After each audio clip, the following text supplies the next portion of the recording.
Hello. Very short starting screen. I just want to get into it because this is going to be the last stream of this game.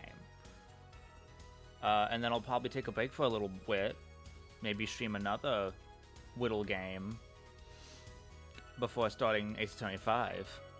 But yeah, this is the finale of this one. So let's hop in.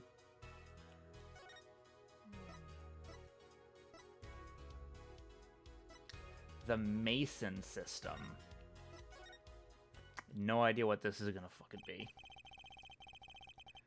The trial 7 years ago was the beginning of it all. This I know beyond a doubt.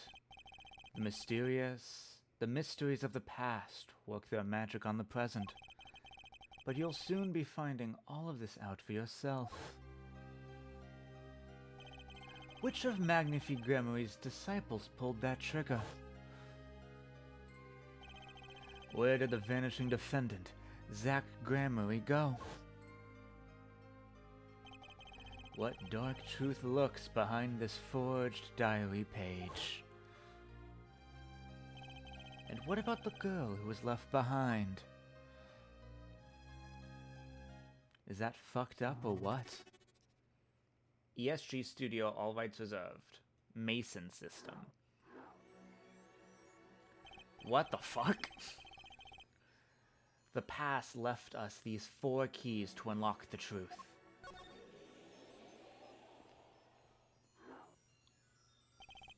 But that's not all. There are 4 keys in the present as well. And when all of the questions have found their answers, the final trial will begin. But first, you must chase the truth through then and now. Think of it as a game.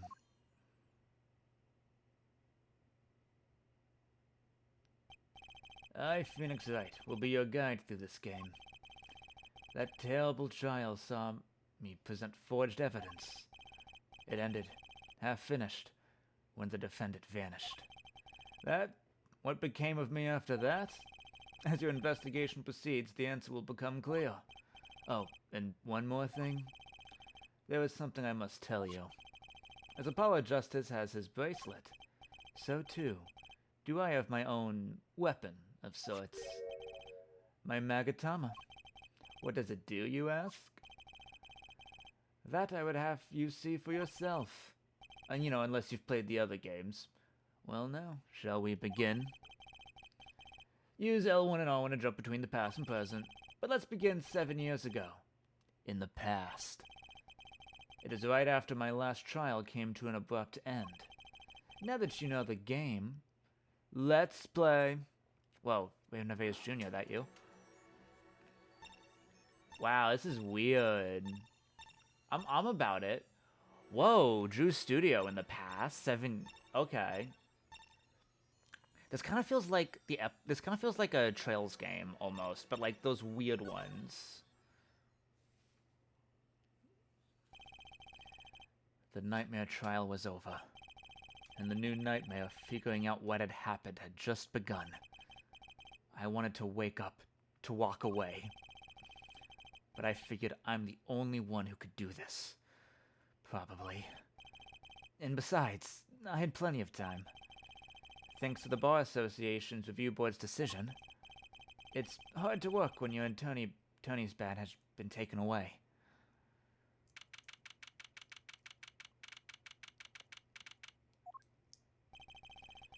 What strange sight doth mine eyes behold? Excuse me?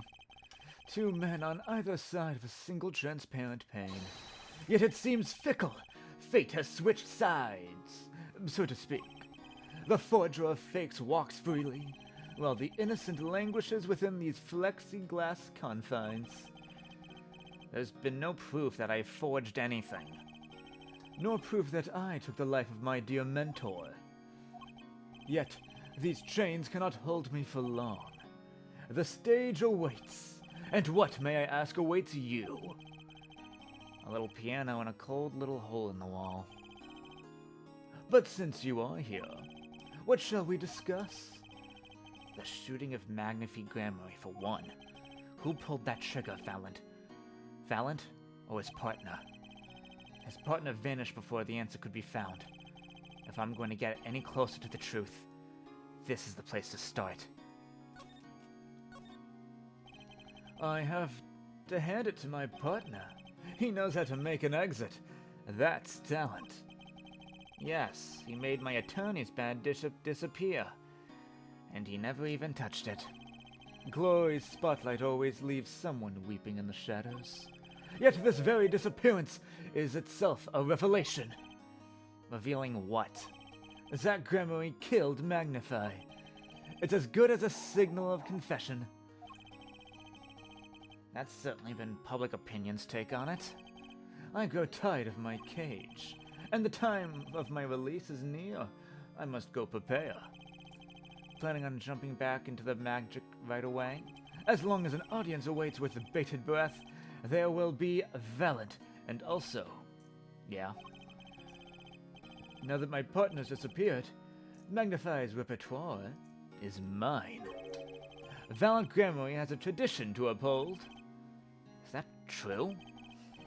Seen in this light, the trial was quite good to me, verdict or no. And you can't pay for that kind of publicity. Blackmail. The suspicion on you hasn't lifted entirely, Valant. After all, you received one of those letters too. You were just as obligated to follow Magnify's instructions as your partner. So I was, but only Zack Gremory followed them. Let us not speak any more of who shot what. Now that my partner has vanished, the question is moot. I'm more interested in learning something else, actually. What might that be? I want to know what Magnify had up his sleeve. How could he coerce you and your partner to kill him? The trick up his sleeve? Perhaps you do not know. Know what? A great magician never reveals his secrets. This old mechanic. God. I didn't think it'd be that easy. The audience must remain forever in the audience, bathing in the reflected glow of the spotlight. My Magatama... sorry, what the... My Magatama, one of my most prized possessions, which I got during a certain case, can show me the locks on people's hearts. And if I can unlock their hearts, they'll tell me what their secrets are. The Magatama starts it all, and the Magatama ends it.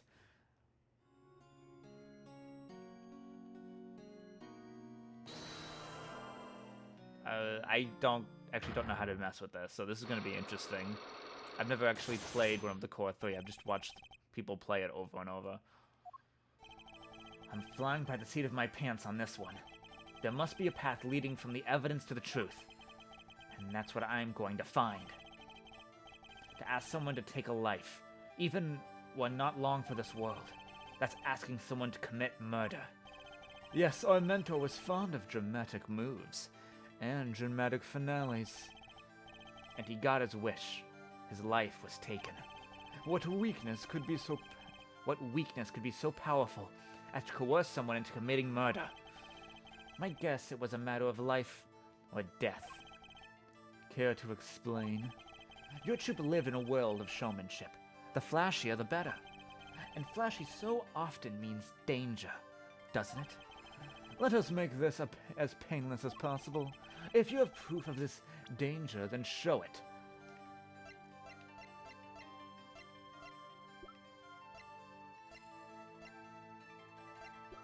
Oh, I have no idea.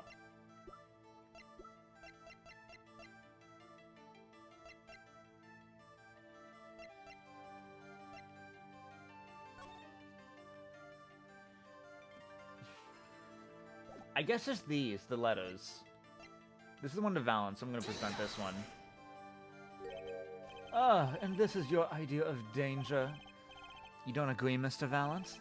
If you want my opinion, I would say there is something far, far more dangerous. Oh. It's a little early for me to be making mistakes.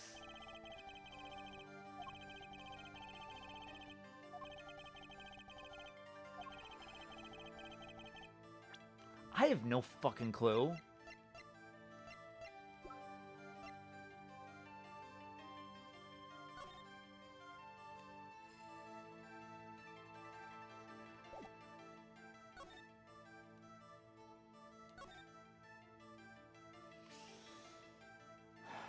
Yeah, it's this. The whipped out page. Now I see that everything has been set up. Also, I would present fresh evidence to the court.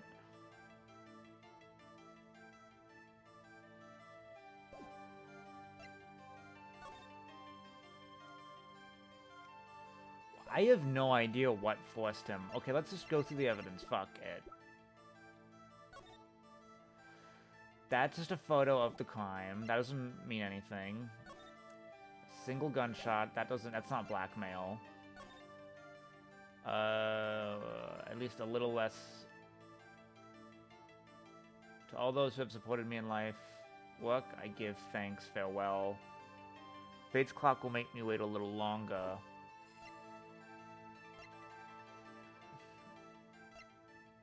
A small syringe used for administering insulin. Is it just the other letter? I'm gonna try that, because this is the only thing it could be. Like, that's I currently have, unless I don't have it yet.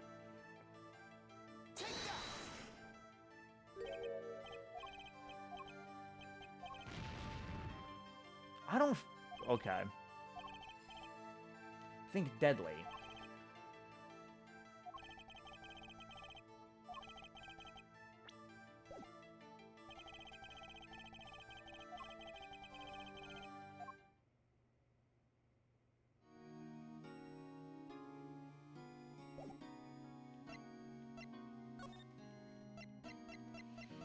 What if I just present this to him? Could you look at this for me?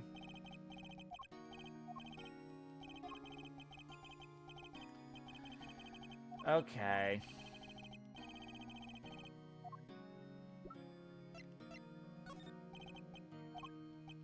Okay, nothing to present to this guy.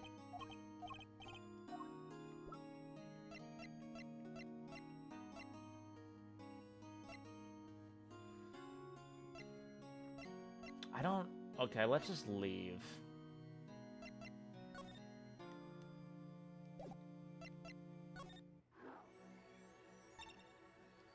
Let's just hop around until I'm out of options, because I have no idea what I'm supposed to present to that guy. District Court Defendant Lobby, number 2. Didn't think I'd be back here for a while. I didn't want to have to remember that day. Although I deeply regret having to declare a verdict this way. This trial is over. Ah, Your Honor. Yes, Mr. Zack? There's one thing I wish to make clear. Today in this courtroom, you cannot declare me guilty. What are you talking about? I am talking about this. He turned down his opacity. Mr. Enigma, the defendant escaped. Find him, quick! Bailiff, close all exits from the building! Yeah, on double. When I came here on that fateful morning, I still had my badge. But now, like an amputated limb, I can still feel it itching. Where do I start? I don't even have the authority to investigate. Hey, you there, sir. Oh, this guy. Down, what the heck? Well, sir, down on the hands, the floor on your head, now! Oh, what's the big idea? My ears. No unauthorized personnel aren't allowed in here. But that would mean all unauthorized personnel are allowed. Wait, what? No unauthorized personnel aren't allowed in here. Oh, okay, gotcha.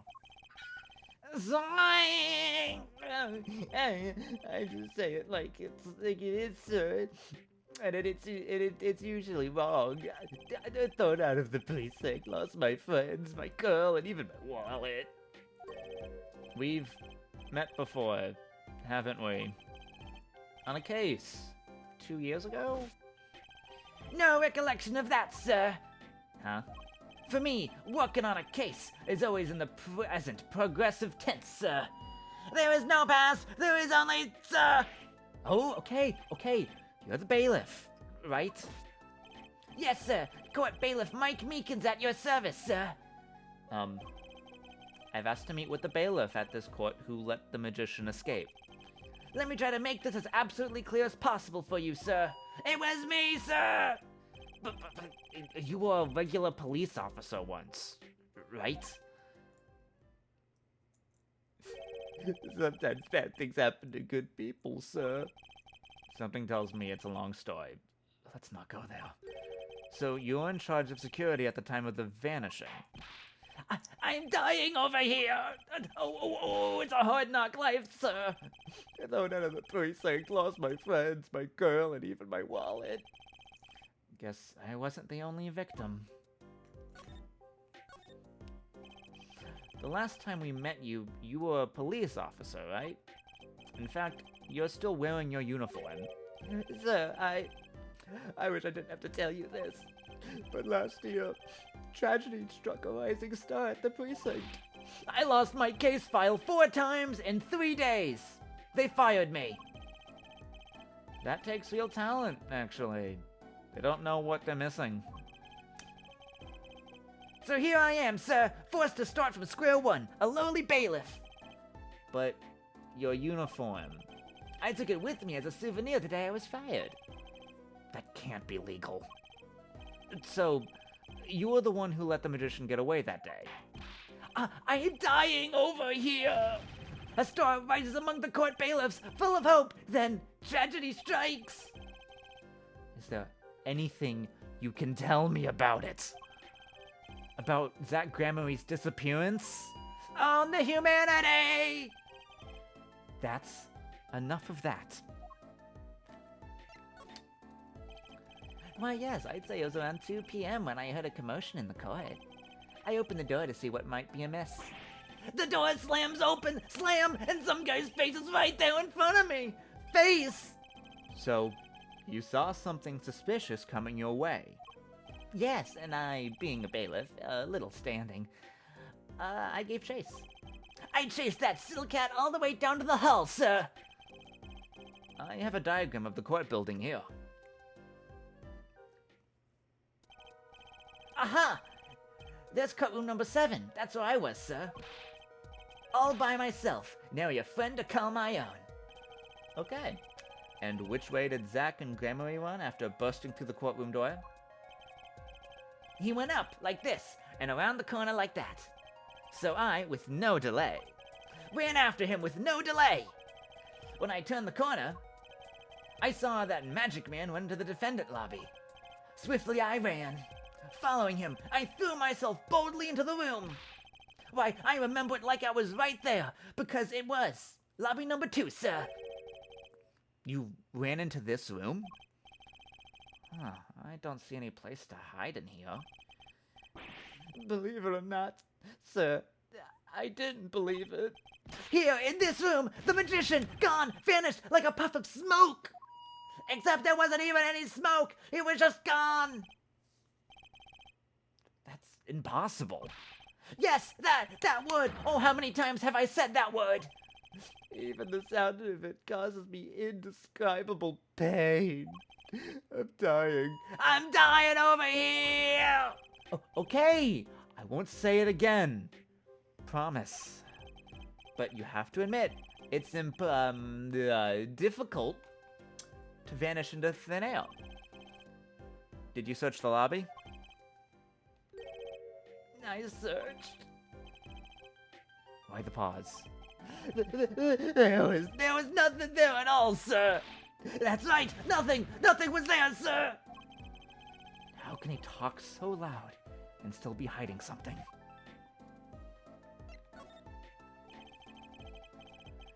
So, Zach was in this room when he vanished? Absolutely, sir. I saw him with my own eyes. That red silk hat, that flowing cape. He ran right in here, right out inside this room. Silk hat, cape. That's Zach, all right. But, sir, look at the room. There's not a single place to hide. Sir, there was nothing I could do, but nothing, sir. What about now? Have any ideas? Sir! Ideas about what exactly, sir? If you don't mind me asking. You had quite a bit of time since then. Has nothing occurred to you at all? Or you have any idea what trick he might have used to disappear like that? Or...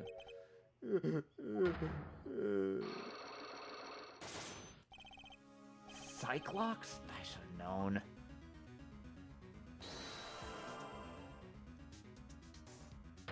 Do I have my health back, or is it still gone? The disappearing trick. Oh, my health is still gone. Fuck. Okay, Mr. Meekins. What do you know? Spit it out. Hey! What's with the atmosphere in here all of a sudden? You know something, and I'm going to find out what. Zach Grammarly vanished from this room. How'd he do it? How, sir? Well, I can't say as I... Sir... Why are you so nervous if you aren't hiding something?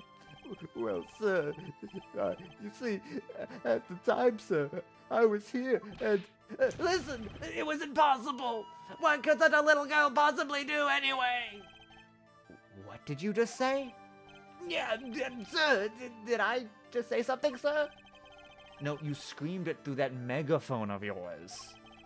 There was something else in the room, wasn't there? Sir, I'm gonna have to invoke my right to remain in a state of not talking. It's okay, Meekins. You don't have to tell me who Zach's accomplice was.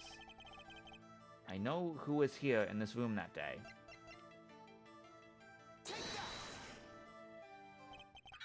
Sorry. I've never seen that girl until just the other day. Mr. Meekins, I'm not buying it.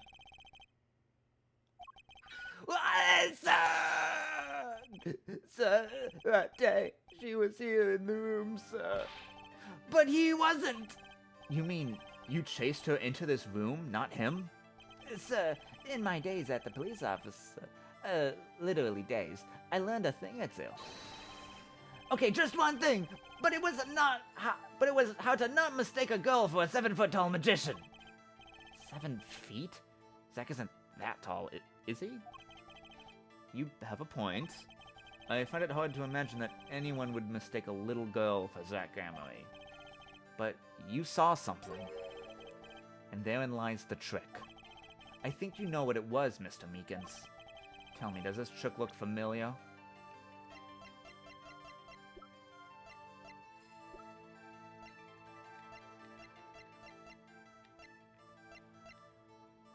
What? The gun?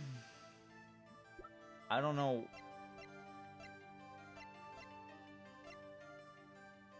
I have no idea. I feel like I don't have this yet. I'm already low on... I may not have enough evidence right now to pull this off. Okay, I'm gonna leave for now. But I got one.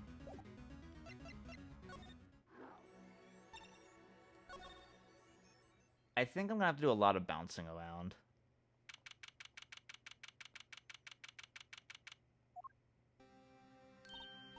Oh, morning, Daddy. I'm so glad you came. You okay, Daddy? They picking on you? I am fine as always. This old boy is here to help me, after all. That's young man to you. Good morning. That's a cute outfit you have on. Oh, fuck. That's a cute outfit you have on. Thanks. My first show's today, after all. I keep mixing up the voices. 2 weeks had passed since then. I called her into my office. Aww, Babby. Trucy, there's something we need to talk about. It's been 2 weeks since your father disappeared. We need to start thinking about your future. I did some calling around.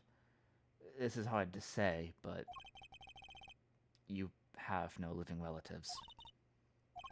So, I was wondering if you wanted to stay with me for a while. Just until your daddy comes home. It won't be long. I hope. Of course, it's totally your choice. If you don't like it here, you can go whenever you'd like. I could look up some places you might like to stay at. Oh, this is so weird. Mr. Attorney, Daddy told me about you. He said I could trust you. Huh? Really? So, if I stay here, does that mean you'll be my family? Huh? I guess so. Getting weirder. Mr. Attorney. Actually, why don't you call me Nick? No, you can call me Daddy if you'd like. It doesn't have to be today or anything. Okay, say Daddy. That was quick. Yes? If I move here, I have to switch schools, right? And I was thinking, I haven't paid for lunches at my last school for a year. So thanks, Daddy. Oh, in this office, it's a little blah. A little color goes a long way, you know. Oh, and Daddy, you got fired from work, right? Don't you worry one bit. I'll work twice as hard. We'll make it through this. Trucy, how old are you? Oh, I'm 8. But don't let appearances deceive you. I'm a young professional. Stick with me and you'll do just fine, Daddy. Ah, thanks. Why does it feel like she's already in charge? So, Daddy, you got fired for being a lawyer, right? You could at least kind of look aside or something when you say that. It's actually kind of hard for me, for Daddy, Oh, I'm sorry, Daddy. Wait, is that foolish pride, or... My other daddy always used to talk about that. Actually, that's pretty accurate. So here's my idea. We'll make a new office. Law just seems so stiff, doesn't it? No one will be my friend at school that way. Well, that won't do, I guess. I just don't know much about anything other than law. Not even much about law, if we were to ask some people. Maybe the problem is calling it an office. We should run an agency instead. You mean, like a talent agency? Forgive me for asking, but doesn't that require talent? You got me, don't you? I'm a professional. A professional? Yep. After all, I'm directly descended from the famous Zach Gramarye. Directly descended? He's your father. Oh, and now I'm directly descended from the famous Phoenix Wright, too. I think I'm 8 years... I think an 8-year-old just massaged my ego. Alright. Could you tell me a bit more about your daddy, or Zach Gramarye? Daddy? Oh, sure thing, Daddy. Which daddy was that again? Daddy's so amazing. The biggest star of Troop Gramarye. They're big. The Gramaryes. They were on television a lot. Haven't seen them on much recently, come to think of it. Big magic happens when you put Zach and Valiant Gramarye together, you know? Once they made a giant waterfall right there on stage. And this giant trout swam up the giant waterfall. Let me guess. There was a giant fisherman waiting for him at the top? I wish I could have seen more of Daddy's magic. God, I shouldn't have brought it up so soon. I wonder what'll happen to me. With Daddy and Mommy both gone. Mommy? Yeah, what about Mommy? I haven't heard anything about Trucy's mother. Ooh, but I have magic. And a great Daddy. Even if he is unemployed. You know, I think things are gonna be okay. I wonder if she'll talk about her mother. So, Trucy, you're a professional? Yep, it's like that things they say. Baby frogs grow up to be frogs? They say that? I always thought it was funny, though. What was? Weren't baby frogs called tadpoles? Maybe they thought it would be easier to understand that way for kids. How stupid. Right. So in conclusion, you're a professional magician, Trucy? That's right. Well, wanna see a trick? You're going to do a magic trick? Sure. Actually, I would like to see your trick. The future of the agency depends on it, after all. That's the spirit. Ready? Here goes. Ta-da! Hi, folks, it's Mr. Hat. I gotta say, it's good to be seen. Yeah, what the? Whoa, that was startling. The amazing Mr. Hat, isn't he great? That's cute. Your friendly neighborhood Mr. Hat at your service. He certainly makes an impression. Doesn't he? I'm so glad you like him, Daddy. Though my routine do get a bit heady at times. Get it? Heady? My friendly neighborhood Mr. Hat nearly gave me a heart attack. Oh, shit. I am glad I decided to go around, because that's how Mr. Meek Mr. Meek is relevant. Well, no, but Mr. Hat is relevant. Could you tell me about your mommy? If it's okay. Mommy was so pretty. She was like an angel up on stage. On stage? You mean with your daddy? Yep. She was always there with Zach and Valent smiling.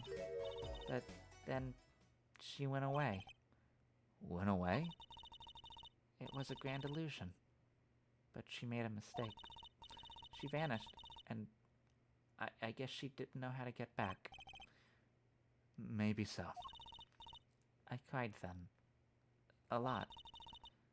That's when Daddy gave me this. Here.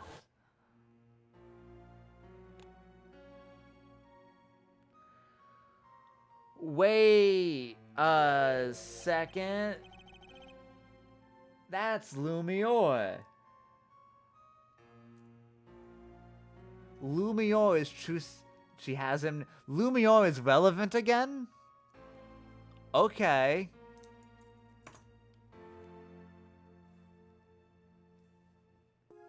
This is your mother? She's beautiful.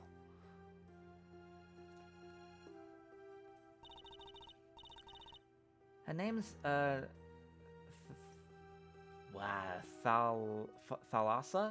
Thalassa Camry. Poor girl. I didn't know her mommy had gone missing. And now her daddy's vanished too, right before her eyes.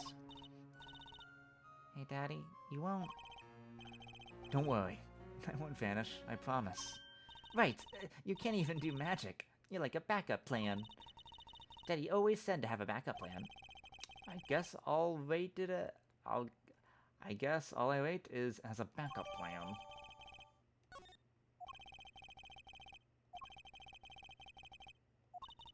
It's okay, after all, we're family. I just hope you're ready. The Right Talent Agency opens tomorrow. But are we representing anyone? Me and you. That makes two, Daddy. I think you need more than that to make an agency. Besides, you may be a magician, but I'm no talent. Oh, I'm sure there's something you're good at. Well, when you put it that way. You mean you don't have any tricks? No old standbys? This will not do. A boy should always have a trick or two in his pocket. Okay. I'll think of something. That's the spirit. See you bright and early tomorrow, Daddy. Welcome to the team, Daddy-O. The team. Right. That's cute. Sometimes when magicians vanish, they leave something behind. That's how Trucy became Trucy Wright, my daughter. To be honest, I was pretty lost the first few days. Thinking back on it, I was a pretty dark time in my life. But Trucy, happy, smiling Trucy, she was my light.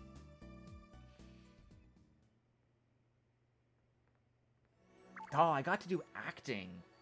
That's weird. I got to act a little bit. I got to act as an 8-year-old girl, but I did acting. Oh, that's nice. That's fun. I got to do real acting. Drew Studio. And I got some good evidence. 7 years ago, Drew Studio. Oh, are we going to see the little baby drawing go? I figured you'd come here sooner or later. Oh. I decided on sooner, Drew Misham. Drew Misham, was it? I haven't done anything illegal. And I didn't come here to whine about past events. I wanted to ask you some questions.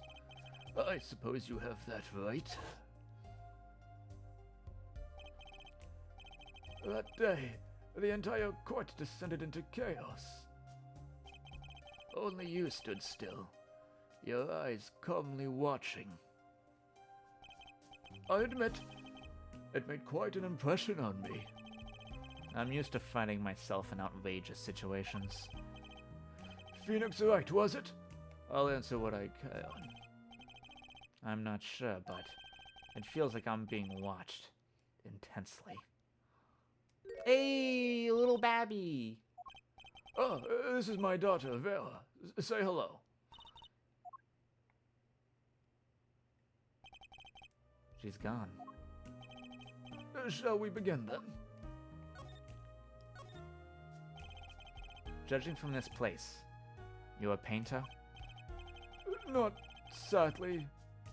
A profitable one. I've never sold a painting. It's a source of considerable embarrassment. I would be able to get by if it were only me. Your daughter? Her mother grew weary of me and left. I don't want her to grow up needy, Mr. Wright. That is why I began my other occupation. Forgeries. Okay. Don't look at me with those eyes. I know what it is that I do. More than half of the paintings they bring me are stolen. And who knows what my copies are used for. But some of your works aren't paintings, correct? You may not believe me when I tell you this, but that was my first work outside of painting. What? To think it would be used as evidence in a murder trial. I never even imagined the possibility. Then why did you take the job? I was well paid. Very well paid. I think he feels worse about it than I do. The past is hard to escape. Honestly, the sooner I can put this behind me, the better. With apologies to you, of course. Sorry, but it's not going to be quite so easy. He's trying to forget what he made. Looks like I'll have to remind him. Present! Look at you! Look at what you did! Your work. Don't try to pretend you've forgotten. Oh, Sure, all you did was make a copy. But that copy might have destroyed my life. Might have destroyed the life of an innocent man. oh, I'm responsible too. Which is why I have to know. And you have to tell me. I knew it would be difficult to escape this. Then, let's talk.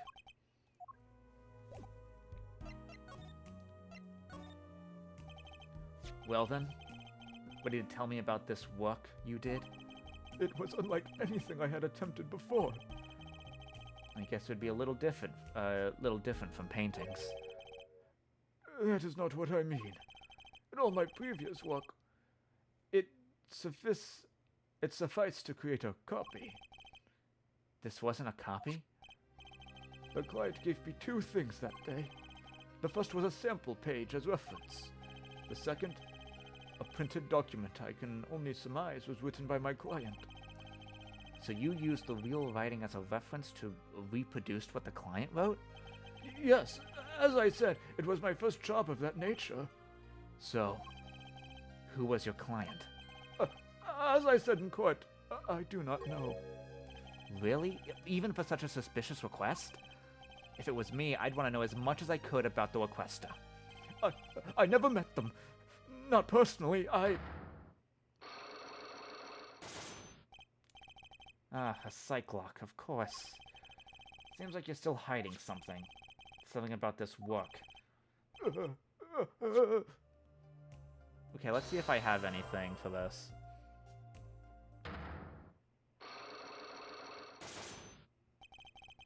You're hiding something. Let's hear it then. What are you hiding from me, Mr. Misham? Oh, I'm sorry, but I really don't know. I never met the client. True, when I asked the client's name, there were no Cyclops in sight. Regardless, you're hiding something. You have to be, otherwise it wouldn't make any sense. Why are you doing this to me? Well, I've made my stand. I'm backing down now, so what's Misham hiding? Ooh, okay. Okay, interesting.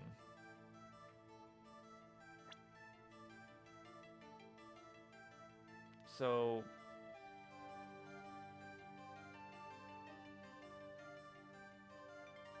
So we never met the client. Oh, okay, so maybe he has met the client, but he doesn't know who they are. Oh, God, I hate that. I'm gonna... Oh, I can't save doing these.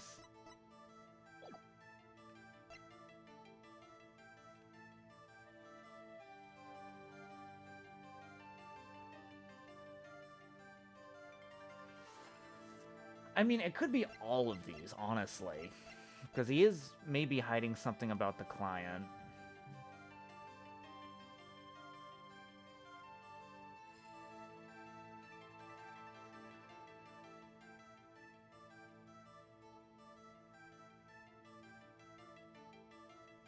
Okay. I'm gonna do the thing where I know what's a lie.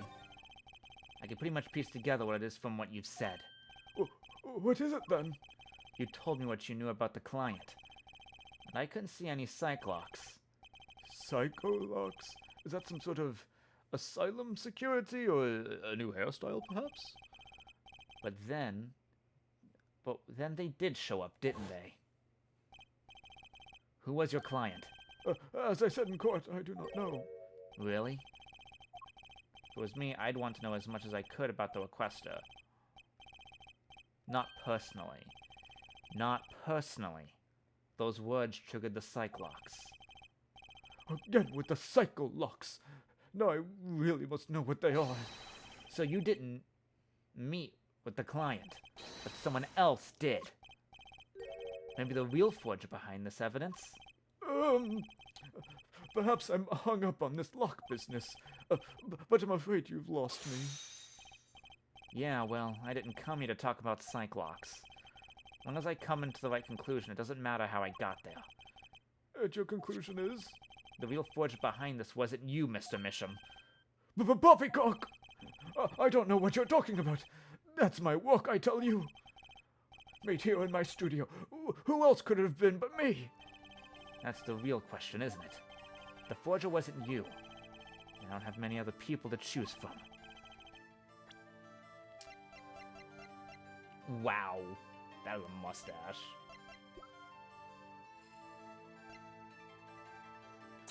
Man, she was 12 at the time. The real forger is your daughter, Vera Misham, isn't it? Ridiculous! My daughter's only 12 years old!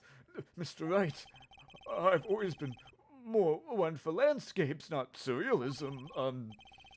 Nice comeback, but you're shaking in your boots. I've got you now. The only two people with access to the studio are you and your daughter. The Cyclops tell me you're not the forger, which makes your daughter the only possibility. I feel very much on the verge of going Psycho-Lock myself. Alright, first Cyclops broken. Oh, I got my health back, yay! I don't know how you knew, but you're right. The one who made this page was my daughter, Vera, not I. She's only 12. A genius, you might call her. A precocious little girl outshining her father. There's been a lot of that going around recently. I let her play in the studio, and she watched me. She taught herself in that way. The drafting tools and analytical devices I bought when they became necessary. They're my little girl's playthings now. Ah, do I detect a bit of fatherly pride? So, Vera was the one who made this page. Would she know who the client was then? Oh, actually, the client came once, here to this studio, What? Why didn't you say so sooner? But their face was covered, and they did not want to talk to me. So, they talked to your daughter? I will speak only with the artist, the client told me. Then the little girl is the key to our mystery client's true identity? Okay, what do I do now? And maybe I should talk to her father a bit more? Or is it time to turn my attention to Vera? Let's talk to Vera, why not? Mr. Misham, I have a request. Let me guess. You'd like to speak with my daughter. Can I? My daughter has never been one to talk to strangers. She's quite shy, extremely so, actually, with only one exception. Which was... Oddly enough, it was that client. I left the studio while they talked. I returned when they had finished. She was laughing. It was the first time I'd seen anything of the sort. Please, let me speak with her. All right.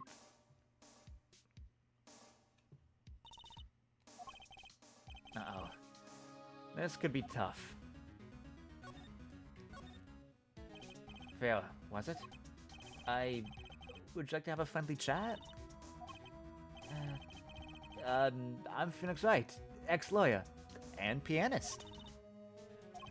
I'm still looking for the keys that say Do Re Mi. Can't find them anywhere. I'm not good at this. I need something to get through to this girl. Vera, was it? Would you like to have a friendly chat? I'm Phoenix Wright, ex-lawyer and pianist. Okay. She won't say anything to me. Anything I can present to her?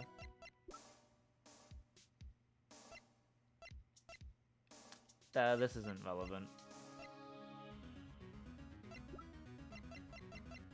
I guess let me present this. What do you think about this?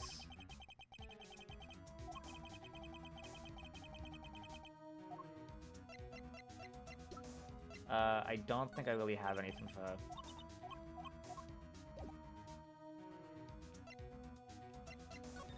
Okay, actually, let's examine the room a little bit, because this is a new place. No clues here. What's this painting here? Oh, that's one of mine. It's an illustration for a book. It's not on sale yet, of course, but I thought it might be a good business. As a father, I'd like to be able to put food on my daughter's table. Not a feeling I know anything about. At least not yet. Paint are scattered all around, probably the ones he's currently using. There's something very artistic about a messy room. Not that this is anything compared to my office. Guess that would make my office a masterpiece. Alright, I have the other side. Ooh, the nail polish. Oh, there's some stuff here, actually. We'll just sidle on over here for a closer look. That nail polish is suspicious. This table. That's a pretty bottle. Oh, don't touch that, please. I'll get in trouble. It belongs to Vera, you see. She always puts in somewhere she can see it. She looks at it often. There's a light pink fluid inside. Nail polish, I'm guessing. Is that poison? Does that have, like, the Quattro 9 in it? What's this red envelope? Oh, don't touch that. That's, it's quite important. The painter's face just changed hues. Guess I'd better behave, though it's tempting just to grab it. That's an awfully small frame. And what's that inside it, a stamp? Please don't touch that. I'll get in trouble. It belongs to Vera, you see. She always puts it somewhere she can see it. That's Zack and Valant. The Glamouries, isn't it? The post office issued that commemorative stamp last year, when the Glamouries were at the height of their popularity. Not anymore. Now that one of them has vanished from the face of the earth. Actually, two. Vera went to see one of their shows when she was quite small. She's a dedicated fan ever since. She watched them every time they came on TV. Until the end. I see. The stamp's quite hard to come by, I hear. I still wonder how she got her hands on it.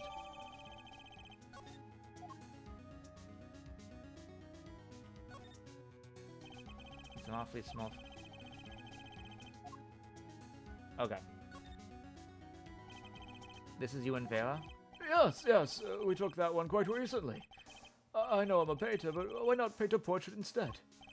I've never been that good at people, unfortunately. Ah, right. Shouldn't you practice? God, that's true. All of this could be avoided by just telling the man to practice. You're so smart, Phoenix. Okay, let's present the stamp first, but I want to maybe present Trucy's locket, because that might do something. Let's look at it. Nope, I can't look at the back to see the poison. And then, there's this. My stamp. Hey, she spoke. She can talk. Yeah, so the stamp. How do I keep talking to her? Great magicians, aren't they? Isn't Troop Grandmary amazing? Ah.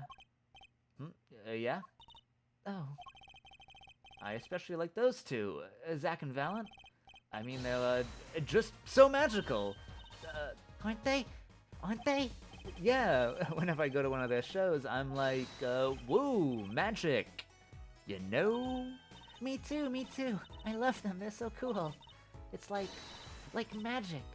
Yeah. Yeah. Alright, she's talking. Not saying much, but it's a start. I went and saw them with father the other day. The opening ceremony at the Grandmary Museum of Magic. The Grandmary Museum? They have one of those?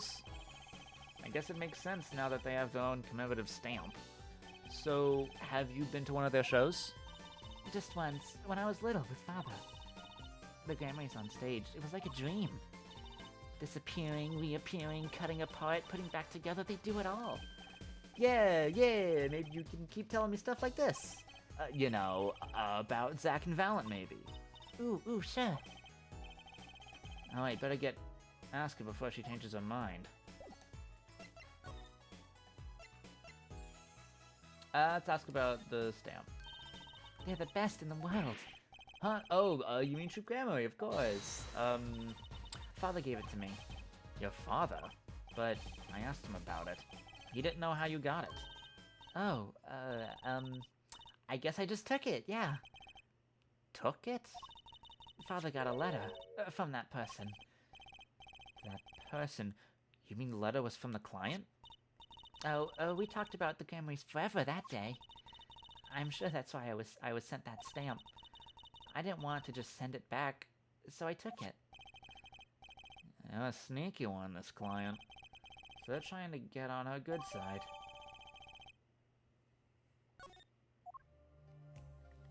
I guess ask about the other stuff now. I don't go outside much. I like to paint in here. Why don't you like the outside? There's bad people out there. Well, true, but there are lots of good people too. Actually, I should tell you. She was almost kidnapped once. Kidnapped? Since then, she's been... Well, you can see for yourself. She refuses to leave the house.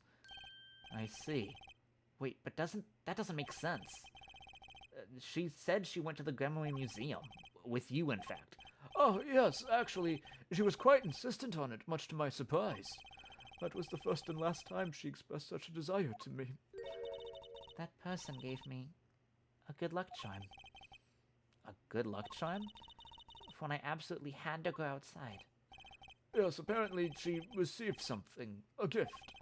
From the client, actually. She won't tell me what it was. Father, I told you to keep that a secret. From that client, huh? This I have to hear about. So your father tells me you're good at painting and all sorts of things. I really like painting, a lot. Father is always very happy when I paint them exactly the same. So you did this too? Oh yes, that was my first job. Your first? All I used to do was paint the same thing I saw. But this was totally different. The pen slips, and the way the writer held the pen, And the pressure on the nib? I had to use a microscope and analyze it on the computer. She seems happy. Odd, her work was the last nail in the Gamma coffin. I guess no one told her. So you met the person that asked you to do this job? And you talked with them? What's this all about a good luck charm you received? I can't talk about it. Eh? If I do, it won't work anymore. That's what I was told. Yeah, but I really, really have to know. More of this shit. Alright. The novelty has worn off. Let's see if I got what I need for this.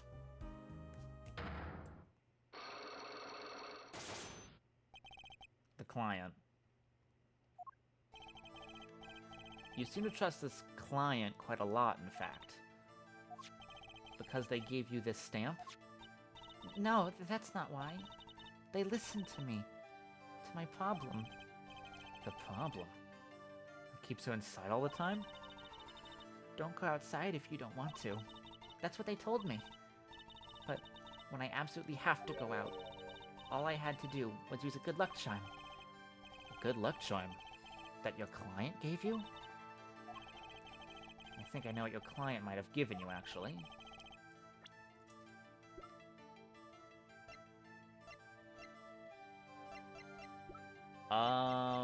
I have no idea. I don't have this.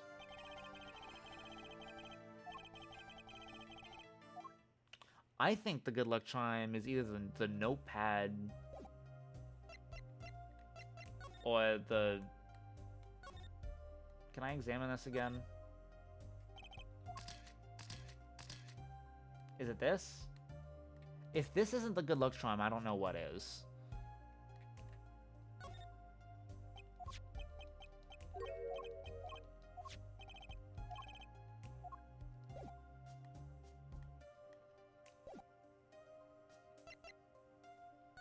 Let's leave.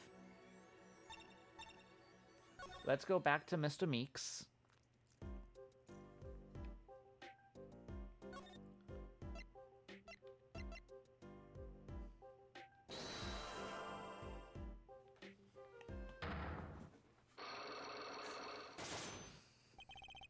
The disappearing trick.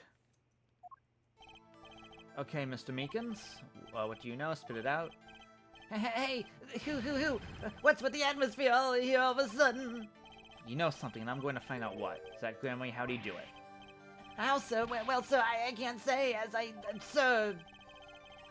Hiding something? Well, sir, you see, at the time, sir, I was here, and, listen, it wasn't possible! What could such a little girl possibly do, anyway? Yeah. I already read this, technically. Who was here on the day? Oh, okay, so I have to do... Sir! Okay, so I have to do it all over. But he wasn't. You mean you chased her into this room, not him? Sir, in my days as a police officer, literally days, I learned a thing or two. Okay, just one thing. But not to mistake a 7-foot guy for a girl, but therein lies the trick. Think you know it was Mr. Meekins. Tell me, does this trick look familiar? The amazing Mr. Hat.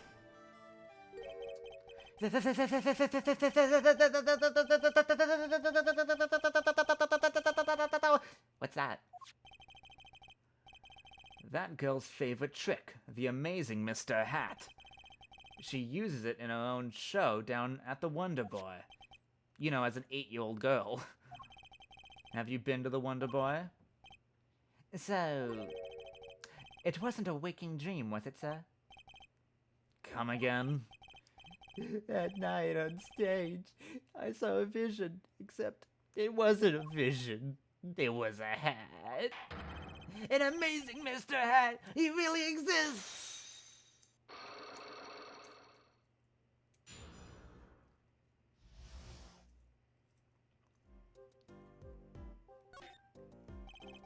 I remember it clearly, though the details are a little vague.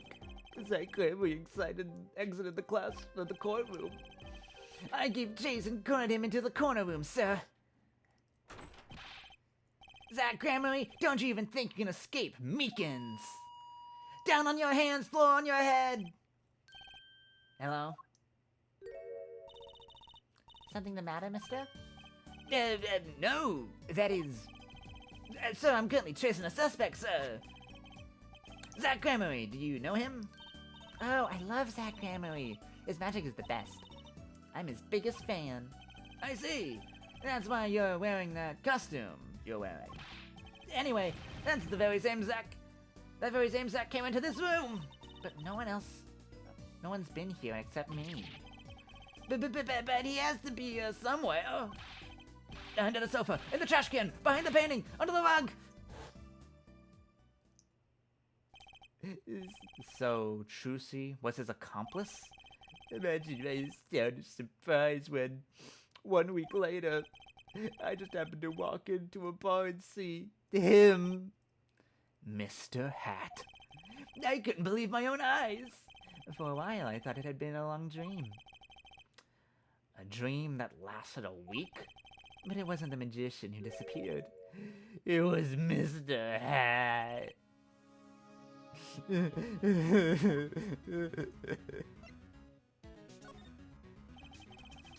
Though it seems complex, what really happened that day was quite simple. You were standing by the door, and out came Zach. But that wasn't all. Another person got in on the act, and she was standing in front of lobby number 2. Along with Mr. Hat. And that's the beauty of it, isn't it? Oh, wait. And that's the beauty of it, isn't it? So, while you were standing in shock and amazement, the magician rounds the corner, and most likely runs through the closest door into lobby number 1. This is where you come in. You turn the corner in rather lukewarm pursuit, and at that very moment, Trucy runs into lobby number 2. Then, all she has to do is tuck away the amazing Mr. Hat. Sir, I only lost sight of him for the briefest of moments. Then I saw that cape! Zach Gremory's red cape fluttering like a cape! Astounding, sir! All my days of posting queries and making inquiries and chasing queries wasted! As if I could see them melting away like an ice cream cone left by the side of the road to die. Or the scattered remains of a messily eaten chocolate parfait! Such sweet sorrows. I'm sorry. I had no idea how much you'd suffered on account of this case. It's an honor, sir. I've apologized to people many, many times. Sometimes more than once. But this is the first time anyone's ever apologized to me! Actually, about that girl. I'm sort of her guardian now. Is that so? Sir, you should know that I harbor no ill feelings whatsoever in my harbor. Okay. I let the defendant escape. That's the stone cold truth. Just another step on my way from seeing the blues to wearing the blues. Someday, sir, I'll be standing side by side with the great Detective Gumshoe! Mr. Meekins? There's a free ticket to the show at the Wonder Bar. If you want. It's an honor, sir. Sir, I can't count the number of things I had taken from me, sir. But no one's ever given me anything for free! Right, I'll see you in the court next time then, sir! I look forward to it. All eyes were on Zach Gremory that day in court, until his mysterious disappearance. Now part of the mystery has been revealed, but the magician remained out of sight. It would be 7 years before I met him again.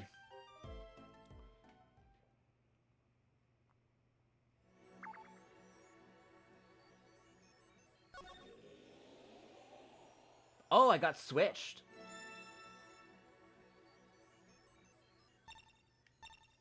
Oh, okay, so I'm unlocking the present day. Okay, let's go back to the present. This is weird. I'm actually am digging this though. This is fun. Present day Borscht Bowl Club. Aw, shit, the shitter. I'll be taking my leave now. Still have some work to do back at the office. And I guess I'll go back to my piano. To be honest, it's better when you aren't playing. This frigid culinary dungeon almost feels comfortable. Later then. 2 hours left on my shift. Wonder if we'll get any customers tonight. Okay, let me take out some water. Do you know who I am? Oh, wait. Oh, shit. It was staring me in the face the whole goddamn time. He's true. What the fuck?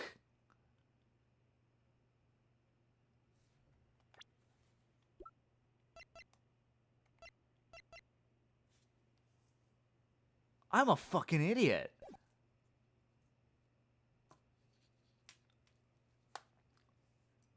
Who I am? No, but if you hum it, I can play it. Just kidding. I don't do requests. How about a different sort of request? You see, I play cards. Oh, a customer. I was just hoping someone would come in and save me from a night at the Keys. I seek a true competition. I've heard of the Borscht Bowl Club. Is the place... I seek a true competition.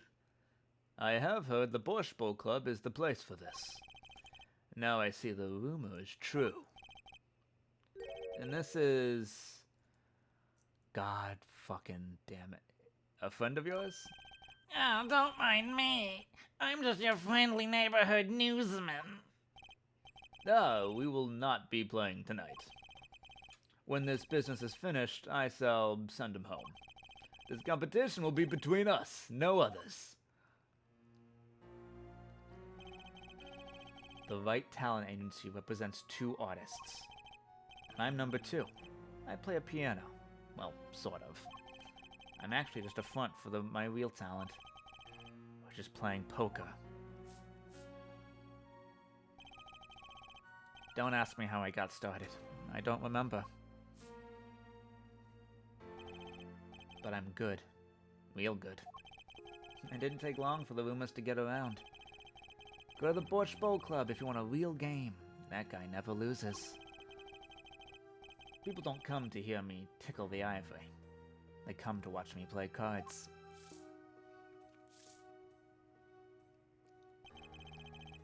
Is this CD Poker Club? No, it's a restaurant. We don't play for high stakes, there's no money involved. But real players carry cash. And they're always thirsty.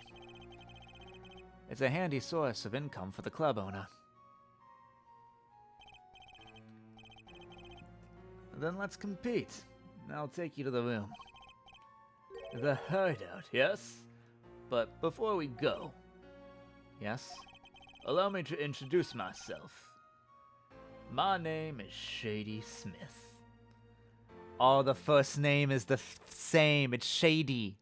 He just changed the last name. Oh, and I'm Brussel. Spark Brussel, news reporter. Oh, I'm... No. Phoenix Wright? Huh? You must always look a man in the eyes when you make in your introductions. You still do not know who I am? Have we... met?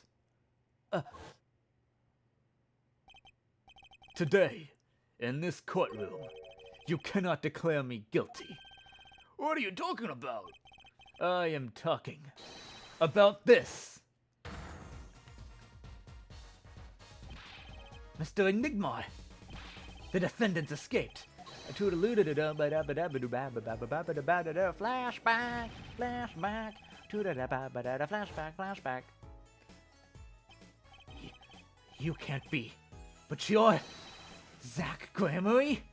Yes, the reincarnation act of the century. Pity I only have an audience of one. You. Zach Gramarye? This must be a bad dream. In a sense, this guy ruined my life. You there. You will play soon. Ready the room. I mean, we will. I will be preparing the hideout for you.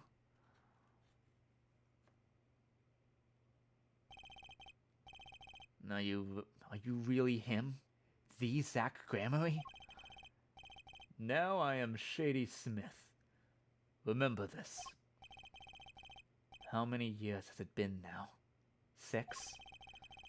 In exactly 3 days from now, it will be 7. I caused you so much inconvenience, I feel. Yeah, you could say that. Is she well? Trucy, I mean. She's fine. I've got her working already. Hope you don't mind. I need hardly express my gratitude. But you have it. This is why I have come. That, and to settle a matter of cards. By which you mean poker? Those eyes. He's serious. I despise losing above all else. And so, I have decided that I will win tonight, no matter what it takes. I know this guy's type. And they're dangerous. Everything's about the competition. All else is secondary. Perhaps we should take this time to talk, before we play. I know you have much to ask me, and I you. We competed that day 7 years ago, too. Ah, yes. You must have been surprised. Called the detention center out of the blue. 2. 1. Showdown time.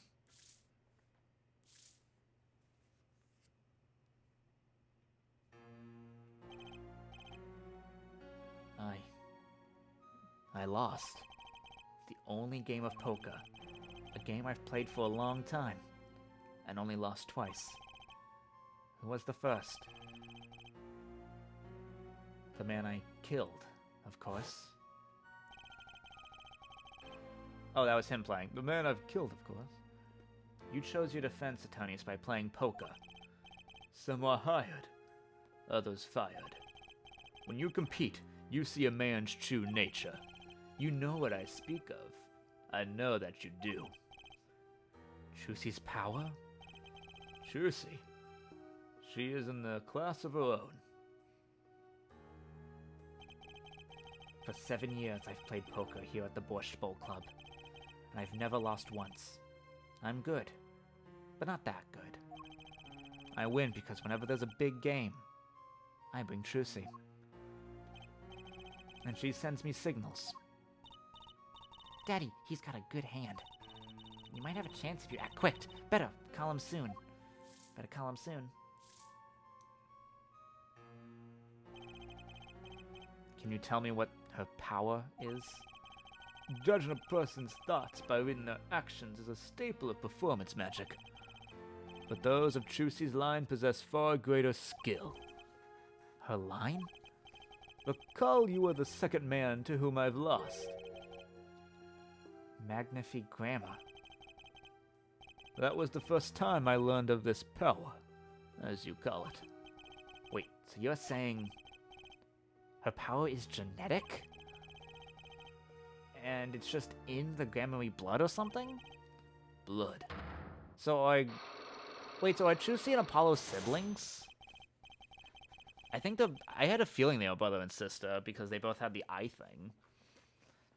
But no, Apollo only has it because of his bracelet.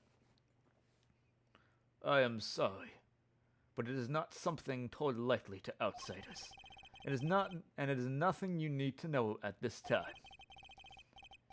It's some kind of Gramarye secret then? Fine. She's 15 this year? She's still trying her best to follow in your footsteps, you know. I see. When I planned my disappearing act, it was the thought of her alone that gave me pause. Wait, you were planning on vanishing from the get-go? Yes, and for that, I must apologize. However, I could not be found guilty that day. Because of this. This? A transferal of rights. You see the signature? A transferal? That's Magnifi Gramarye's signature, isn't it? I hereby give all rights the secret staging and performance of my magic to the recipient named below. He actually reads it. Performance of all my magic to the recipient named below, and the receptionist's name is you, Zach Gramarye. Yes, it is I. Wait, this page looks torn. You recall the diary, yes? Let's take a close look at the diary. A lot of recap. Been whipped out as it happens. I have here what I believe to be the missing page. Yep. How could I forget? That scrap of paper lost me my attorney's badge. This is the real page that was torn from the book. Magnifi gave it to me that night. You could have told me this earlier, like 7 years earlier. Once again, I must apologize. It was all I could do to prepare for my escape from that courtroom. The greatest of Magnifi Gramarye's illusions are true art. As such, they are well protected by this document. Only its bearer may perform his illusions on stage. That sounds like a pretty important thing to have if you're his disciple. Although as the rightful heir to his art, I too wanted a rightful heir. Rightful? I'm sure you know who I chose as my successor. Your daughter? That is why I have risked all to come here tonight. Brushel? Sir? Here you go. What's this? A letter passing the rights I have inherited to Trucy. I would have you sign here as a witness. But I'm not a lawyer anymore. And you need a public notary, besides. I may not look it, but I'm a certified notary. You are? By day, I wear a notary's glasses and hunt for news. And also by day, I wear a reporter's glasses and notarize. When I take off the glasses, I can't see very well. God, I can't believe Brushel is here for... This is actually a pretty cool meetup, and this is a cool twist. I really like this twist. And also Brushel is here. What the fuck? Your signature, please. This is the first reason I have come here tonight.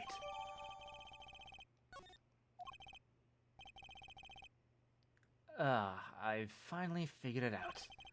Now I know why you've come out of hiding only now. It's been 7 years, you said? Precisely. 7 years ago. There's a law that covers your situation. After 7 years, missing persons are considered to be legally deceased. So if someone was to vanish from the face of the earth 7 years ago, they would lose all rights as a living person after 7 years from that day. Not to mention all of their possessions. Exactly. Which is why I am here. I risk showing my face in public for the sake of this document. Before my 7 years are up, you might say, I am securing my daughter's inheritance. But do you really need this document? Wouldn't Juicy inherit your estate automatically? Not in this case, I am afraid. This case? Yes, I received the performance rights from Magnifi Gramarye. However, this was done in secret without witnesses.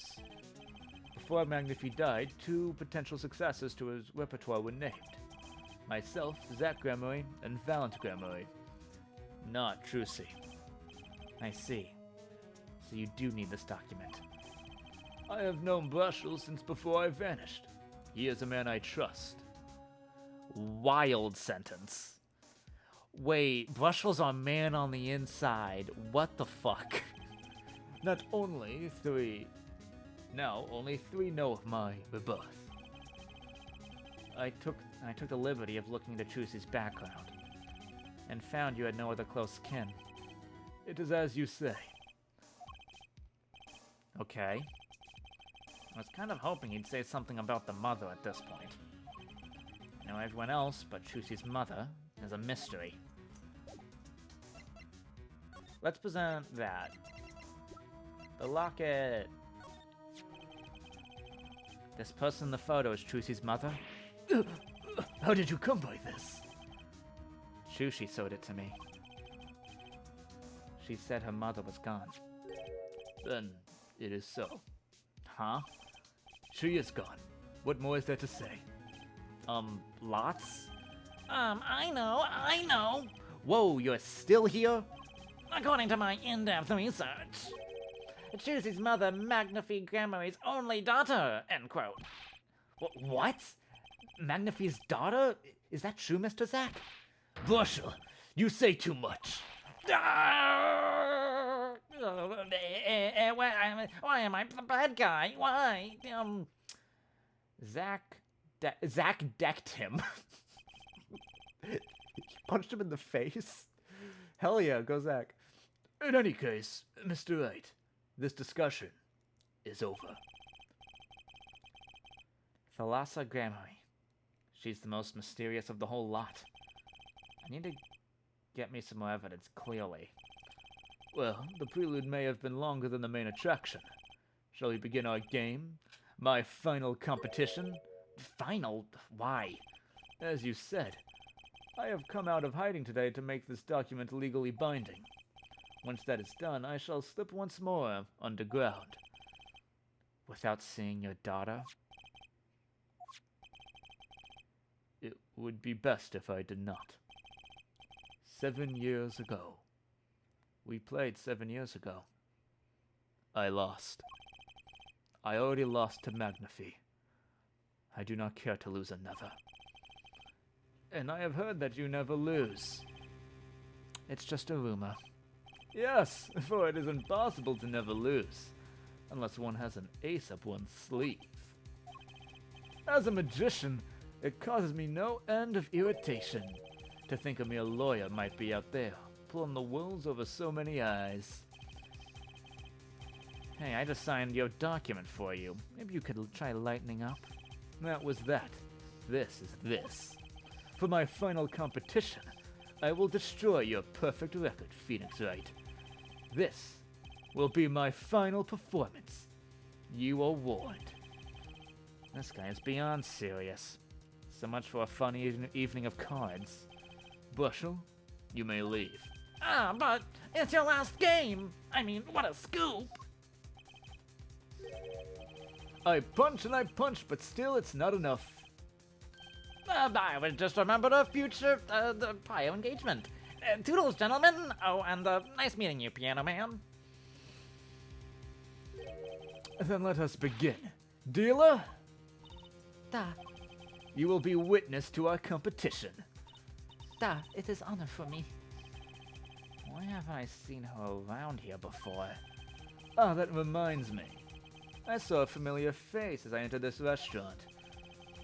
He did not seem to notice me, however. What? Gavin, I believe was his name. You know him? After a fashion. Listen, Phoenix Wright. One can learn much from a true competition. Remember this. The Gremory power. I was close to understanding it, but I needed more. And I knew where to get it, Trucy's mother. I need to meet that reporter again, that was clear. And one other thing. From the moment my final competition with Zack began that night, a name was running through my head. The name of a man now in prison. A name Zack Gremory knew. But how? And why?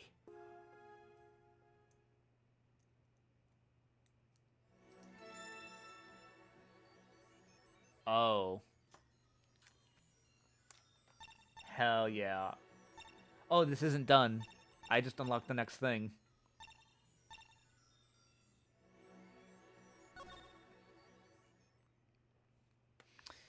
God, his fucking library cell. Twee bitch. Oh, yeah. Well. Isn't this an unexpected surprise? What errands bring you down to my crammed confines? Gavin? Is this your idea of revenge, Phoenix Wright? Revenge for the events that took away your attorney's badge 7 years ago. My past is like my logic, straight and true. Nothing's changed. All I did was point the finger of justice in the proper direction. Fine. I'm glad we could have this little tete-a-tete. Right. You look well, Phoenix. Right. You too, Gavin. Life has been full of surprises for the both of us. I've no doubt you never expected to lose that attorney's badge of yours. And I'll bet you never expected to wind up here. Shady Smith was the name of the man you killed. Did you know who he really was? Who was he? Zach Gramarye. You know, the defendant? I remember him, of course. Fidgeting. But you say Smith was Zach? Impossible. Don't you even try to tell me it was a coincidence. What did I just say?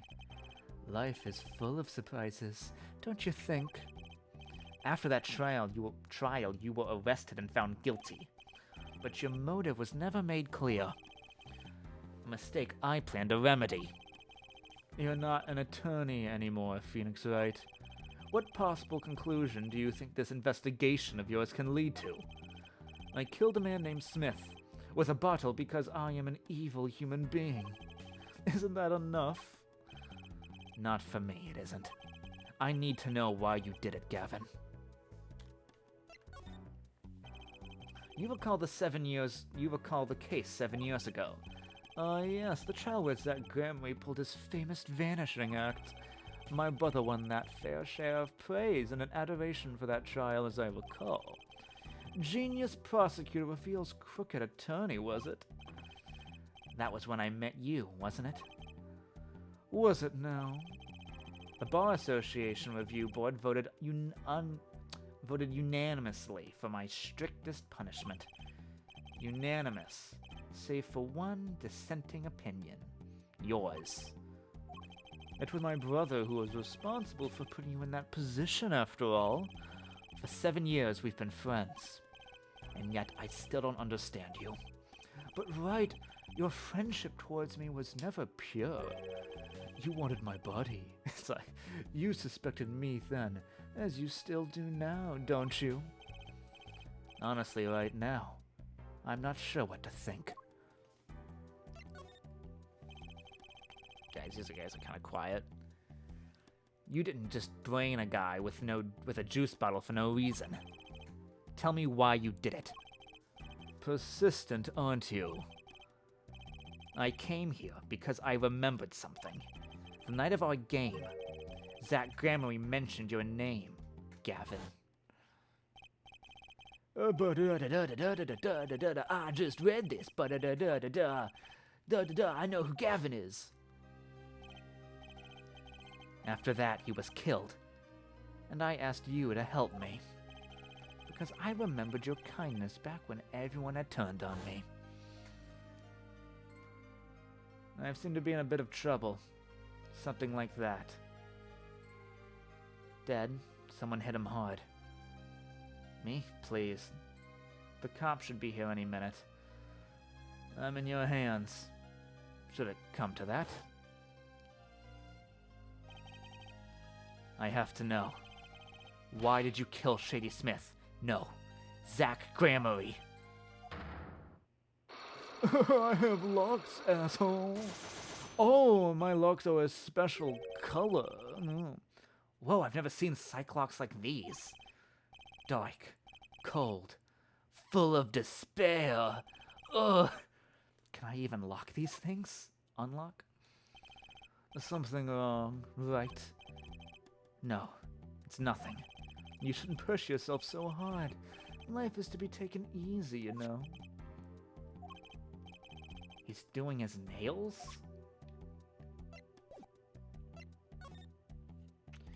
You! You're thinking, what self-respecting man would use nail polish? Not really. I know appearances are a big thing with you. You know what I say? One cannot live a beautiful life without beautiful nails. A first rate in all things, except nothing less. That certainly does look like first-rate nail polish. I like the sparkly bottle. It's crystal. If you're so drawn to it, please have one. It's on me. Ugh, the good luck charm, I have it now.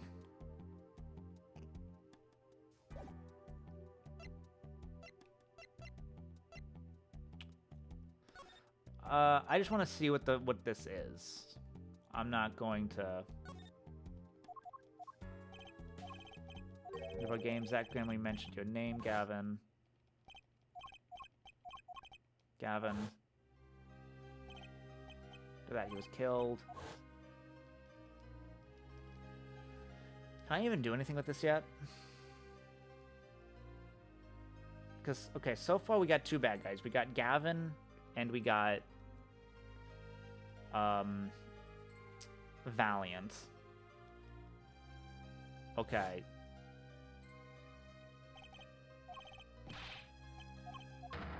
Okay, this whole thing's just gonna happen again. Okay.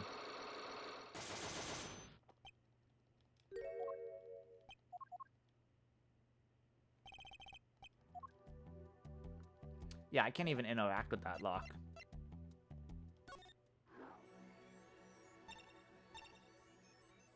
To the past!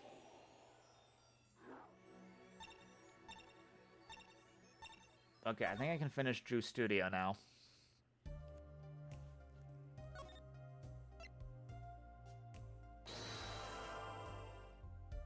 Magatama!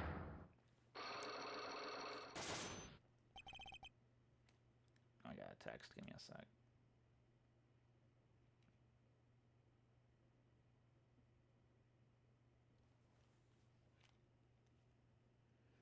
Sorry, give me a sec, guys.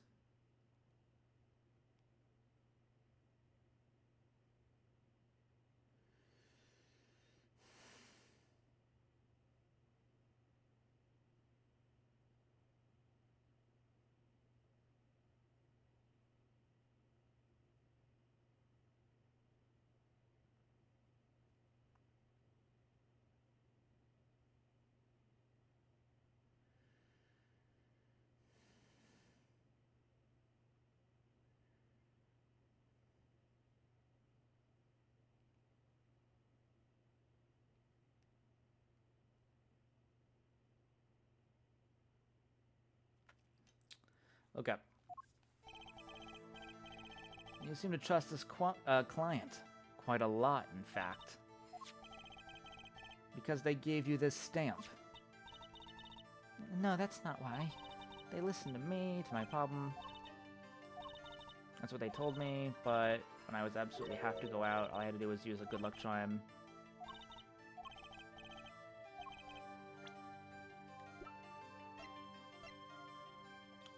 Present the nail polish. This was, what they gave you, wasn't it? The same bottle over there on your desk. Your good luck charm, right? I heard once, cosmetics were once thought to ward off evil. This is a magic bottle. It has the power. Ah, of course it does. I'll just refrain from commenting anymore on that one. I think I know who gave you that bottle, actually. The one who asked you to do this job. Was this the client? Hey, there's the bastard.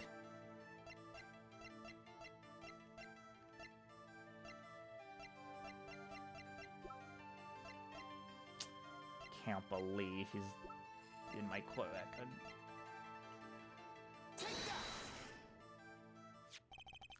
This man is a friend of mine. Know him? His name is Christoph Gavin. He's a lawyer, actually. I promised.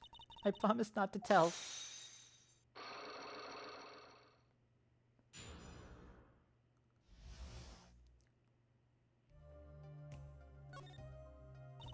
I'm sorry. I can't talk about the client. I promised. And if I break my promise, the spell won't work. I don't need a name anymore. I've got my answer. You're pretty confident in this charm, then. I think they might be the devil. Huh? Or maybe an angel? What do you mean? I saw it. Or I think I saw it. When they gave me this. I saw the devil's face. Are you saying the client's face looked like the devil's? No, the client was gentle. With a gentle smile. So where'd you see this devil, then? It was so quick I don't remember well. But that's when I knew. That person wasn't like other people. That's why I believe in my good luck charm. I'm not sure what this devil she saw was. But it's pretty clear that Christoph Gavin was her charmed. Has her charmed. Well, I think that's all. I'll be leaving now. I'm sorry for what happened. If you want to apologize, try my client, Zach Gramarye.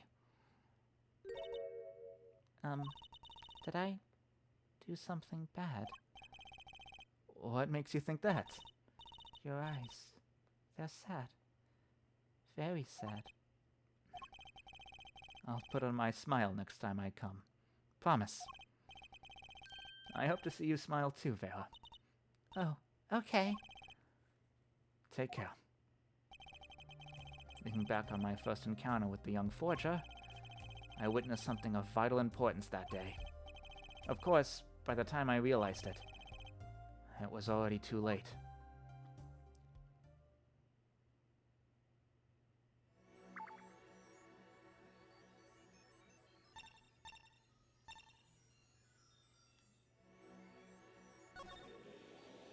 Alright. Let's just check back in with the Borscht Bowl, see if there's anything else.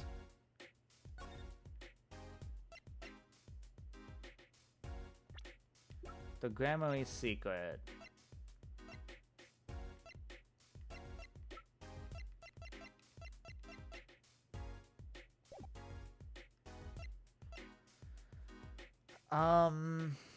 Let's just see what that is. I don't remember.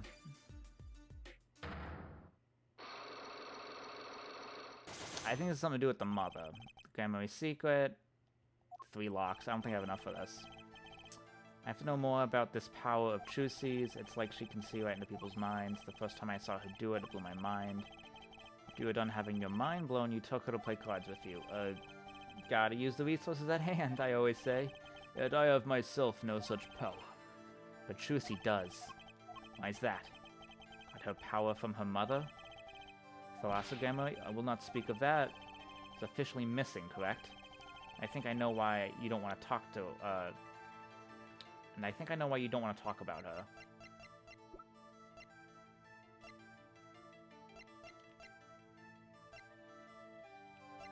Why doesn't he want to talk about... Yeah, I don't think I have what I need. That, I have a strong feeling Valent will know.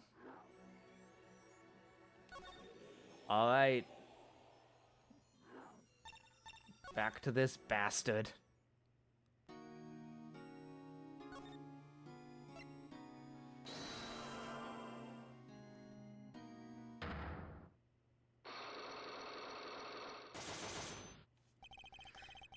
The trick up his sleeve. Flung by the seat of my pants must be a path. Ask someone to take a life, even one not long for this world. That's asking someone to commit murder. Okay, life's taken. Life or death, care to explain? The troop lived in a world of showmanship. The flashier, the better. The flashy so often means danger, doesn't it? Let's make this as painless as possible. If you have proof of this danger, then show it.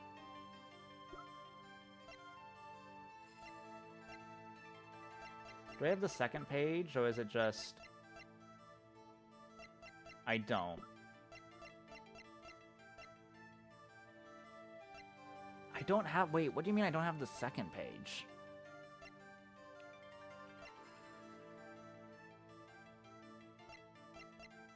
Let's try this. Why not? And this is your... Nope.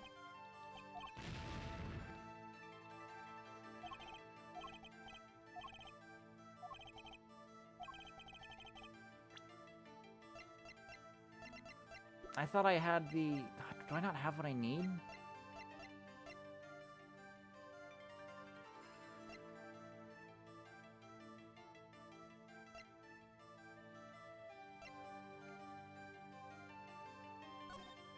I haven't looked at this yet. An Eridani, I've heard of that brand. This must be the brand symbol that is supposed to be some kind of flower. Wait 1 second though. Is that an eagle? Who makes these things up? Anyway, you'd think that they'd try for a clearer symbol at least. And graphic design's my passion.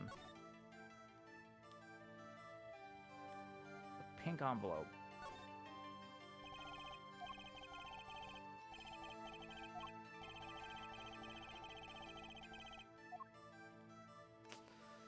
I don't know why this would really, because like, this is specifically the transfer rights to Trucy.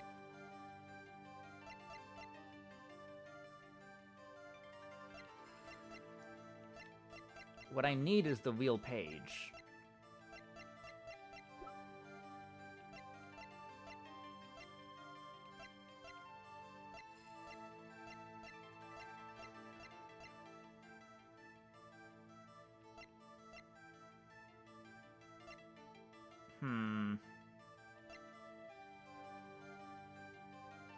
Amazing Mr. Hat.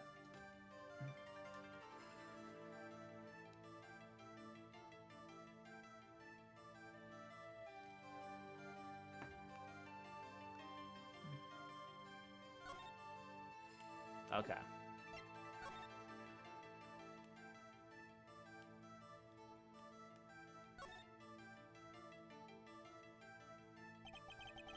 Trucy's mother.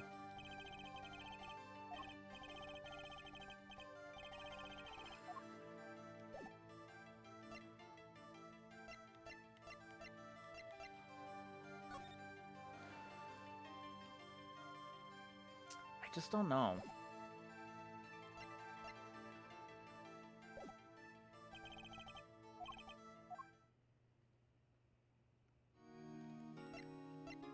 I need to know what the blackmail was.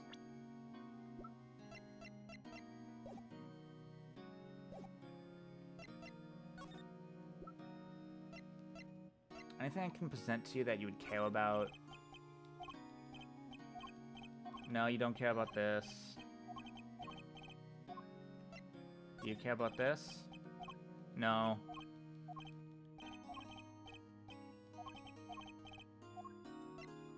Care about this? You should really care about this. It's from the future, dude. Care about nail polish? No. No, he doesn't need to do his nails. He has gloves.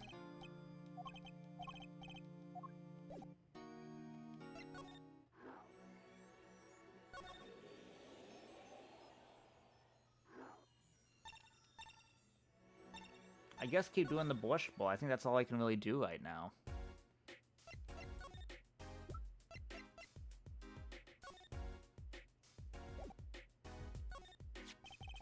Which is his mother. So, I think I've already presented this to him.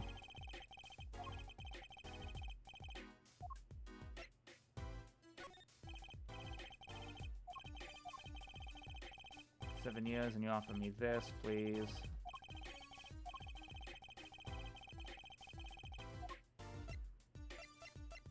Oh, this is how you did it. Aw. Doesn't give a shit.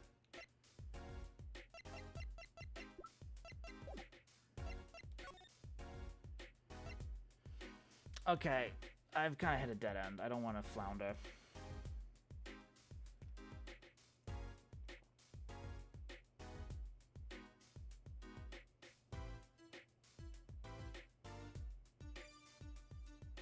Wait, what?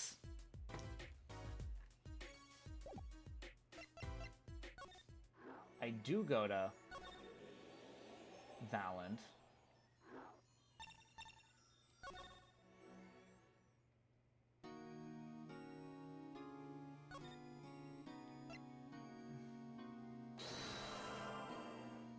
Okay, I'm glad I checked this because I would not have guessed this ever.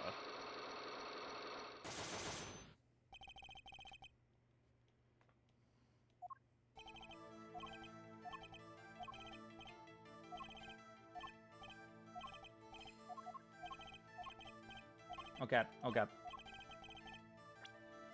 The danger is proof. Somehow the gun.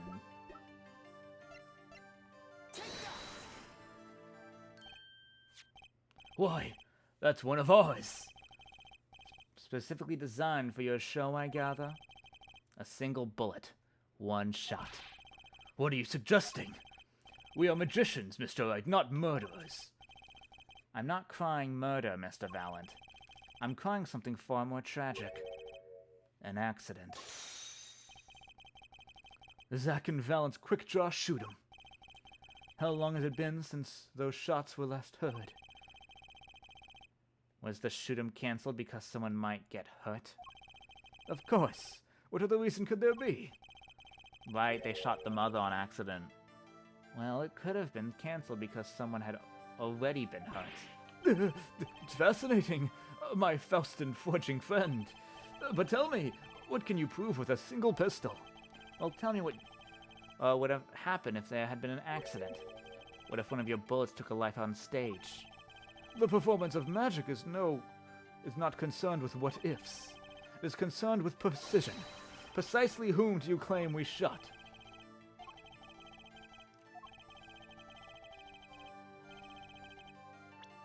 Who did he shoot?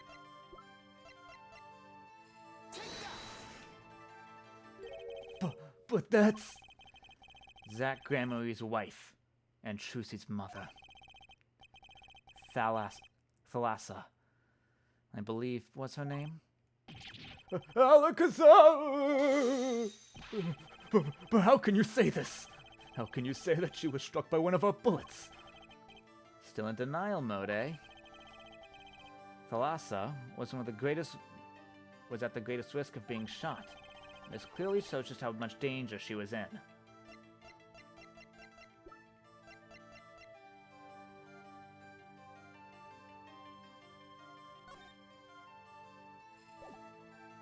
I think the stamp. I don't know how that proves it. Yeah, it is for some reason, the stamp. Troop Gramarye's performance were very, very popular. So popular, they even made a commemorative stamp at the height of your fame. We were not merely the latest craze. We were an age, a golden age. It's all here on this stamp. There's Thalassa, yes? Trucy's mother is missing, I hear. So this is just proving that she was part of the troop? What happened to her? I don't know. Part of his memory is still locked up. There was still one thing you're failing to address. What's that? As you say, our troop was a world unto itself. If our leader, Magnifer, was so inclined, he could hide anything he wished with ease. But Mr. Wright, then he would have hit a crime, making him an accomplice. Not a great foundation for blackmail. Valand's got a point. If one of the troop members died in an accident and Magnifi covered it up, his innocence would come into question. I found the right address, Mr. Wright. I'm so close. There has to be something. Phyllis's death could affect Zack and Valand's relationship with Magnifi. I see in your eyes. You still have something to say. How can you possibly prove more than you already have? I'll prove that Thalassa's accident tied to your hands.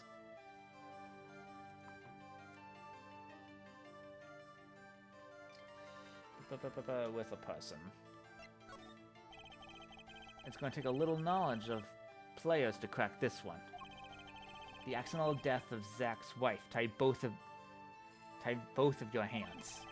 And this information proves Magnifi held so much power on you. I don't understand any. I would have guessed it's evidence, and then I would have presented, hey, he was dying of cancer.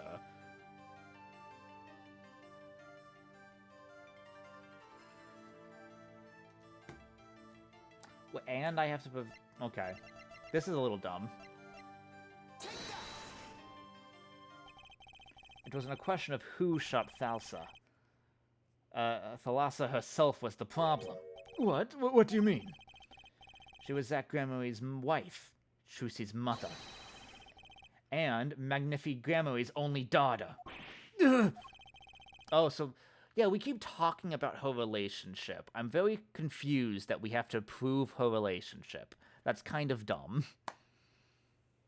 There was a terrible accident, and the two of you killed your mentor's only daughter. If that wasn't the key to Magnifi's power over you, I don't know what was. It was an accident!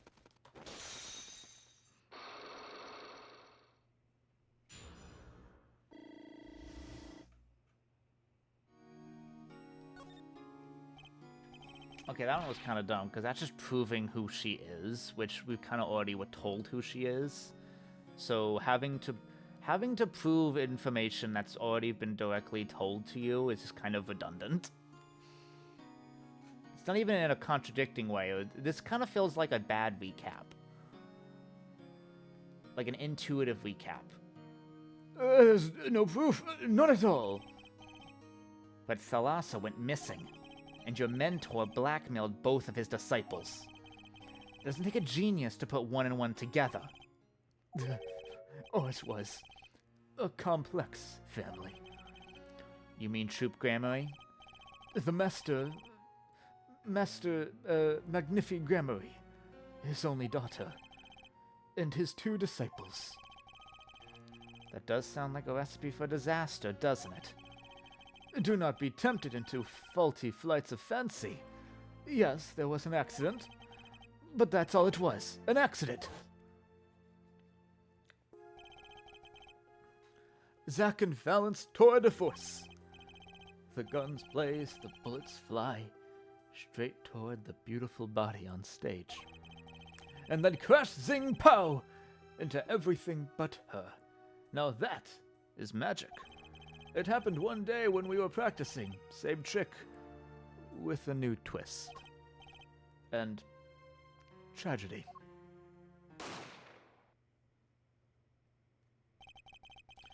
But as for whose bullet stole Thalia's life, we shall never know the answer. Thalassa disappeared from our lives, and Zack was bereft of his wife. Trucy lost her mother, and Magnifi his daughter. And that led to blackmail, I take it. It is all part and parcel of the darkness that comes when the curtain falls. The darkness. What did Magnifi Gramarye try to cover up? Why did he try to cover up the accident? It was his own daughter who died. All I can say is, it was a critical time for Troop Gramarye. A passing of the torch from Magnifi to Zack and Valent. We are sacrificed so that it might be a success. We all sacrificed. Thalia's death was the greatest sacrifice of all. Yet, even when her life was extinguished, her presence was not. What do you mean? In time, we, myself and Zack, found we could no longer oppose Magnifi's wishes. Magnifi forced us to perform his art for his benefit. I see. I guess I can understand. I mean, he did lose his only daughter, But do you not find cowardice in his actions? Huh? To decide to hide the truth of your own daughter's death is one thing, but then to hang that death as a guillotine above our heads? Things were dark behind the scene of Troop Gramarye, that's for sure. Does Trucy know? She was not told, naturally. Who would want to know that their father might have taken their mother's life? True. I had not thought of that accident for a very long time. I'm sorry to dredge up old memories, but this has helped a lot. Not to find Magnificency Slayer, I should think. True. Ah. After that accident, there was one who came sniffing quite persistently. A reporter? He called himself a newsman at the time. Often I spied him looking about the dressing room doing his research. Would you happen to remember his name? What was his name? Sorry, I have forgotten. But in the course of this interview, he became quite close to my partner, Zach. I liked him a lot. I liked him not. I see. Brushel. His name, I do not recall, but his scent, the cloying aroma of mint. Yes, whenever he smiled, which was far too often.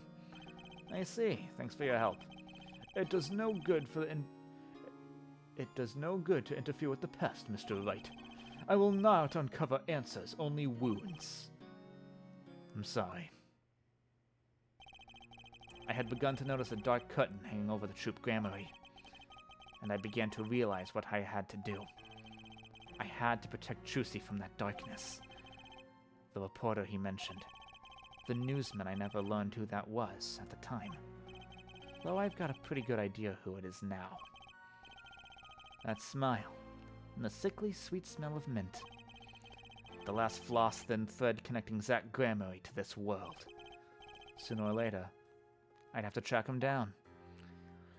Yay, I get to voice Brushel more. Hey, we're done with 7 years ago. Wow. Okay, everything's unlocked.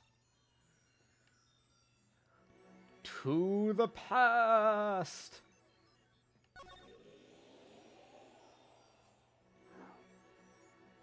Oh, fuck. Wrong button. God, am I gonna be able to finish? If I do a really long stream, I probably can finish. I don't know. Juiced. Well, what do we have here? Remember me? Of course I remember you. Journalist Meeks, ex-attorney in bar, end quote. Can I ask what you're doing here? Mr. Misham was poisoned and his daughter's... Oh yes, I know. Oh, how I know, yes. It's caused me no end of grief, to be honest. A journalist wishes he'd track down case just a little quicker, end quote. Were you on the trial of this case the whole time? Zach Gramarye was a good friend. Zach said something to the effect back at the Borscht Bowl Club. What a character, what a man. If a little, no, a lot. No, extremely rough around the edges. Do you think I could ask you a few questions? Oh, you're serious? I mean, I'm usually the interviewer, not the interviewee. Journalists ask questions, not the other way around, end quote. Fine, shoot, I don't care. People have been asking me all sorts of things lately. Family of forgers. It was tragic what happened to Drew Misham and his daughter. Forgery is a serious crime, and they paid the price. You know what really did them in, though, don't you? Yes, a forged diary page. The night I interviewed him, I found out something about Mr. Misham I hadn't known. What's that? You know, he always felt like he was being watched. Every day for 7 years. Walls have eyes, ears, walls have ears, potatoes have eyes, end quote. Being watched? You mean he felt guilty? No, I'm not talking about feelings here. I felt watched too. The whole time I've been on this case, no less. A journalist gets tingling sensation on back of neck, freaks out, end quote. Because you felt guilty? Why would I feel guilty? You felt like you were being watched, huh? I wonder what it all means. Drew Misham felt he was being watched? And you along with him. You sure wasn't just nerves? Nerves? No, it's nothing so mundane. I stopped paying attention to my nerves a long time ago. But I felt it too. Journalist sure he is being watched, end quote. Don't you know why Zach Gremory got rubbed out after 7 years? Right after coming in contact with me? He completely vanishes from that courtroom. Then for 7 years he talks to no one, not a soul. Then, just as the remaining time was almost up, he contacts me in order to have this made. And then he dies. Starting to put the pieces together, are we? And you were being watched this whole time? Maybe not just me. Maybe you were too. Me? I met Zach through that case, actually. You mean the shooting of Magnifi Gremory? No, before that. It's not widely known. You mean the accident?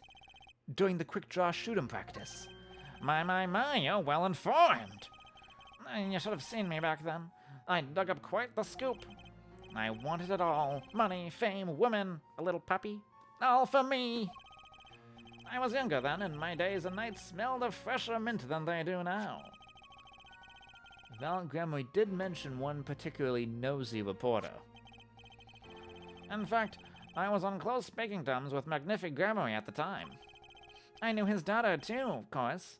Thalassa, was it? Really? Then Thalassa disappeared, quite suddenly at that. And Magnifi wouldn't say a word about it. Yeah, my evil habit got the better of me. Journalist catches scent of a scoop, goes on feeding frenzy. End quote. I set up a one-on-one interview with Thalassa's husband, see? Zach Gremory? Something strange was in the air over the Troop Gremory in those days. The whole screwy mentor-controlling disciples scene started by then, I'm guessing. Thalassa, she was part of it, all right? Come on, you can tell me, off the record. Sorry, I don't know. Anyway, I kept prying and eventually became friends with Zach. Sure, he punched me once or twice, or 5 times, but over time, he came to see me as his confidant. He's been waiting this whole time, 7 years, eh? Waiting? For his big comeback, of course. A big revival of the Magnifi miracle. Of course, it was all a dream. Because of this? The performance rights. It was the absence of any official documents. In the absence of the documents, he was golden. Needless to say, the old man didn't give his rights to both Zach and Valent.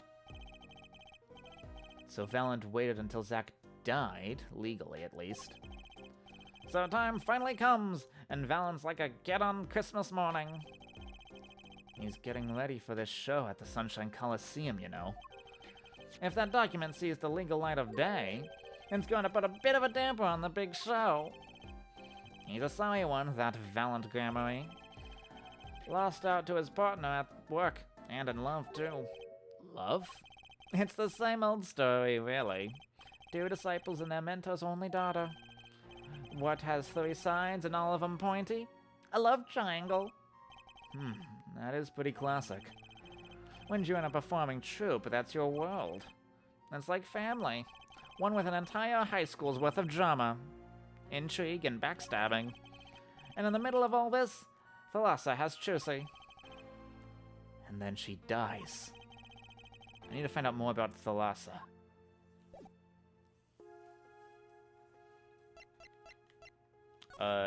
Anything else?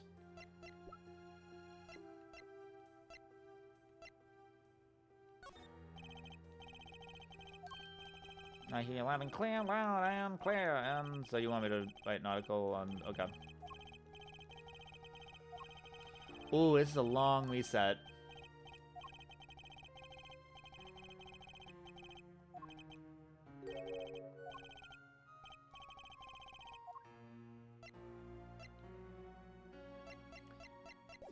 What do I do here? I need to get something from this. What's this feather? Let's take a closer look. Anything to examine?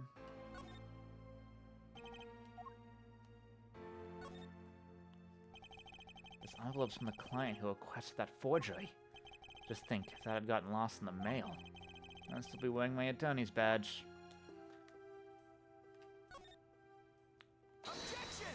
I just have to do that when I see this pose. Can't believe it's been 7 years. I have to stop torturing myself with these things. I know, I'll just pretend I'm saying something else. The post office? Why, it's right over there. Good day, sir. Ugh.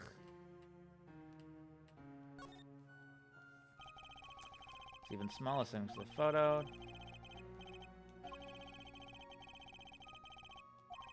Sometimes life just sucks.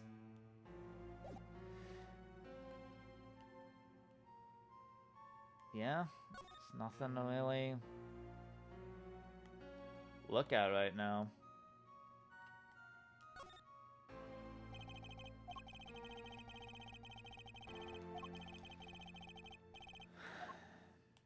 Okay, yeah, so this is after the case.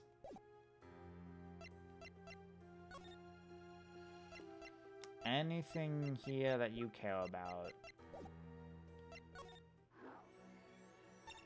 Let's go to Sunshine Coliseum. I have unlocked that.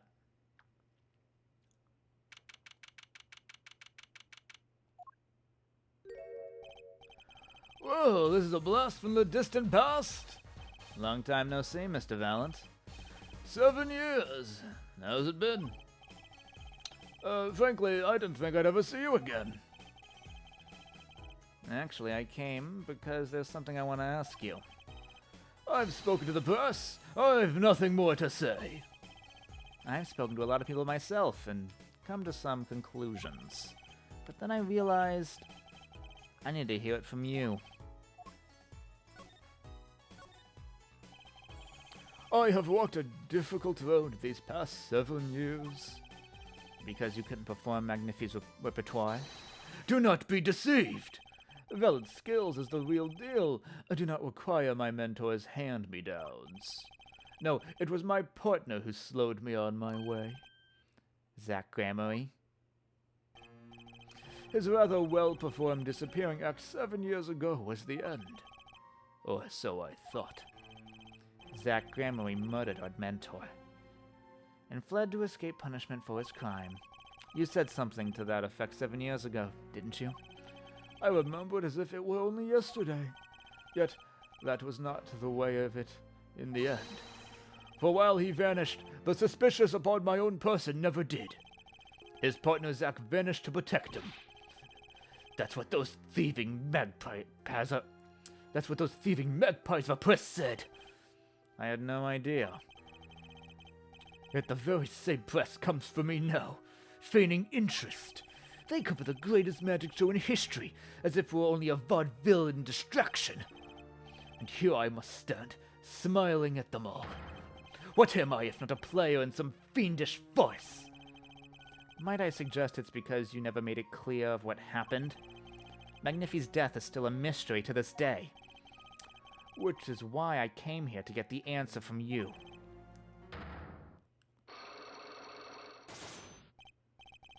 I knew I'd be seeing those sooner or later. The audience has no business stepping upon the stage. They must be content to sit and stare at the spotlight. Sounds an awful lot like something I heard 7 years ago. Alright, let's see if I got what I need. Bring it on, bitch.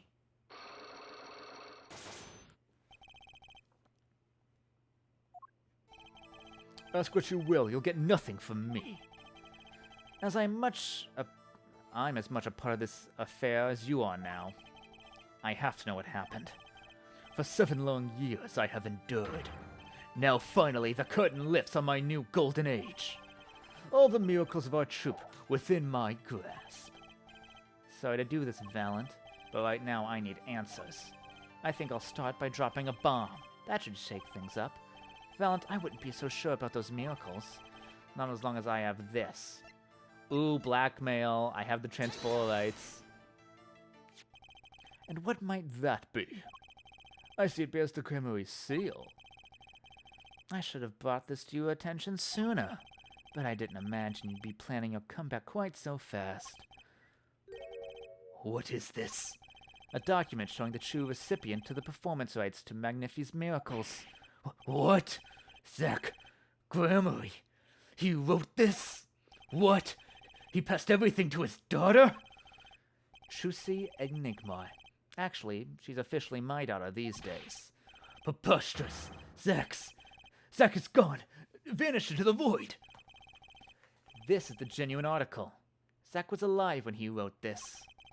Both myself and the notary can testify to this.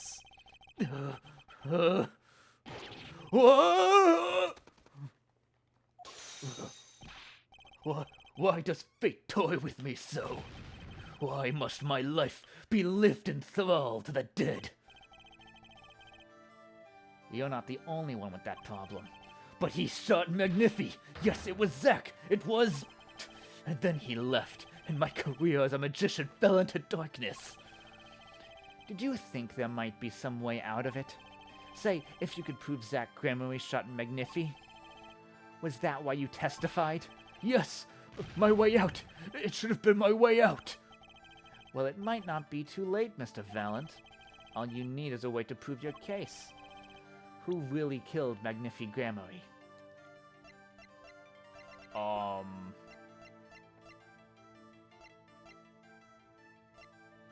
Wait, it wasn't him?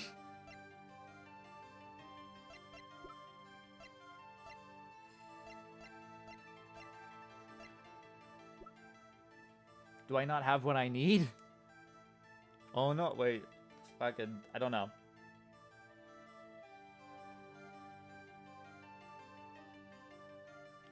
I don't have what I need.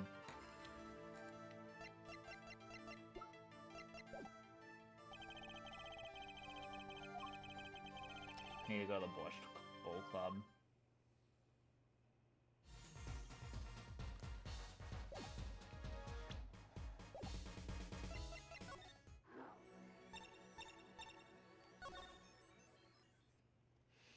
Yeah, I would. There are some here that's a little BS.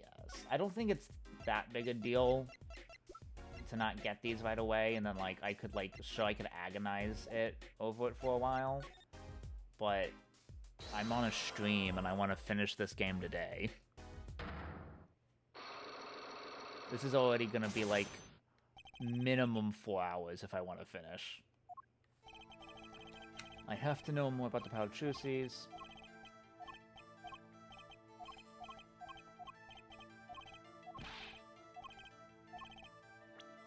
I think I know why you don't want to talk about her.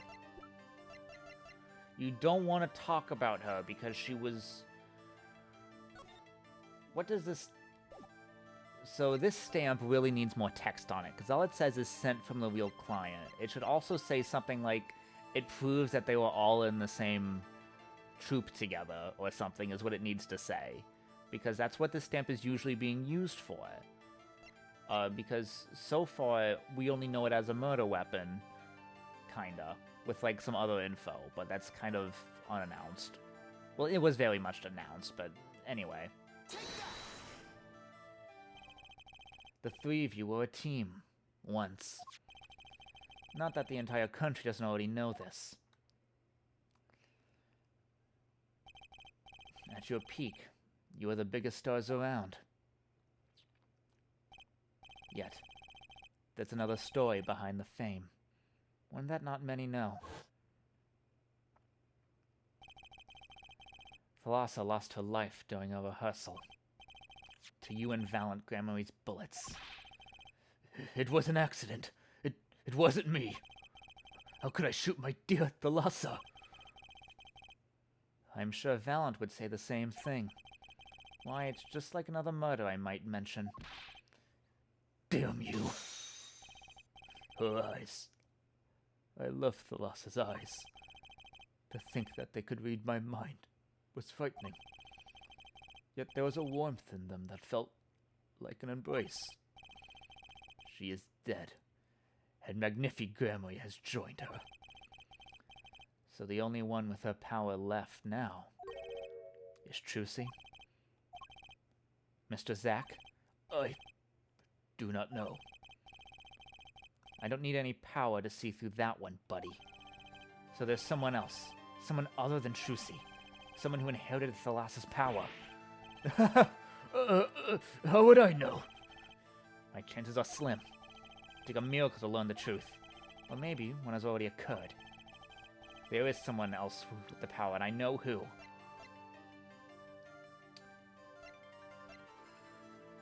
Do you even know who Apollo is at this point? I guess you would kind of know who Apollo is, because you're friends with Gavin, and Apollo works for Gavin, so you are familiar with him. Oh yeah, so the age is automatically add. Oh, and this portrait changed depending on where I am in the timeline. The timeline!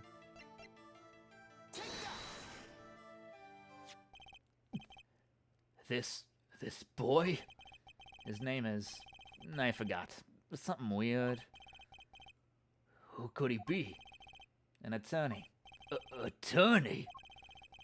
I noticed him when I went to visit a friend's law office. So, what are we to make of this, oh great ex-attorney? Hey, that's actually not this game. Great Ace Attorney doesn't happen till later.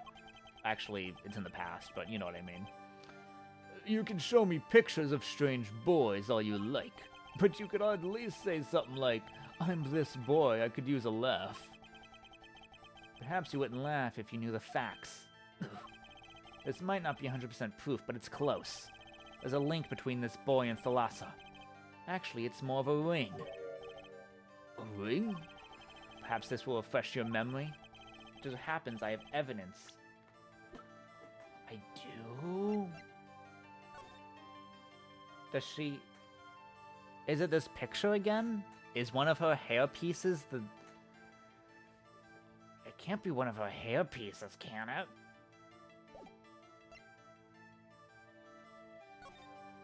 Let me look at the picture again. Does she have Apollo's ring? She has earrings. Oh wait, no, the bracelet is there in the picture.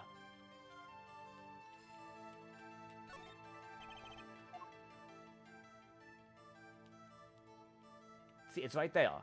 I see it. I'm gonna present this. Mr. Zack?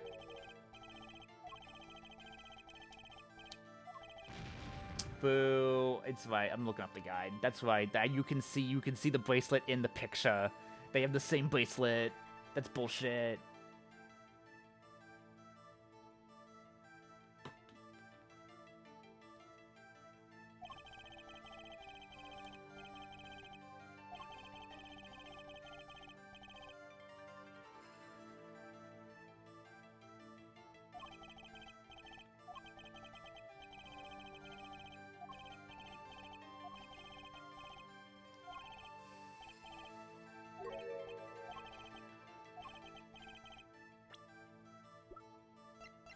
It says Thalia's portrait is what I need? Do I not...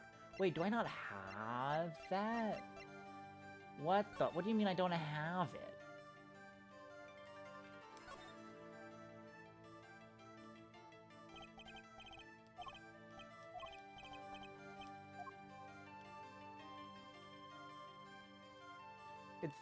This is her portrait. What other portraits are there? What do you mean it's not her portrait? What am I missing?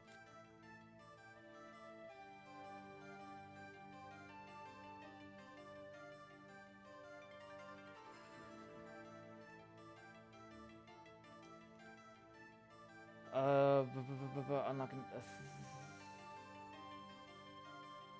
Oh, I have to get the... Present... You can now speak to witness about his vote. Unlock Thalassa by presenting I have to present the locket to fucking... End inquiry. That's kind of dumb. I have to present the locket to fucking Brushel to get the fucking picture. That's dumb. Mr. Brushel, do you know what this person... Do I know that person? Of course! I was friends with Zack after all. He hit me a few times, 5 times actually, but still I never forget his wife. I guess they were talking about how he was involved, so I guess this isn't that weird. Athalia Grimory. Magnifi Grimory's only daughter. I mean, that Magnificent Grimory's only... Fuck it. Do you think you could tell me a bit more about her? Well, why the heck not? God. Excuse me. Water. So, Thalassa married Zack and had Chusi, see? It was her second marriage, actually. You mean she was divorced? I hadn't heard this one before. Not quite. Her late husband was a performer, too. Apparently he died doing some gig. Tragic, really. They only had been married 1 year. I didn't know. Ah, but she was a beauty. I still carry a portrait photo of her around, you know? So I had the wrong picture. Boo. Boo. Bad game. I love the story, but bad game design. Whatever. I have known Chusi since she was a little thing, too. She got the better deal, really. She got you for family, after all. What do you mean? Just reminiscing, you know? Thalassa has another child besides Chusi, end quote. What? But Trucy said she was an only child. Ah, yes. This one she had with her previous husband. Her previous husband? Wow, they are brother and sister, okay. Her first husband who died during a performance? Yep, they had themselves a kid. Another orphan now. That's another one who slipped through the cracks. No idea where they are now. Thalassa had another child? Do you think I could borrow that photo? Sure, I can be generous on occasion, you know. I won't need this locket anymore. Better return it to Chusi before I forget. People in Vincent get tangled together and get bigger and bigger. Don't you think? I was too busy wondering about bigger to listen to what you were saying. Biggerer. Biggerer and biggerer. Sometimes you gotta accept that you won't be able to untangle it all, I think. Maybe so, but still. I have to do what I can. And I have to tell what I find. I have to tell what I find to those who come next. Next, you say? I'm the one who will close the curtain on this little play. Apparently, that's not my role anymore. Magnifi? Magnifi? I was just wondering what Magnifi would think of all this. What do you mean? Haven't you seen it in Chusi? She's got his power. You mean how I can't lie to Chusi? It was the same with Magnifi. And with his daughter, Thalassa. It's a strange thing. You think it's some Gramory gene? Magnifi told me once, back when Zack married Thalassa. He said Zack had good eyes. But not good like Gramory's eyes, not that good. I wonder if Zack ever played a game of poker with his wife.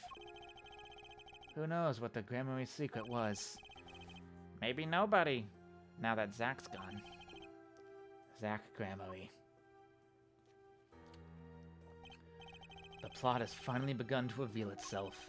It spurred from a warp in the Gramory fabric, and grew swallowing everything, warping itself around the Gramory's power. Goodbye forever, Brushel. A power which was passed from Magnifi Gramory to Thalassa to the next generation. And I would once again need to meet the one who bridged it all together.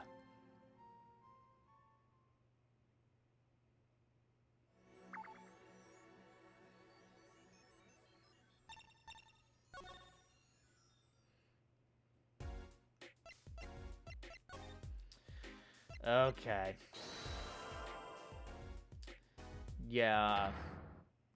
I am not crazy about the locks mechanic. Know about the power. Yeah, because you have to reread all the dialogue every time you want to go through it, which is really annoying. And I want to know why you don't want to talk. Oh, right, it's just this.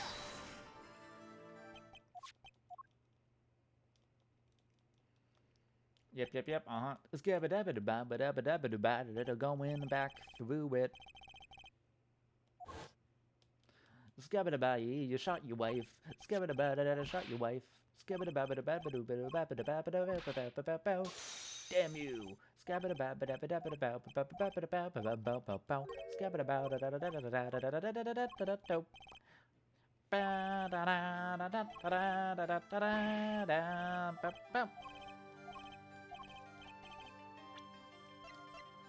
it's Apollo.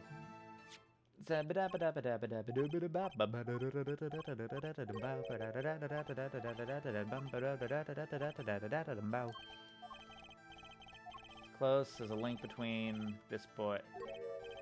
A link. Perhaps this will refresh your memory. Just so happen to have showing the missing link.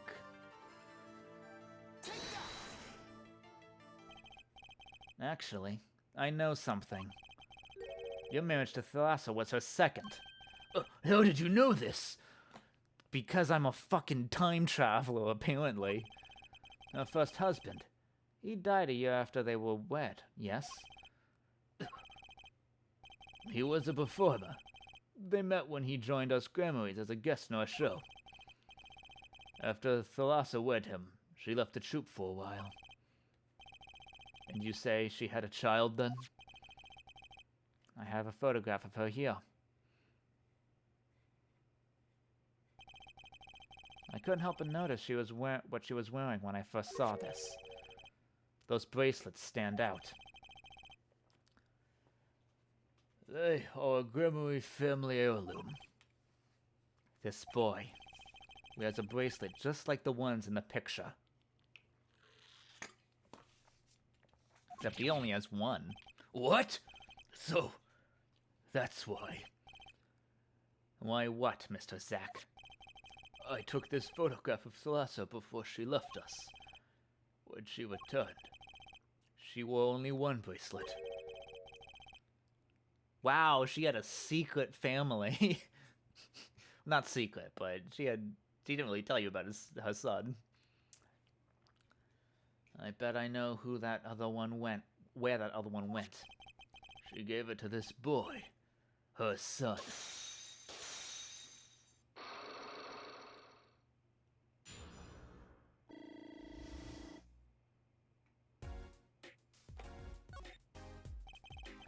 This strange power, I myself do not know where it comes.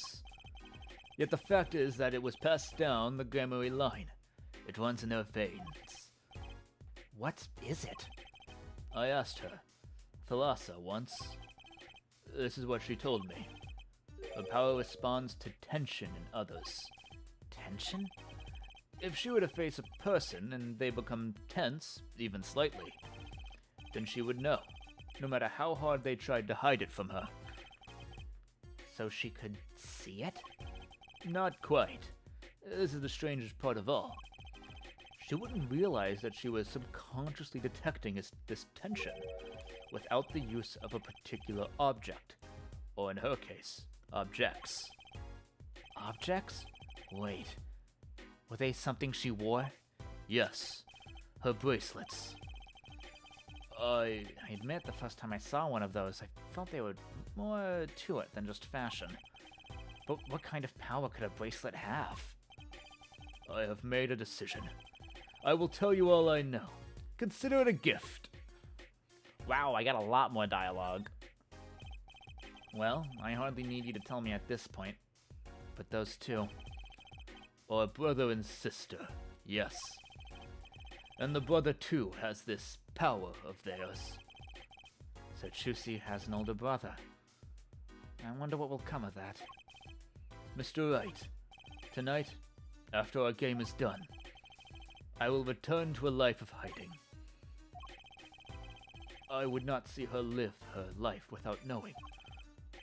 I understand. I'll tell the two of them when the time is right. I am in your debt once again. No kidding. What I wanted to know is how this all got to be so messed up. Those bracelets are made of a special alloy. It is said to expand and shrink, very slightly, in response to body warmth. So they're temperature sensitive or something?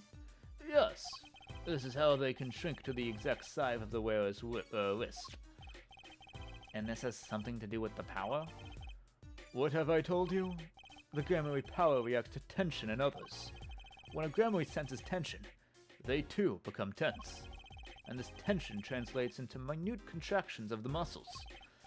So minute, they cannot sense it on their own. Their muscles? Oh, so that's what the bracelets are for.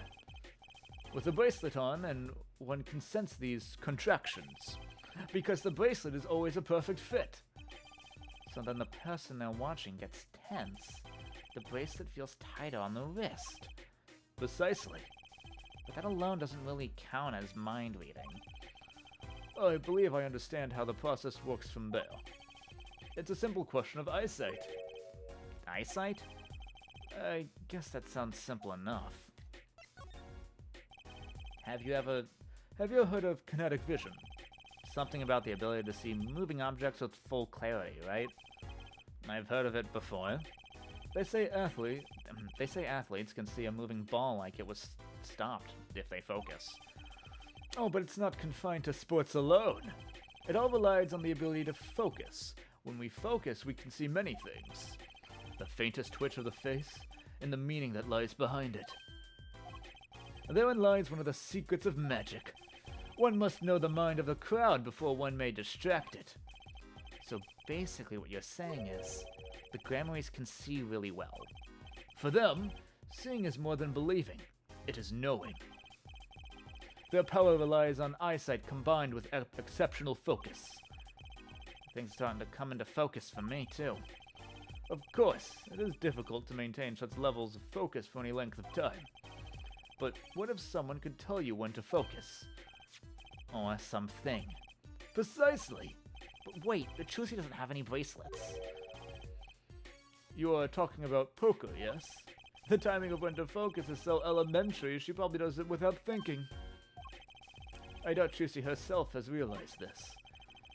That is all I know of things, Gramarye. Thank you, Mr. Zack.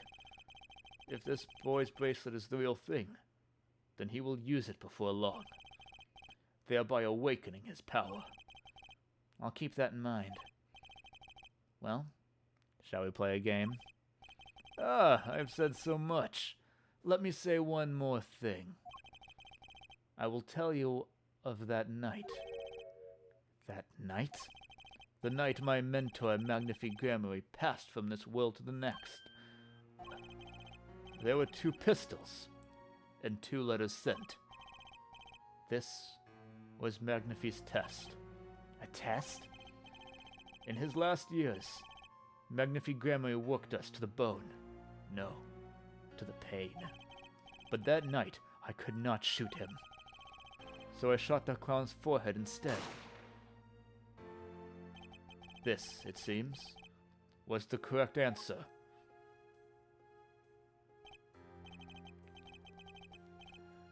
Here, take this. I give my art to you, Zack. What? It is thanks for playing along with my show. You shot well tonight, Zack. Though I would not have minded dying by your hand.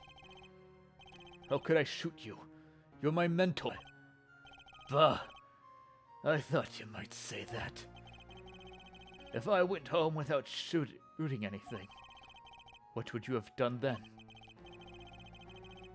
And of course I would have given Valand his chance. And if I had shot you in the forehead instead, then it would be over.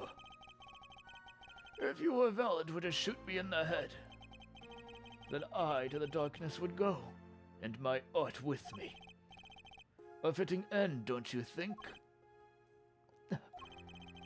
Yet this ending too gives me no cause for regret. I thank you, Zack. And I'm so sorry. I have done much that was wrong in my day. So neither of them shot. Was it Gavin who shot him somehow? It seems to me that Magnifi wanted you to be a successor all along. That's why the time he... Sorry. It seems to me that Magnifi wanted you to be the successor all along. That's why the time he gave you was the earlier than Valent's. Perhaps. But it is not something we will ever know for sure now. I wonder, what is Valent up to these days?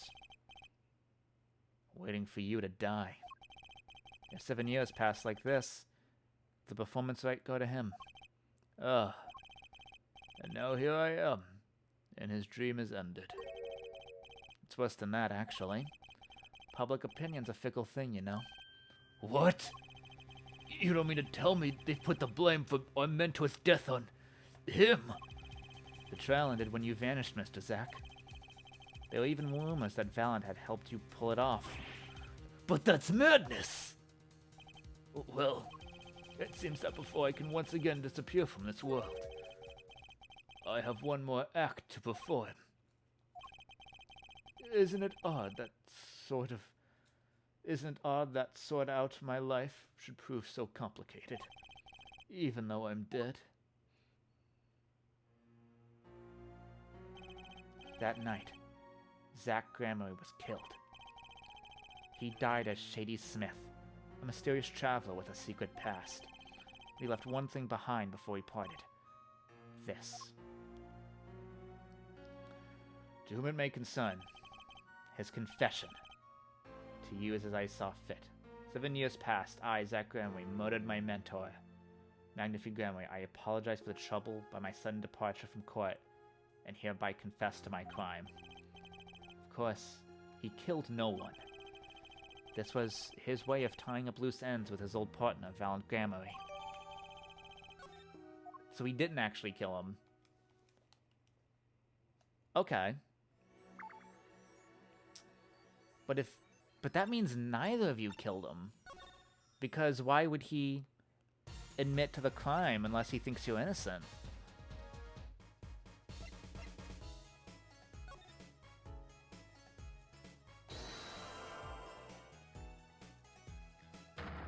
Alright, you old bitch.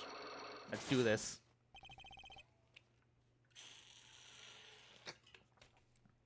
Almost done. Ask what you will. Know what happens. For 7 long years I have endured. Now, finally, the current list of my golden age. All the miracles of our truth within my grasp. Sorry to do this, Valent, but right now I need answers. I think I'll start by dropping a bomb. Yes. As long as I have this. Transfer rights! I got a will, bitch. What might that be? A document showing the true recipient of the performance rights to Magnifi's miracles. Zack Gramory, he wrote this. What? He passed everything to his daughter, Trucy Enigma.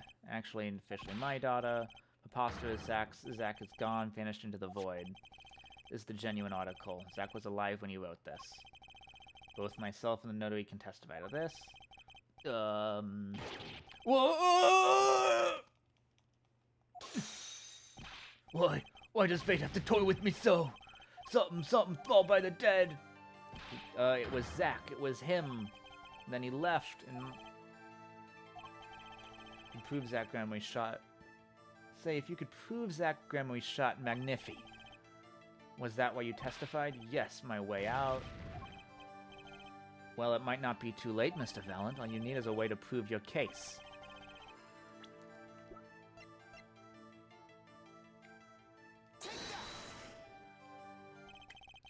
I believe I have the answer to your prayers right here. Zack Gramory wrote one more thing before passing on. But this is a confession! In which he admits to the killing of Magnifi Gramory. See? All according to your plan. I am a magician by trade. Deception is my life's work. Fool the audience. Give them a fleeting dream. Yet It seems the tables have turned. Now I am the audience, believing in the deceptions I have wrought upon myself. Zack wrote this right in front of me, after I explained your situation to him. Alakazam!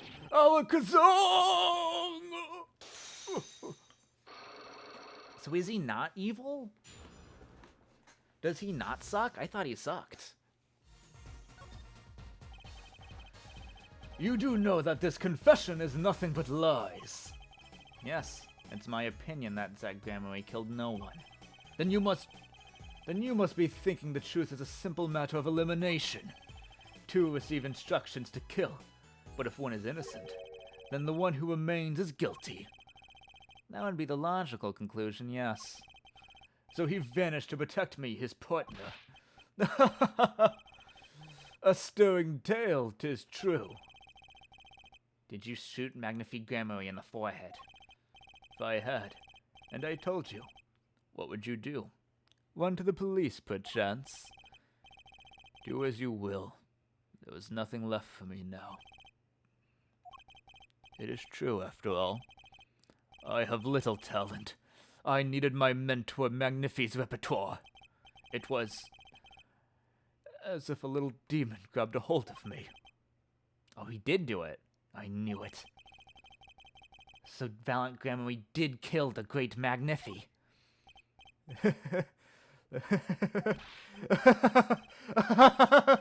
So sorry, Mr. Wright, but it was not I who shot my mentor. What? But if it wasn't you, then who was it? There wasn't another disciple, was there? Another disciple, such as, I don't know, Knack and Talent Gramarye, maybe? Your wild fancies couldn't be further from the truth. Only Zack and Valiant received those threatening letters. But there was another. One more person could have fired that pistol that night. I don't suppose you've figured it out by now. It wasn't Zack or Valiant who shot Magnifique. That had to be the only other person at the scene. Which means... Wait, you don't mean... Yes. The great Magnifique Gramarye himself. It was suicide. So Magnifique Gramarye committed suicide? You find it hard to believe? To be honest, I hadn't even imagined it as a possibility. When I arrived that night, the old man was still alive. Wait, why didn't you just say he committed suicide in front of you? He appeared asleep. I could not shoot him. But when I turned and made to leave the room, the old man called out to me. So you spoke with Magnifique Gramarye? Yes, and this is why I knew what he had done. Magnifique transferred the rights to his repertoire to my partner, Zack Gramarye, not me. I see. Then I guess I owe you an apology. I always thought you were the one who did it. You owe me no apology. Huh? My crime was, in a way, more serious than that of murder. What? Your crime? Well, yeah, he knew the whole truth the whole time, but lied about it anyway for his secrets. Is Valiant Gramarye confessing something to me? What could be more serious than murder? Yeah, I'm guessing he wanted to frame... My theory right now is that he wanted to frame... About with names. He wanted to frame... It's not Shady Smith right now. Zack, yeah. He wanted to frame Zack for the crime so he could have the secrets. And he somehow got Gavin involved in it to help him make a forgery. You see, I knew that 2 letters had been sent. There are no secrets between partners, it was easy to find out. That was when I understood Magnifique's plan. He wanted to die by one of your hands? Little did I expect it had anything to do with the rights to his repertoire. That was when I heard it. The little demon whispering inside my heart. The demon. Let me confess. I had intended to shoot Magnifique. And I planned on framing my partner for the crime. What? That night, I prepared something before going to Magnifi's hospital room. Which was... IV fluid, of course. I'd seen it on an earlier visit. If Zack did not shoot, I would do the deed. Then I would use the IV liquid to place the murder on his hands. That was my plan. But you didn't shoot him. I could not. The demon in my heart fled the moment it came. But then Magnifi called me back. I am sorry, Valent. I am giving my magic to Zack, not you. You still lack the draw he has. Please help him if you can. I left the room, and then I stopped. The shock of what I had just been told consumed me. That is when I heard the fateful gunshot. Magnifi Gramarye, killing himself. Then the demon awoke anew within me. Zack killed him. He was the one. Frame him, and the magic will be yours. I altered the scene of his suicide. I took the pistol from his hand, wiped off the prints. Then I used the syringe to add the IV liquid I'd bought. So in the end, things happened pretty much as planned. Magnifi died, and you framed Zack for his murder. As planned, indeed. Of course, the outcome was somewhat different than I had anticipated. Well, what do you think?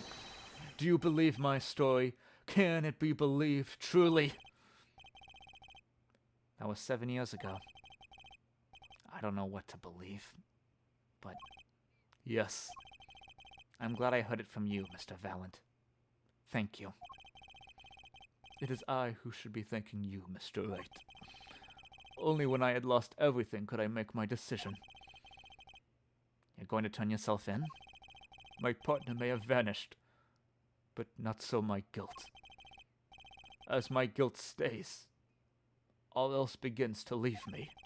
My friends, my performance rights, my magic. I've had enough of vanishing acts. I understand. I thought my life was ruled by a dead man, but I find I was wrong. For Zack Gramarye was alive. Well, not anymore. And now, it occurs to me. What if he was not the only one who survived? What do you mean? You see, now that I think about it, I realize that I know. We never saw proof of her demise. We never saw her body. Her? The mind races, and the mouth flaps on. My apologies. Forget this matter. I can only hope that the day will come when I again meet my partner, Zack Gramarye. Then I shall apologize for my terrible mistake. I am glad we had this chance to talk. Thank you. Oh, I'm getting to act. It's so fun. Zack Gramarye, Shady Smith. Whichever name you prefer, he is no longer with us. The truth revealed in that trial was only a sliver. And the impenetrable darkness that remained has taken another life. I knew what I'd done to do. I knew what I had to do to push back the darkness for good. It involved paying that man a visit.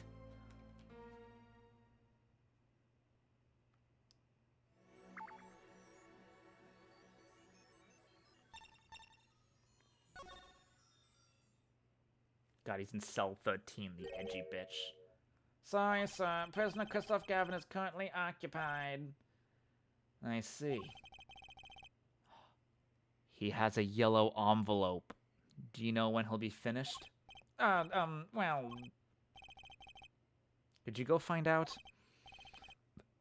Certainly, sir. Please wait here a moment. My apologies to the guard, but there's something I need to see. He's got a yellow fucking envelope, the bitch. You twee bitch.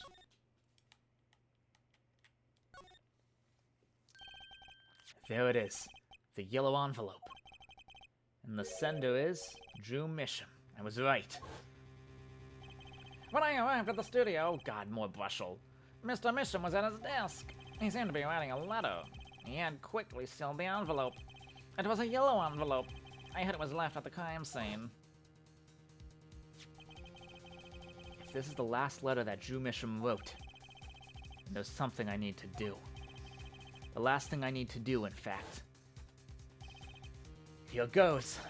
Let's see if this Aquatcho 9 spray finds anything.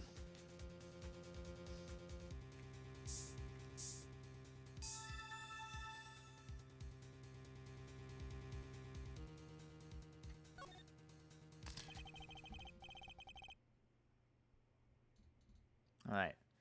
So this was Drew Misham's messenger of death.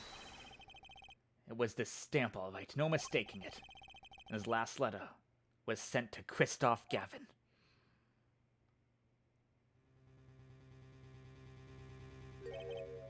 Gotcha. Finally, decisive evidence.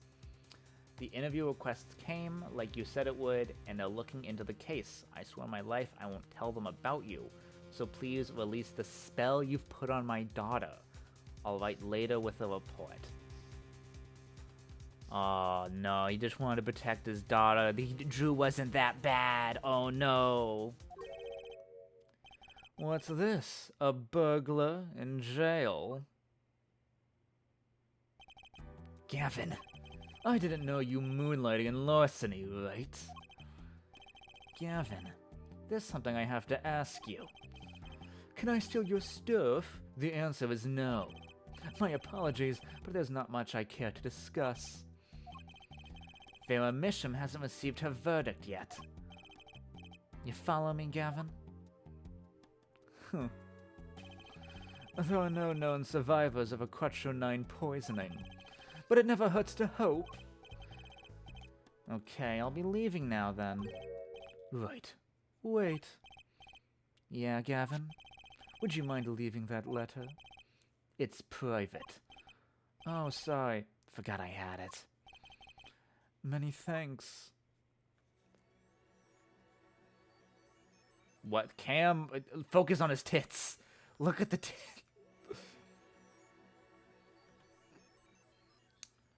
He has a camera in his beanie.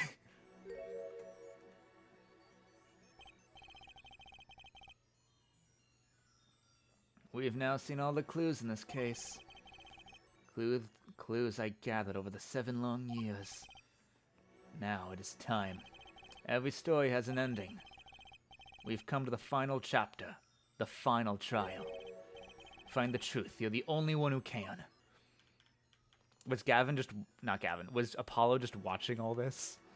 On a monitor?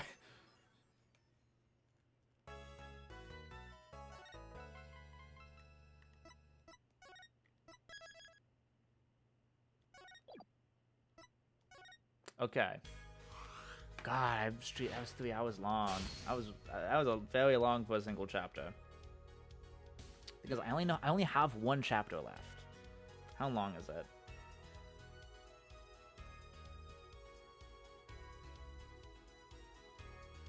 It doesn't seem that long. I'm not reading it. Don't worry, I don't cheat. But it doesn't seem long. It doesn't seem long enough for a whole stream. I might finish it in like an hour. So what I'm going to do is I'll be back soon. I'm going to take a quick break, and then when I come back, we're going to start the last chapter and finish the game.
Alrighty.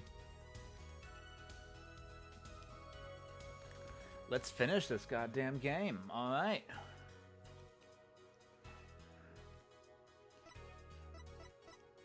I will say one thing. We don't know. That portrait still doesn't look right. For the guy in... Oh, wait, no, yes it does. The black hair's right there. Never mind.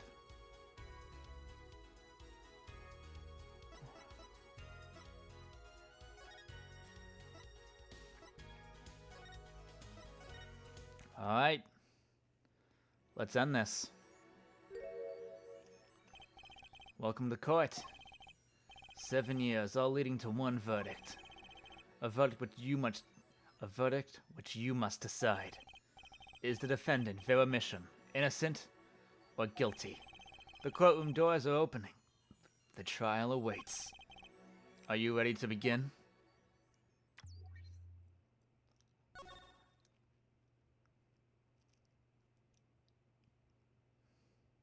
Would you see like Apollo on a laptop? And I'm like, damn, that's some crazy shit.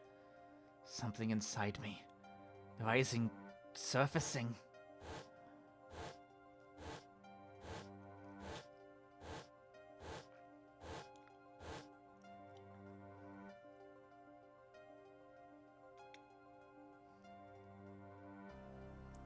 Something important.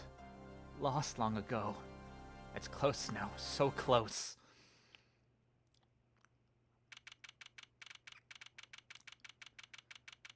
Courtroom number 3. Court is now in session for the trial of Vera Misham. The defense is ready, Your Honor. Prosecution's ready to rock. Prosecutor Gavin, how is the defendant Vera Misham's condition? Acute quaternine poisoning, according to her physician. She could die at any time. Thus, her absence from the courtroom today. What? They can't put on trial without her being here. It is unusual. They should wait for her to get better and do it then. It's so bureaucratic of them. That's being a little harsh. They can't delay the trial any longer, or they risk having no one left to try. Right. A trial without a verdict can cause only grief. The records of this case and experience tell us this. Apologies to the defendant, but the show must go on. Right. If Vera dies, the trial will be cancelled. I'm not going to let that happen. Mr. Wright told me everything that's been going on behind the curtain all these years. I'm going to get Vera her innocent verdict while there's still time. Very well. Your opening statement, Prosecutor Gavin. The prosecution's case is unchanged by recent events. Why did Vera Misham succumb to poison? Because she couldn't live with the guilt of what she'd done. But Vera was poisoned with aquatronine. The exact same poison that took her father's life. What better confession could you ask for? Being the killer, she would have access to the poison. Significant since it's rather hard to come by. Oh, that is true. In other words, I see no need for further discussion. We could have had our verdict yesterday. Well, Mr. Justice, if you have no objections, I see no reason to postpone a verdict. What we need to worry about isn't the verdict, but the trial itself. The defense holds that Vera Misham is the victim, not the killer. If that's so, then you have to prove something. She was in court giving her testimony before us.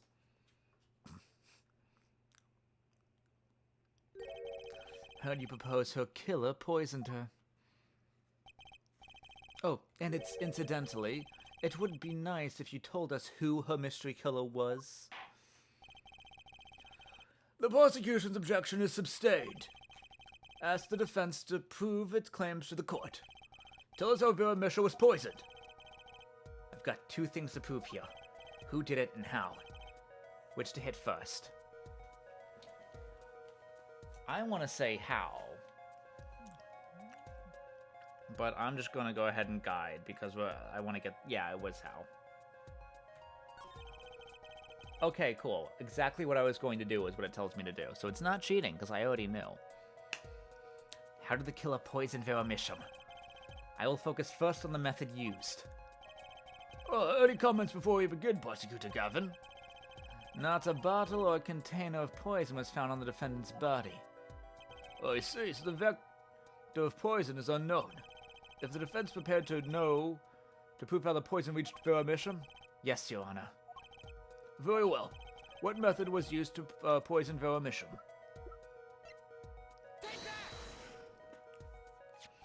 What's this? My, what a beautiful bottle. I'd like to give whoever designed that a hand. Is that nail polish? It's colorless. Ah. Something the matter? No, nothing. Nothing at all. So the killer put poison in this bottle and made her drink it? As Prosecutor Gavin has told us, this is nail polish. Nail polish? It's like paint for nails. Know any woman with red nails? Oh, my wife has red nails, I see. So she's been painting them all this time. Let's recall yesterday's trial. Remember when Vera was testifying to the court? Court is now back in session, but... Vera seems pretty tense. She's practically chewing on her fingernails clean off. Whenever Vera became nervous, she had a habit of biting her nails. Her nails? Oh! Prosecutor Gavin, when the prosecution had Vera examined, did they check her nails? Bailiff, have them check the defendant's nails at once. Mr. Justice. Yes? Do you know who did this? Do you know who put poison on that nail polish? Yes. That bottle belonged to Veromisham? Why do you ask? Know someone else who might have a bottle like this? No, just checking. Mr. Justice, you are about to accuse someone of poisoning the bottle of nail polish. Please dispense with the chatter. We realize the weight of this accusation. Here, let me show you. Understood, Your Honor. No problem, I know what I'm doing this time. Then let us ask, who poisoned Veromisham via her nail polish? Wow, right on him. It was that Gavin. Nope, the other Gavin. A lot of people in this case. I do like a large cast. It's fun. What? This is Christoph Gavin? What's your game? My bro, there's no way you could do such a thing like that. You should know that better than anyone else. Indeed. He is behind bars. I know. However, that doesn't mean it was impossible to do what he did. What? Ask yourself when he put the poison in the bottle. It could have been yesterday, it could have been a month ago. Maybe it was a year ago. Or perhaps it was 7 years ago. But Christoph Gavin had no motive for killing this poor girl. It's simply inconceivable. Prosecutor Gavin doesn't seem to think so. That face tells me one thing. Christoph Gavin's own younger brother doesn't find it inconceivable at all. Oh, well, Prosecutor Gavin, if you feel there is a clear and pressing need, then we may have to summon Christoph Gavin from jail as a special witness. Fine. I've known for some time that impenetrable darkness lurked at the bottom of this. A darkness that has swallowed even myself. Okay, the defense wish is granted. Let's prisoner Christoph Gavin take the stand! Bailiff, begin proceedings to call a special witness. The witness is Christoph Gavin, currently residing in solitary cell 13 at Central Prison.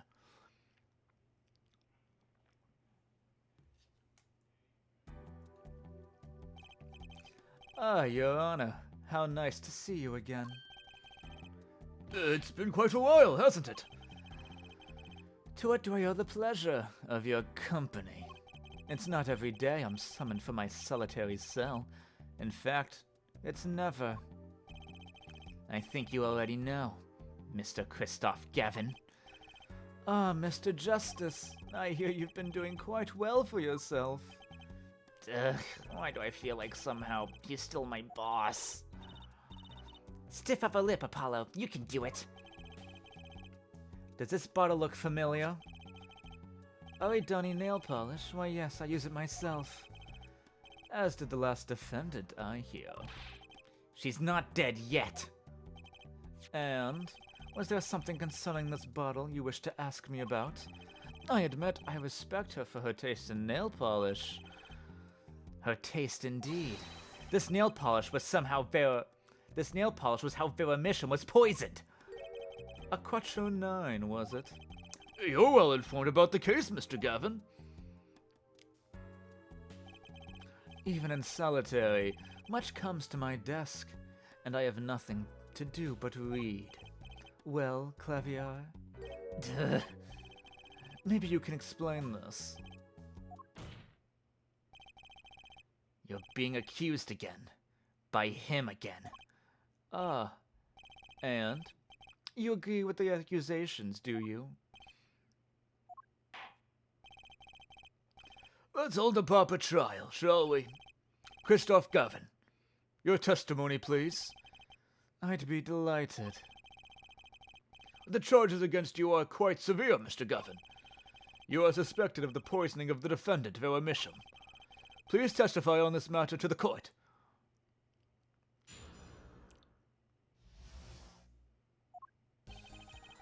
Owning the same nail polish does not a murderer make. I have been in solitary confinement for half a year. How could I poison her? Her father died of the same poison, the meaning of which should be clear. The prosecution's case holds. She poisoned her father, then attempted to poison herself. Surely you aren't going to suggest I was responsible for poisoning her father too. Well, I'm afraid the defense's claim is sounding rather unlikely. Naturally. For one, I don't even know the Mishams.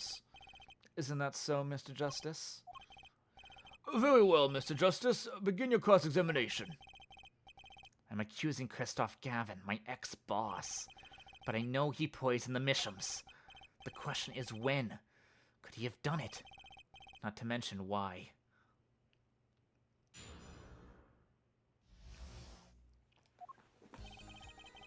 Oh, okay, let's press. Tell me, is this nail polish expensive? Ordinary nail polish is of the highest order. Not only is it fabulously expensive, but it is made in extremely limited quantities. And you and Vera just happen to both use it? That can't be a coincidence. I'm guessing it's not a coincidence. Huh? It's simple. Adnani is the best nail polish one can buy, correct? Then if one wanted the best nail polish, one would buy it. That makes sense. Why, it's a bit like my feelings towards a brand name gavel here. In my silk top hat. Are we done showing off our refined tastes? Please continue with your tasteful testimony. I've been in solitary, perceive... Oh. I didn't mean to do that. I mean, sure. Dude, we gotta check if he's got sweaty pits. Do you think... Oh, that's gonna be his tell. I know it. For how that hand is rendered.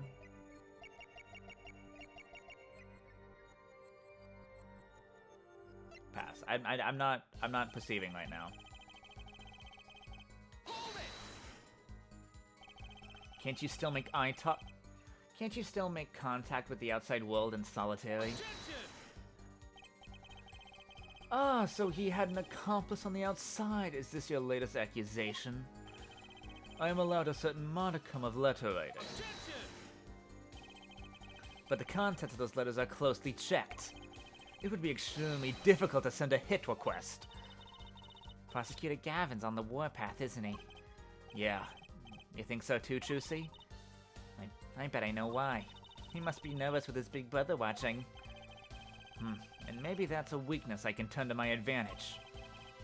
Are we cool with that? May I continue? The meaning of which should be clear.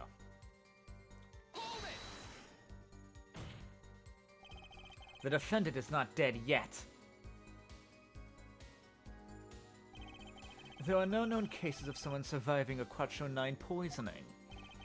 You seem to know a lot about Aquatro 9. I know a lot about a lot of things, which is why I suggest we pick up the pace. Or else they'll be short one defendant, for what she's worth. The witness will refrain from speaking ill of the ill. My apologies. Shall I continue?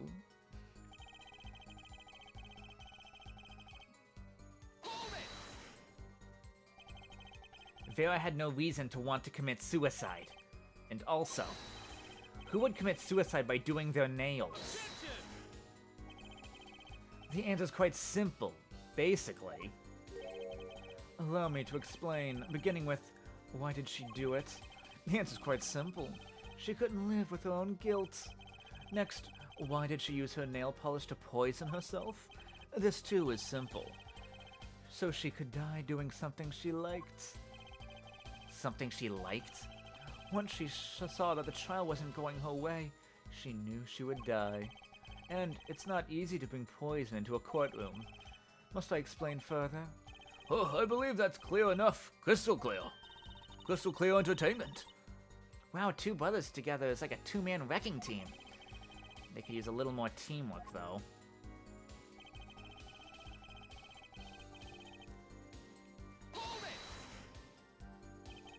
Both Vera and Misham were poisoned with Aquatro 9. That really can't be a coincidence.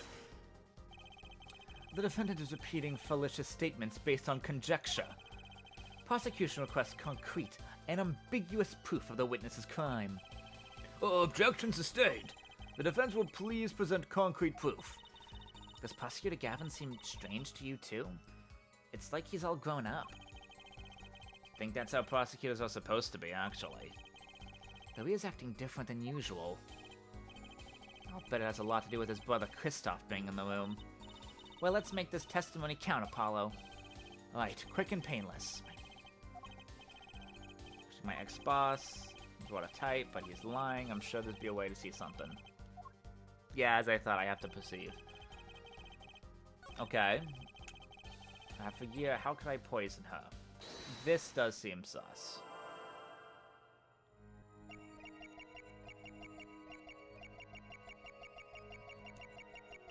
I think this is gonna be his tell.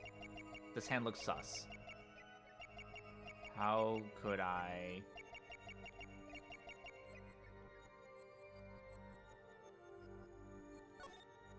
Okay, let's try another part of the body.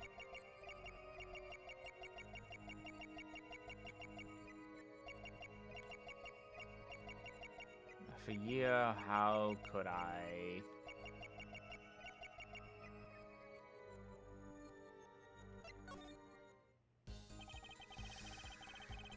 He looks like such a tapper.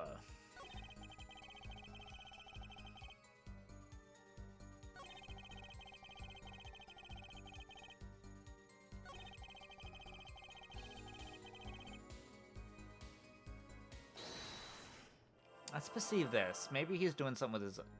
Oh, he looks angry!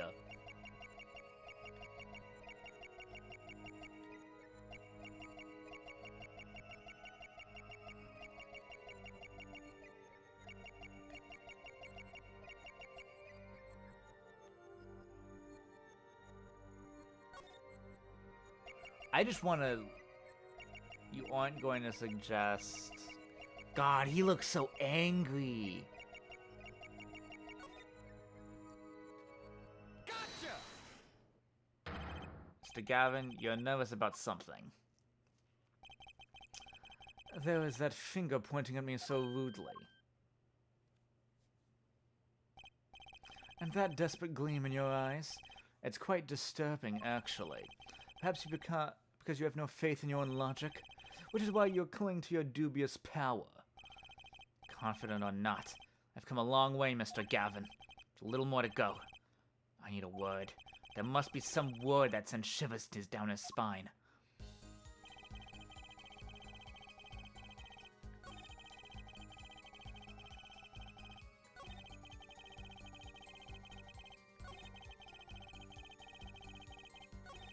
So I think I got the right statement, but it wasn't on the right part of the word.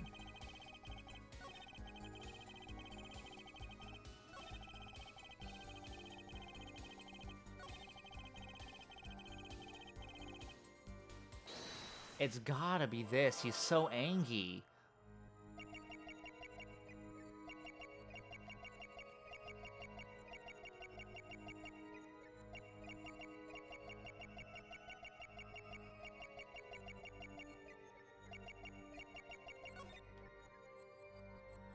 His hand moved just a little bit.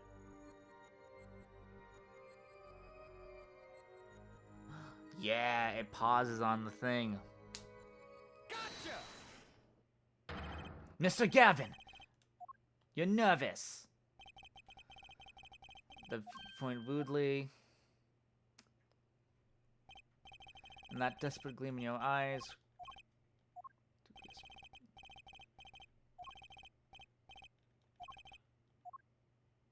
What? That was it. He was doing a thing. That wasn't right.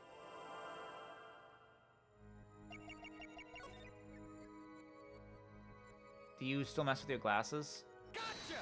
Oh, I didn't mean to fuck. I meant to fucking back out.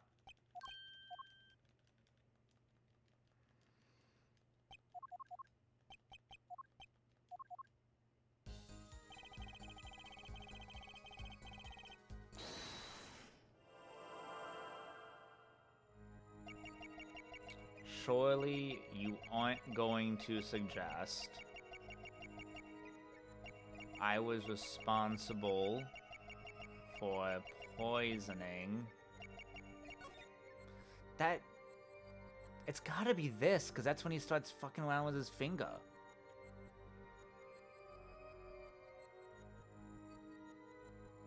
Gotcha! The meter just wasn't on it, right? Okay, I'm gonna fucking look this up. This is annoying. Because I have it.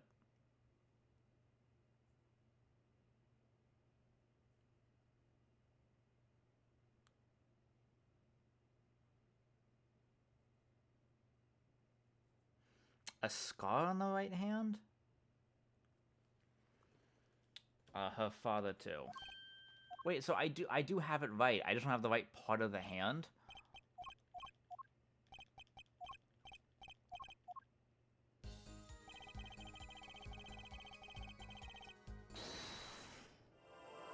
So I'm fully right. Oh, damn. I didn't notice that.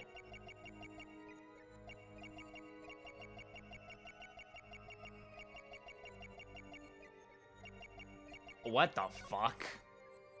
Gotcha! Yeah, that's a little more noticeable.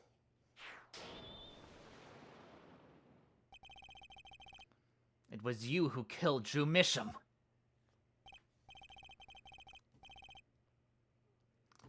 A bluff worthy of your new mentor, Mr. Wright. Oh, really? But you see, I saw it. Right when you said her father, too. Your hand tensed unnaturally, and a little devil appeared to give me the news. And let's assume, for the sake of argument, that you saw me being tense. What does that mean? Are you all tense, witness guilty? And tell me, was Mr. Drew Misham fond of nail polish too? Sorry, but there's more than one way to poison a man. You don't need nail polish to get to someone's mouth. Ah. Then I must be very talented indeed. You see, Drew Misham was killed on October 6th, while I was already in my solitary confinement cell at Central Prison. If that's not an alibi, then I don't know what is. But you found a way, all the same. And I found it too.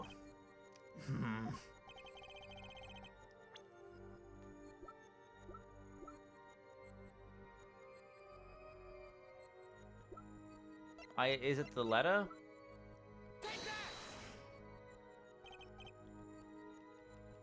My. Here I thought you'd come so far. No, it's not this?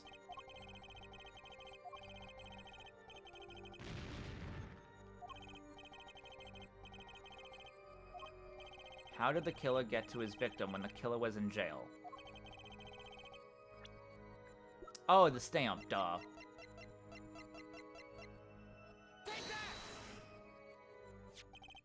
That was dumb. I'm sure this commemorative stamp requires no introduction. The night Mr. Misham died, he was writing a letter. A Quattro 9 was found on this stamp, Mr. Gavin. So am I to understand this stamp was the murder weapon? Yes, you are. Oh, and yes. This stamp was found in your prison cell.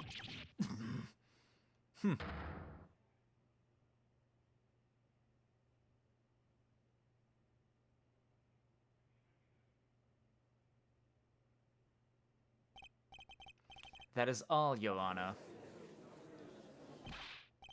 Order. Poison? On the back of the stamp? After Drew Misham was killed, someone paid a visit to his witness's cell. Phoenix Wright. Daddy? That's when he found the stamp. You made Drew Misham write you a letter. That's how you killed him. What? My. You've upset my poor brother to the point of uselessness. Allow me to clarify this matter, Justice. All you need to do is recall the witness's Sparkbushel's testimony. Yes, I'm back. Well, that's the thing, see? After he put this letter in the envelope, Mr. Misham sat there searching his desk drawer for something. His desk drawer? Yes, a stamp. A so-called postage stamp, end quote. He was looking for a stamp. Ergo, he had no intention of using this stamp. What are you getting at? What I'm arriving is that the commemorative stamp that was framed, it was a mere coincidence that he used it that night. That would seem to be the case. Or perhaps you mean to suggest that I can somehow manipulate coincidence? Dude, it has his address on it. He mailed you a poison stamp. So that still happened. He does have a point. Even if it wasn't the same that he saw. This is dumb, actually. This is pretty solid proof that he's guilty.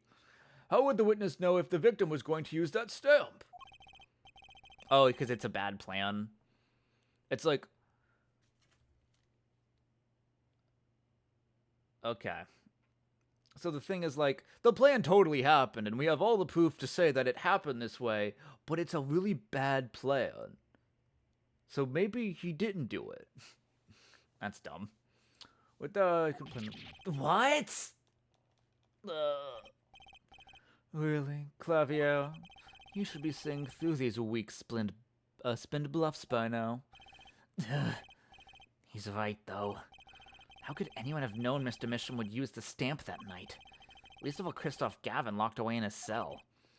Well, it seems that defense was run out of things to say. You assume he had something to say in the first place.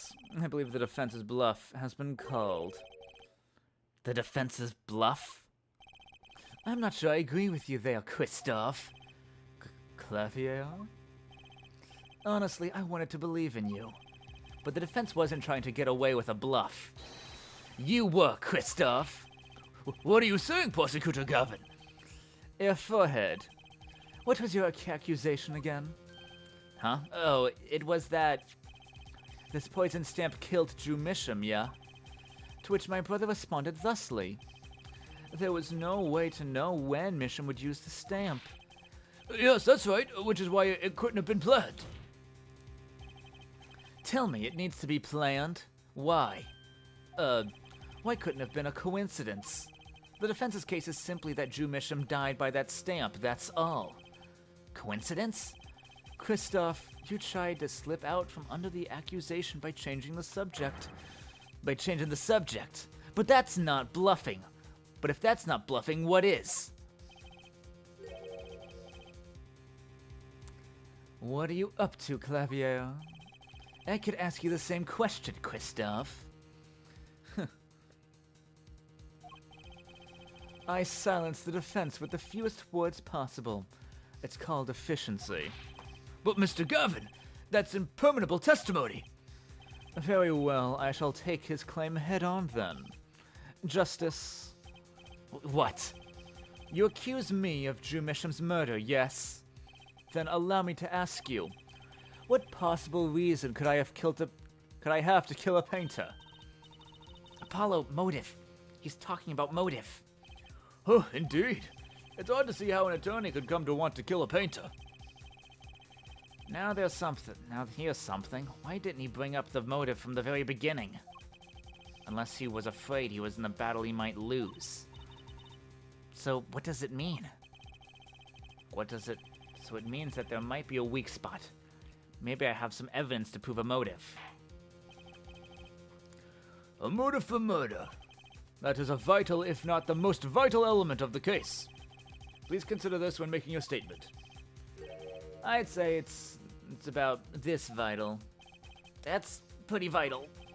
Well, Mr. Justice? I'm going through with this no matter what. Understood, Your Honor. I'd like to present evidence. Then let's see what you have for us. What reason did Christophe Gavin for wanting to murder Dr. Misham?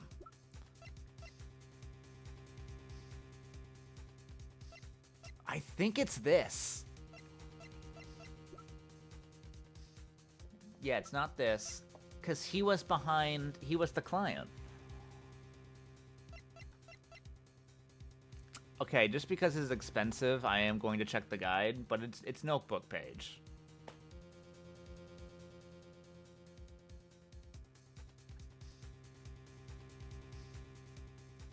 It's not notebook page. Interesting.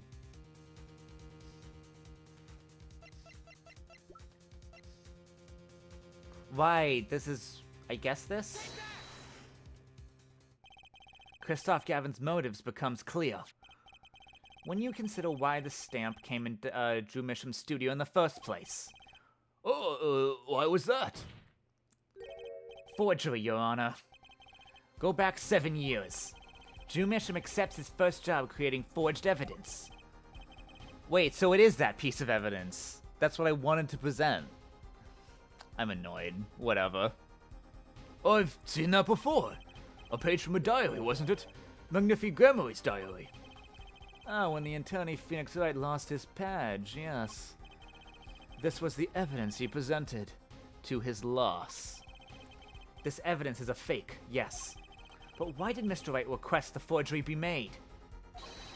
That was never proven. The defense attorney on that case was Phoenix Wright. Who other than him, drunk with the prospect of victory, could have done it? And why would they? Just out of curiosity, do you remember this letter? This is the first page.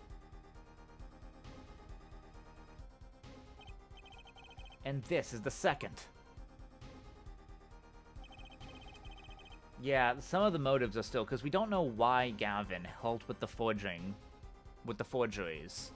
The only thing that I could think of is that it's somehow connected to the to Lumiere and the silk cocoons. Yeah, I guess that has to be it. I guess that has to tie into that somehow. And Crescent, Damon Crescent was just like a patsy for Gavin. Those were presented in court yesterday. This letter was sent to Drew Misham by the client who requested that forgery. The enclosed stamp was none other than the poison commemorative stamp. Drew Misham drew his last breath just the other day. However, the motive for his murder was already 7 years old. 7 years old? The client who requested this forgery was very cautious. He tried to erase everything and anyone with connections to the forgery. To keep them from talking? But he made a mistake. The stamp was a picture of my favorite magician, so I kept it. Father took me when I was very young. It was a great magic show. I loved it so much. The killer's time bomb was delayed. The poison stamp was sealed with a glass frame, where it sat for 7 whole years.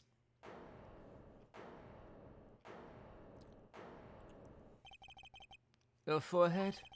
Do you understand what you're telling us? The one who schemed up the forged diary page was the one who poisoned the stamp.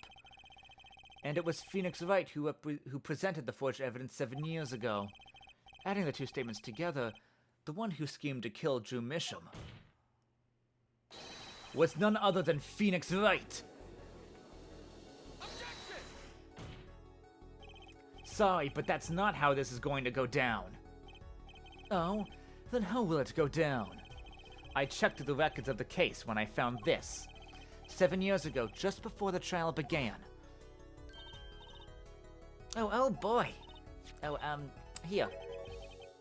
What's this? I don't know, I just got it over there in the hall. They told me to give it to you. The old boy in the blue suit with the spiky blue hair. With the spiky hair. And one more thing. I'm sorry to have to sprung this on you so suddenly. I received files from your previous attorney only yesterday. I understand I'm asking the impossible of you. Yes, well, you haven't really told me what happened yet. All we did was play cards. And that was enough. Phoenix Wright was put on the case the day before the trial started. He didn't have time to request a forgery. The day before? Now here's the question. Just who was Shady Enigma's previous defense attorney? No, this can't all be. But it is all true. There was another man, a defense attorney with a badge on his collar. It was you, Christoph Gavin. Order. What is the meaning of this? Witness, I mean defendant, I'm a former lawyer. Let me begin by denying this. It's easy enough to look up, Mr. Gavin. It's impossible to prove if you can't. Attorneys are registered with the court the day before the trial begins. In other words, no record remains in the court. How exactly do you intend to prove Phoenix Wright's claim? Oh, that would be difficult. I'm afraid this line of inquiry won't yield. A forehead. Are you sure you don't have evidence? What's wrong with Prosecutor Gavin? He looks clammy. Evidence! Evidence that shows this man, Christoph Gavin, requested that forgery 7 years ago. Clavier, just prove it. Clear up these doubts now, or I swear, I'm off this case. He must have thought of some evidence. Apollo! Prosecutor Gavin looks like he's in physical pain. That darkness. I have to pull that darkness out of him. And that proof is the only way. What proof Christoph Gavin's linked to Drew Misham? Well, Mr. Justice, you claim Christoph Gavin forged a forgery of Drew Misham 7 years ago. Prove it! It can be proven. Simply ridiculous. Why even discuss it? This evidence does not. Are you telling the truth, Apollo Justice? I am. Then I say we give him the benefit of the doubt. Very well, but if you're wrong about this, double penalty! Your Honor, you do the defense an injustice. Mr. Justice is clearly passionate about his claim. Should the penalty not match his passion? Oh, I haven't given a penalty like that in a long time. Well, Mr. Justice? Fine, Your Honor. All I have to do is prove any kind of link, something that ties Christoph to Drew Misham. And I have something that clearly does the job. Very well, Mr. Justice. Present your evidence. Show us the link between our witness and Drew Misham. I got no fucking clue. I mean, it's this, right? What's the link between our witness and Drew Misham? How about he sent a letter to him? We've been over it. I'm gonna check the guide, because if this is true, that's stupid. It is letter from Misham. I was right. That's stupid. We already know this. This evidence proves there's a link. That scrap of paper? I'm afraid I can't let you submit that. Is there some problem? There is. How could you possibly have that? You couldn't. Huh? Hey, that's Daddy's handwriting. Mr. Wright's handwriting. What is the meaning of this? I see now. Yes, of course. What do you mean, of course? I just remembered I had a visitor yesterday. Phoenix Wright came to my cell. Except I wasn't there. Oh, right. We don't have this. He gave it back to Gavin. Phoenix Wright? When I returned, I saw he had something of mine in his possession. Of course, I had no intention of letting him get away with reading my private mail. Mail? You mean this letter was in your cell? No. However, it appears Mr. Wright has yet to be cured of his bad habit of forging habit. Well, if it's a forgery, it's not a very good one. The handwriting's terrible. This is Mr. Wright's reproduction of what was written in the real letter. Reproduction? When Mr. Wright visited Christoph Gavin's cell, he brought with him a small video camera. What? He recorded his entire conversation with you, Mr. Gavin, and the contents of your personal mail. Regardless, this mockery of a piece of evidence will never be accepted by the court. Evidence based on a video of a man with no authority over claims he took. A man who happens to be an ex-attorney suspected of forgery. Oh, Prosecutor Gavin? Prosecutor Gavin? As embarrassing as this is for me to say, I'm afraid my brother is incapable of making rational judgments at the moment. Your Honor, your decision, please. No nosy-wozies. The defendant's claim is denied. What? Only actual evidence is permitted in a court of law. Please remove the defense's evidence from the record. Better luck next time, Justice.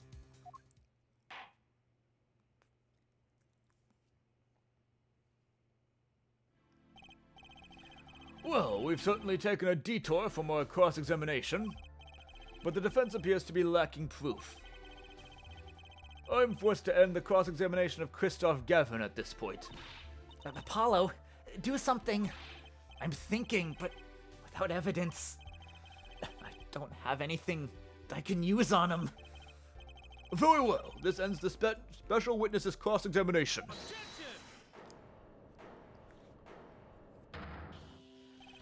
The show's over, yet the crowd screams for more. Only now do I understand why. Prosecutor Gavin! Frankly, I'm relieved. This has been bothering me for 7 whole years, and I'm tired of the whole youthful angst scene. Now's our chance. Let's clean out the family closet, eh, Christoph? Clavier, you're spinning out of control. Calm yourself before you say something you regret. Spinning out of whose control? Mine or yours? Take a moment to consider everything you've built. Your reputation as a prosecutor, your fame with the masses. You could lose it all, Clavier. Apollo, did you see that? He's trying to press the prosecutor. Prosecutor Gavin. Words. I am curling at the seams. Ugh, this is a lot. Water. Where's water? Water. Where? I left the water on my dresser.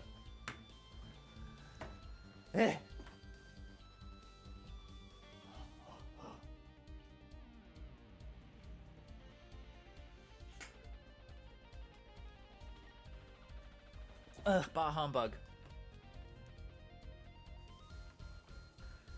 Prosecutor Gavin. Gavin, try to remember. What's really important to you? You amuse me, forehead. I couldn't forget what's really important to me, even if I tried. In fact, I haven't. Not even once. 7 years ago. Finally. You just couldn't resist, could you? You're right. Resist what? Presenting solid evidence? Might I request we put cross-examination on hold? Or would like to call a new witness? That anonymous tip was your brother, wasn't it? State your name. I'm familiar with the trial. I've watched the video several times. Didn't you find anything unnatural about it? Unnatural? Well, you did seem unusually well prepared. I mean, Mr. Wright had only just presented his evidence. And the next moment you call in Drew Misham. It was almost as if... Almost as if what? Funny. It didn't even occur to me to wonder. But now that I do, I see there's only one possible explanation. Almost as if, from the very beginning, you knew Mr. Wright was going to present that evidence. Oh! Correct. I knew that I applied the unusual pressure. Miss Phoenix Wright would eventually come up with that forged diary page. Don't do this, Clavier. I knew because you told me, Christoph. What? Oh, I peeked. My bad. My B. It was the night before the trial. Clavier. Christoph. I'd seen you at the prosecutor's office at the day before the trial. I won't be appearing in the trial, actually. Huh? Why not? I won't be facing off with you on your first trial, apparently. But in exchange, I brought information. Information? The attorney who'll be there in my place tomorrow is not to be trusted. Don't even give him the benefit of your respect. Listen. I want you to call in a special witness. Then... I wondered about it at that time. How did Christoph know so much? Prosecutor Gavin. Christoph, we were supposed to face each other in that trial. A fair fight, brother to brother. I deserved that much. You let me borrow the victim's belongings. You showed me all of your research on that case. The victim's belongings? Which would have to include Magnifi's diary, wouldn't it? Mr. Gavin! My, Clavier, you disappoint me. You find trees yet miss the forest. You're the one missing the forest, Mr. Gavin.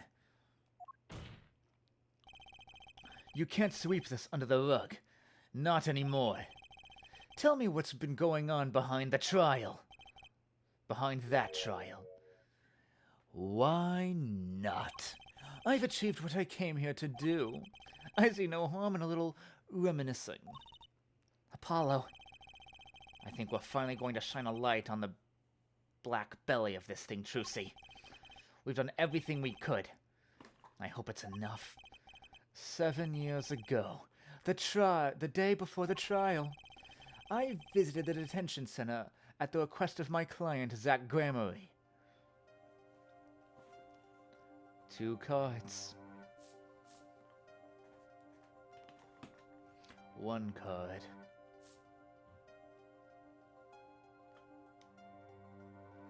Showdown time. Enough. You lose, Gavin. Thanks for the work. Now go. To be honest, I don't know what his reasons were to this day. As far as I could tell, he dismissed me as his representation because I lost in a game of poker. I came to no other conclusion. Daddy used to say something. If you want to know a man, you have to compete. Zack wasn't watching his points or his cards. He was watching the man behind the cards, Christoph Gavin. He was going to lose the trial on purpose. I couldn't believe it. Phoenix Wright, a second-rate attorney who relies on luck and bluffs. He dismissed me and went to that pitiful excuse for a man. He deserved to die for that error alone. Hold it!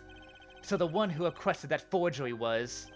Oh, I'm not admitting to anything. My point is, these two men shamed me, and I could not forgive that. Phoenix Wright and Zack Gramory both deserved what they got. So you asked Mr. Misham to forge that evidence, so you could win. But then, when you were dismissed as Zack Gramory's attorney, you used your forged evidence as a trap. You fed me information about the forgery you made. Then you gave your dirty evidence to him. You're free to imagine what you will. My point is that all I had imagined came to pass. Everything went perfectly. Huh. Incredible. If it wasn't laughing, I'd weep. Prosecutor Gavin. Perfectly. You're mad, Christoph. Stop fooling yourself. What are you talking about, Clavier? Tell me, how did that trial end? Cancelled, when the defendant vanished. Ah, I get it, so Christoph, you've been living in fear for 7 years. What? You were afraid your forgery would be revealed and your reputation trashed. You couldn't leave things to chance. So you watched everyone involved with that case for 7 years. Oh, so he was planning to use that forgery to win the case illegally, but then, last minute, he changed his defense, and he was pissed off, so he got... okay. You know, he always felt like he was being watched. And that's what he said every day for 7 years. Yeah, but I felt it too, until I show he is being watched, end quote. And don't you wonder why Zack Gramory got rubbed out after 7 years? Right after coming into contact with me? Wait just a minute. Zack Gramory was seen by this reporter? How is that possible? Was he alive after being gone 7 years? Finally, I knew this moment was coming. I just didn't think we'd get here so fast. Zack Gramory gone missing for 7 years. Trucy's father. What's wrong, Apollo? Go get him. Right. Leave it to me. Allow me to refresh the court's memory. 6 months ago, Christoph Gavin was charged with murdering a mysterious traveler. I remember him quite well. Shady Smith, was it? Poison in a Chinese restaurant. Tragic. The details don't really matter right now. Also, it was a Russian restaurant. What matters is that the traveler was Zack Gramory.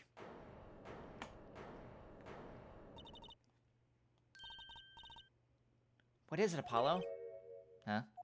Keep going. We'll talk about it later. Did she already know?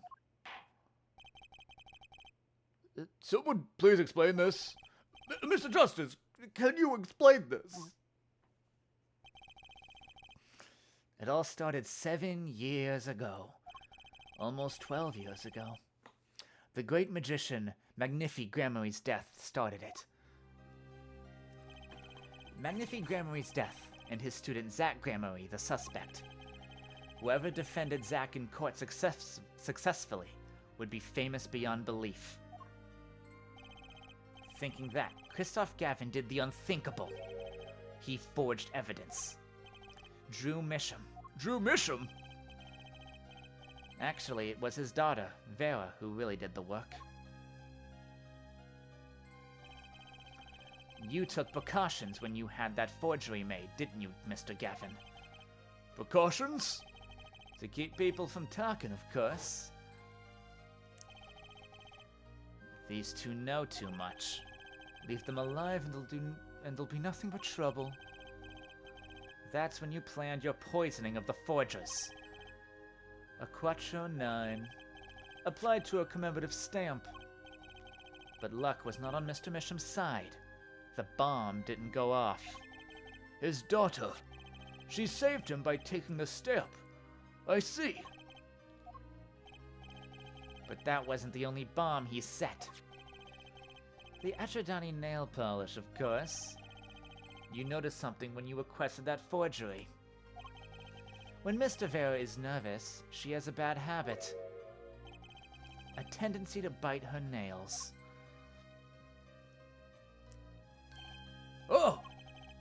That nail polish was her good luck charm. She was almost kidnapped once. Since then, she's been... well, you can see for yourself. She refuses to leave the house.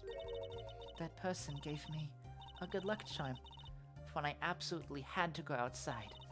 It protects me. Yes, apparently she received a gift. She won't tell me what it was. It was from that client, the one who wanted that note made. It was his insurance. Insurance? As long as she lived quietly at home, there was no danger to her. But what if she had to go outside? If she ran into any trouble, she'd become nervous. And the nail polish would do the rest. His time bomb has sat there for 7 years. And then, they went off almost simultaneously.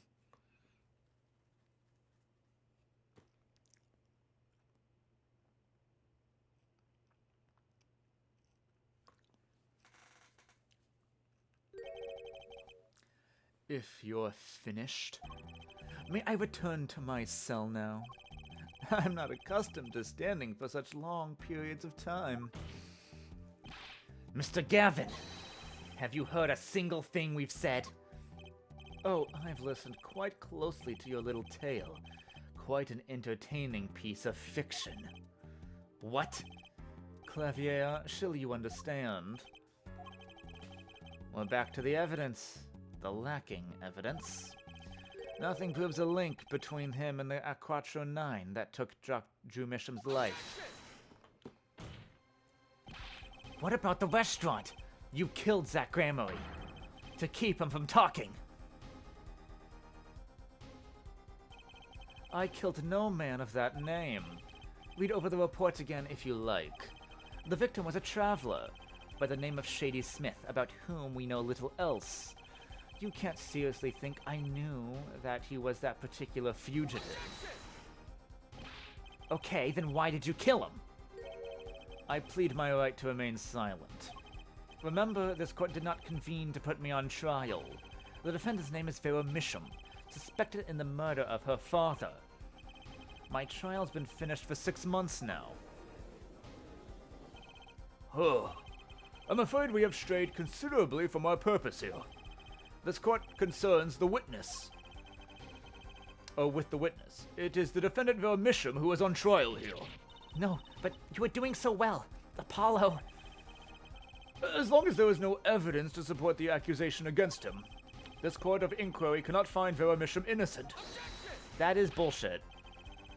Your Honor, the Phoenix Wright spent 7 years collecting this evidence. You still don't get it, do you? Let's us assume that there was poison in the nail polish. Who then was responsible for causing Vera Misham to bite her nails? What? It wasn't me. I know that much. The one who brought that poison to her lips was you. What? What? Evidence is everything. There was nothing more.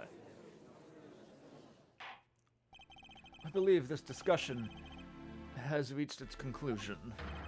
Your Honor! Mr. Justice, You have performed admirably well for a novice attorney. I respect your partner, Phoenix Wright's determination as well. However, without direct proof, you have nothing. Isn't that right, Clavier? Unfortunately, yes, Kristoff, you're right. That is, you would have been right, until now. What? Did the news not reach your desk in solitary? The eyes of the nation are on this courtroom today. This is the trial case of the new judicial system. That's right! I'd totally forgotten. The jurist system! The jurist, you say? the current judicial system has been deemed too closed off from society. This new system attempts to inject the wisdom of common citizens into the law. Common citizens? Wisdom? Is this some kind of joke? What could we possibly gain by doing this? Entrusting our judicial system to a mindless, emotional mob of irrational mouth breathers? Common citizens have something called common sense. Common sense is not restricted by the law. Nonsense! There's only room for two in the court. Me and the law. Keep the riffraff out. Out, I say! They're not in the court, actually. They're watching everything by video camera. Oh, they're looking at the screen. How can you allow this? Incidentally, the one responsible for making this happen was Phoenix Wright. Phoenix Wright.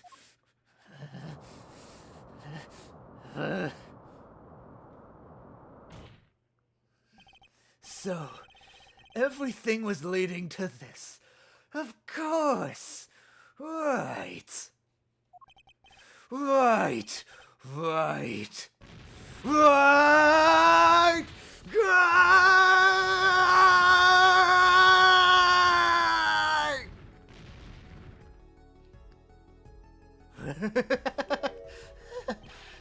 I won't accept it. I can't accept it. This is no concert. Law. The law is everything. Law is absolute. You'd let ignorant swine soil your courts. Kristoff, it's over. Clavier, the law is absolute. You can't be serious. What? Odd.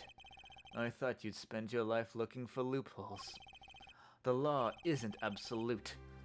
It's filled with contradictions. The law is the end product of many years of history, the fruit of human knowledge, like a gem polished to gleam through trial and errors. It is the fruit we receive and pass on and face in our own time, in our time. It is always changing, growing, nurturing. It is our task as human beings. Except for you, Kristoff. You aren't changing. You've stopped. You're not... You're not needed anymore. I couldn't think of anything to say. Maybe because I still haven't seen enough? But someday, I'll know what law is, and I'll fight to change it if I have to.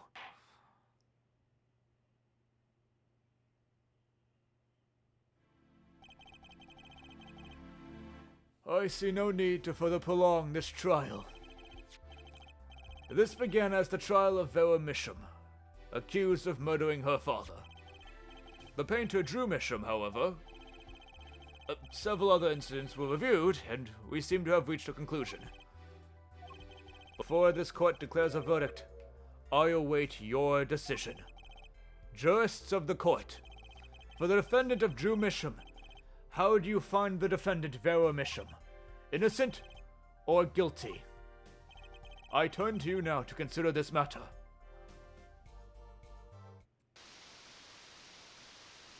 Am I gonna pick? Is he gonna show me a menu? And I pick? October 9th, 1248. Jurist Chambers. This ends the trial for this case. Only the verdict remains to be decided. Defendant Vera Misha is currently in intensive care. If a decision cannot be reached today, it may never be reached. The factors involved are simple. Did the defendant poison her father that night?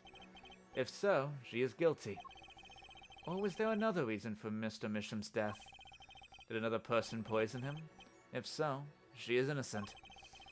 A panel has been provided for each of you to input your decisions. That is all. Please, wait. Yes, juror number 6? There's something in the jurist's handbook here. Persons involved with the case may not be jurists. That is correct. I have looked into all of your dossiers. None of you are involved with the development of the case. With the development of the case. I see. Does that answer your concern? It's time for your verdicts. Make your decision in the case against Vera Misham. After 7 years, the truth is ready to be heard. Judge wisely, judge well.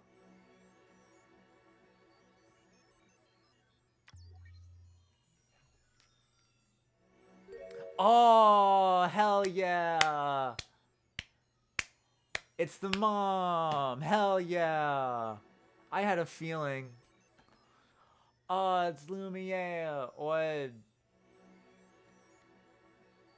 guilty! No. Not guilty. Oh, the bracelet! Oh, that's classy. That's smooth. That's classy. Ooh, and so a verdict was reached October 9th, 2:14 p.m. The first verdict under the jury system. Innocent. By unanimous decision. The record will show that when the verdict was announced, Special Witness Christoph Gavin laughed. He laughed louder than any heard before since... The laugh echoed in the halls of justice, lingering for what seemed like hours. October 10th, 8:30 a.m., the morning after the trial. An intensive care ward. A true miracle occurred. Vera Misham opened her eyes.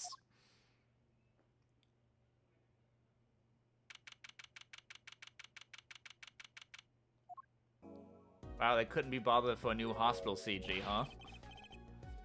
Vera, I'm so glad Don't cry, Apollo. I'm happy too, and proud. You did well, Apollo. When I thought about what if Vera... Hey now! Don't you start crying too. Sorry you had to see us like that. Aww. But Vera?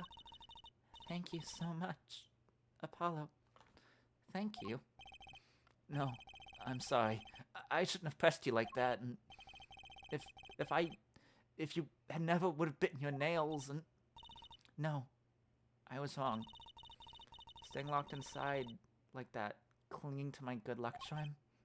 Vera, when I opened my eyes and saw you, I finally understood. It's important to be part of the world, to see things with your own eyes. Looks like that poison had some effect after all. It killed off whatever was holding Vera back from life. I knew you'd pull through, Vera. I mean, that's what Apollo was fighting for the whole time. Your future. I won't forget it. Here, let me thank you. No, really, it's okay. Oh, look, it's me! I love it, thanks. Is that... me? She really captured your essence, Apollo. Well, I think so, at least. That reminds me. Do you know where the other lawyer is? The other lawyer? Oh, you mean Daddy? Except he's not a lawyer anymore. It's my fault, isn't it? I'm sorry. Oh, no, that's not what I meant. No, it's okay. I'm through looking away from the things I've done. I hope I can look him in the eyes again someday and apologize. I'm sure he'd be happy to hear that. He brought all those things for me when he came to visit earlier. You mean the stack of videos? So I finished watching them all? Yeah, right. You didn't want to make a new CG. Fucking, huh? You know, oh, Capcom's who makes Ace Attorney. Capcom didn't want him. Shu Takumi is the one who writes these games. I don't remember the name. Shu Takumi, you didn't want to do a new background. You know, I knew my real daddy was alive. Huh? I was there 7 years ago, remember? I was the one who helped him vanish from the courtroom. You did what? How? I'm not telling. He promised me that day he went away. We may not meet again for some time, Chusi. But know this. I will be watching, and one day I shall return. You're the next Grammary, after all. Oh, Chusi. In the end, he couldn't keep that promise, could he? It's okay. Phoenix is my daddy now. Even if he can't really play piano. That he can't. Oh, I've got you too. Even if, I know I've got you too. Even if your voice is kind of loud sometimes. Glad I made your list. Hey, come to think of it, where is Daddy? The one who can't play. Do you know Apollo? I think he said he had to meet someone. I wonder. Maybe it's a new mommy. No, it's probably another new daddy. Oh, Chusi. Yes, Farah? I was wondering. Could you show him to me once more? Sir Hat, was it? Oh, he's not been knighted yet. Here goes. Do us an impersonation, Mr. Hat. Objection! Ahem. Not loud enough. And I like Miss Magic Underwear better anyway. That's magic panties, Apollo.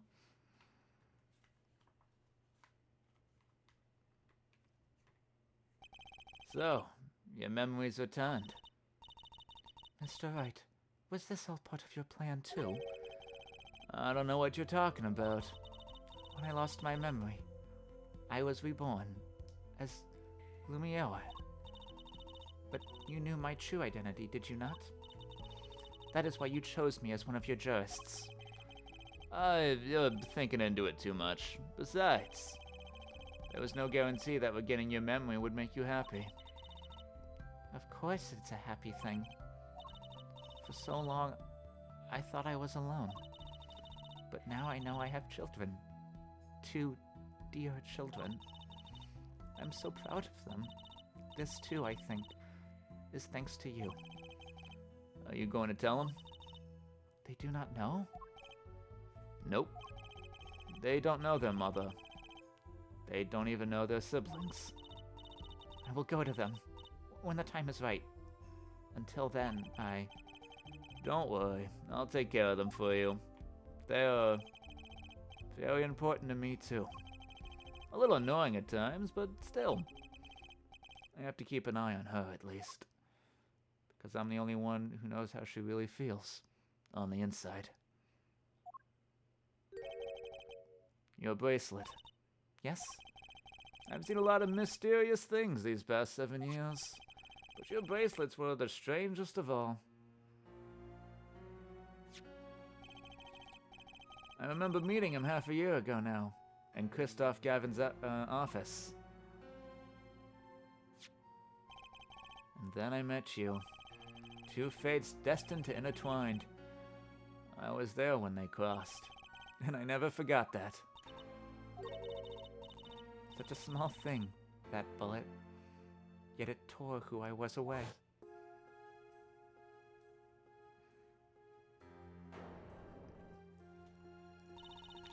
"10 years ago, during a simple rehearsal. It was a miracle no one died, but I didn't survive the accident. That is why I left the troupe. my family. Now my memory has returned. I am myself once more. For the first time. So I guess my theory is that she lost her memory, and I guess the father, like, hid her. Like, he flew her to, like,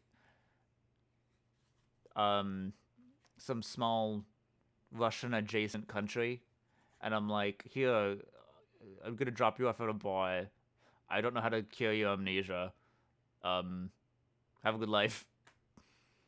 For the first time, I am glad to be alive, Mr. Wright. Speaking of miracles, Vera Misham regained consciousness this morning. I can only hope she's as glad as you are. It is a strange thing, fate. Sometimes a life is taken. Sometimes a life is spared. You know what I've been thinking? People don't die that easily, really. As long as they've got something worth living for. And that's pretty much the end of my story. For now, anyway. I've still got a long way to go. And this power of mine, well, it needs work. But there's hope now. We'd lost it, but somehow we found it again. That's why people are smiling again. Hope. Yeah, I think we'll keep the lawyer thing for a while. Oops, training time. Gotta go. Cords of steel. Here comes justice.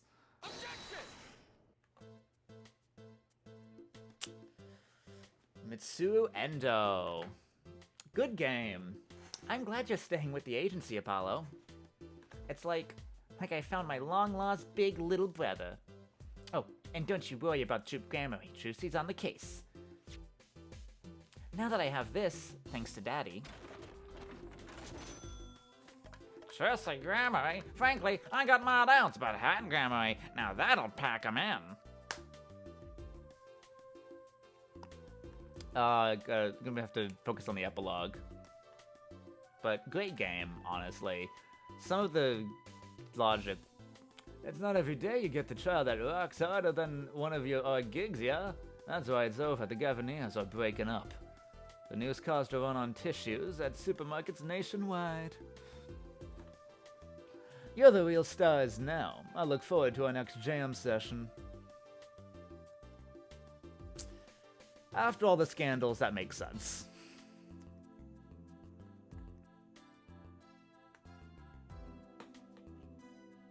But yeah, good game. Some of the mechanics I didn't like, but love the story. Well, it's finally over. You know, thinking about it, I've been a piano player longer than I was a lawyer. Now that everything's sorted, and I've got time on my hands, maybe I'll take some lessons. Or maybe I'll take a bar exam. Again.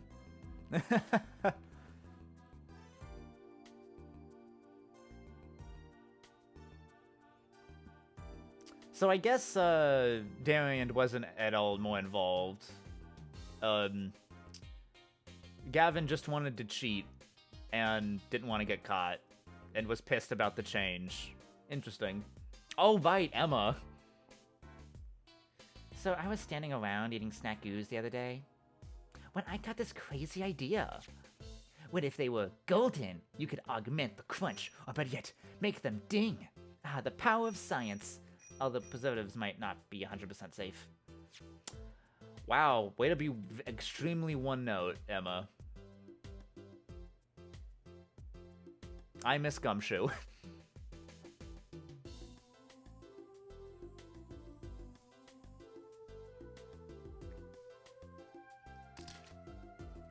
In the unlikely event you are wanting Russian feast, come to Borscht Bird Club. The only thing colder than restaurant is borscht. Duh, but if greater challenge is being required. And then come to the hideout. You know who to ask for.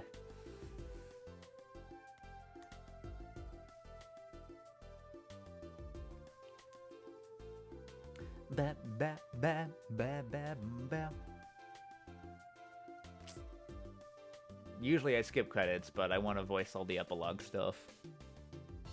And honestly, a good time for like 4.5 hours. So, the Kitakai pastries are getting back to the eastern roots. Spread the culture and all. Oh, boss, culture time! This is how we write root, capiche?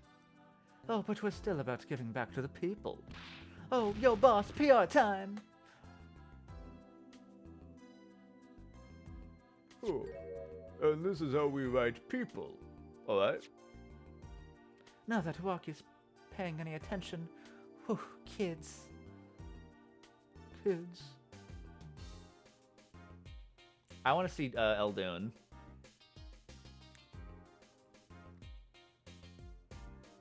Oh, good Waki. Bizarre! Chinese characters on cakes was a fly idea like 3,000 years ago, believe that. Man, you wanna make it up today? You gotta keep it real, you don't know what I'm saying. You know what I made? The OG cracker, for real.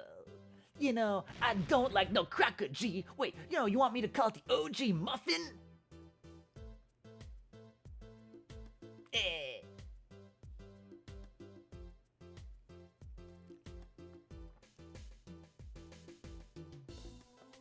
I don't know where all this talk about food is coming from. You ask me, there's only one food, and that's noodles. Noodles forever. I got a new one too, see? This time, I just put a big old chunk of salt in the bowl.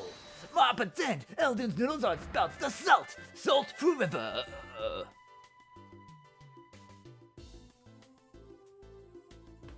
Just going through all the characters. Okay.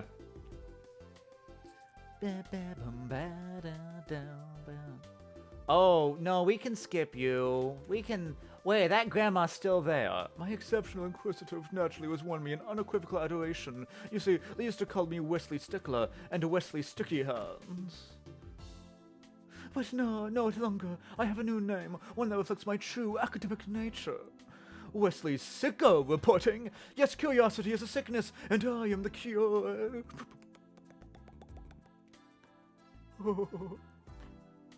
We could have... I should have skipped him, but whatevs.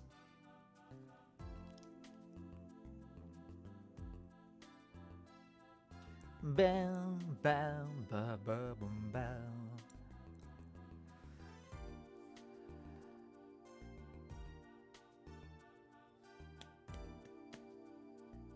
Oh, I don't know how to thank you all for what you've done. Light has returned to my life, and with it joy. I may have lost years, but I have gained a treasure. 2 treasures, in fact. I will think of them when I write my next song. I love the new portrait thing. Oh, that's a nice touch. That's lovely.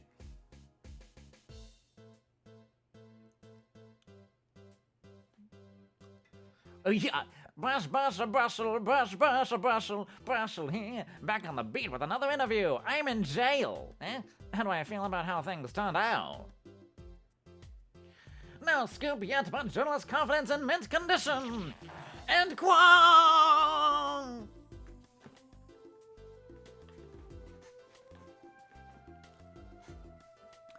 Goodbye, forever, Bushel.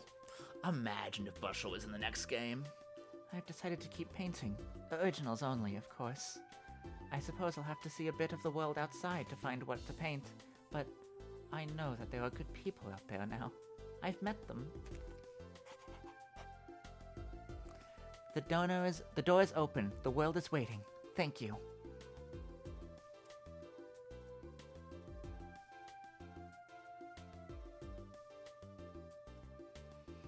Man, still kind of... No one's cleaned up the body sketch yet.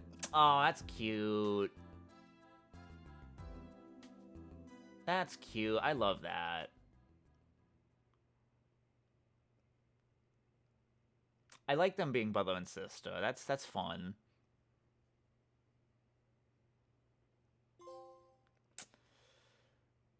You have unlocked a special bonus. Ooh, music. Okay, nice.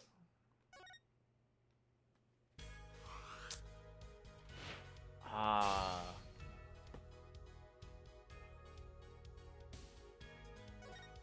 I will not be going to the new thing yet. But I just want to look at the gallery real quick if I can, before I end stream.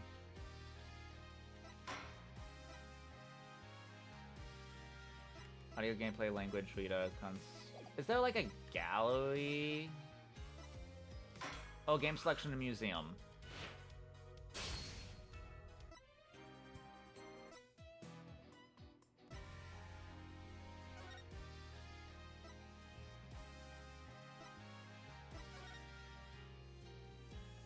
I'm gonna try to avoid the spoilers. Okay, I just won't go down. Yeah, let's just go through I want to go through this. Just on stream, why not? Love that art. I love that. Is anyone streaming that I care about to raid?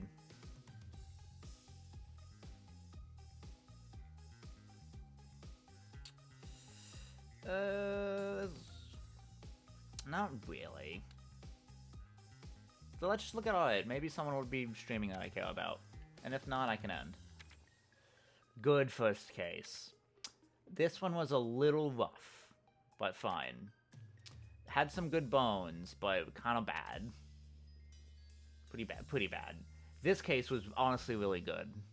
There were some issues I had with it, but the actual overall story I loved. Character designs. Oh, he almost had red hair. And like a normal ass suit. God, he looks like the Whale Chaser from Okay. Oh, these are cute. I love these. Oh, these are some... Okay, we actually got robbed a little bit. These are some great ass hair designs. God, which ones can how can I show off which ones I like? I don't have a cursor. I'm just gonna, okay, so like, the bottom three in the right. Oh, I love the one with goggles. I love a ponytail. I loved like also the side sweep ones. The X on the forehead isn't bad. Oh, I love Hat Guy. The one to the left of Hat Guy kind of looks like Miles a little bit, so I understand why they didn't go with that one. Okay, they played around with a couple different color palettes, but what the enlarge? Not the what is that? Oh, okay, it's like a little Shakespeare mask thing, and that has wings. Oh, that almost had a spade. I would have been down for a bit more variation on the brooch, but that's fine. Oh, I love... Wow, she almost had a whole mask motif. That would have been cool. We were robbed.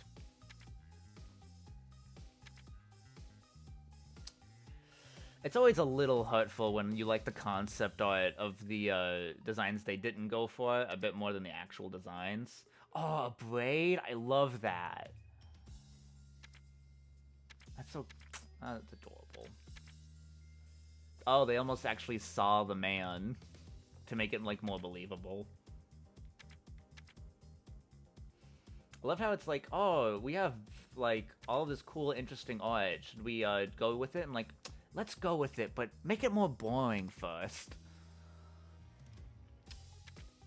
Love homeless Nick. I don't want him to have it like open and him being kind of skinny, because now he looks more like drug dealery and less like that looks a little drug dealery. What they actually went with is more homeless, which is a good vibe. Wow, he was almost a different type of evil schmuck. I like Kristoff's design, so I'm fine with it. Wow, he had some ideas.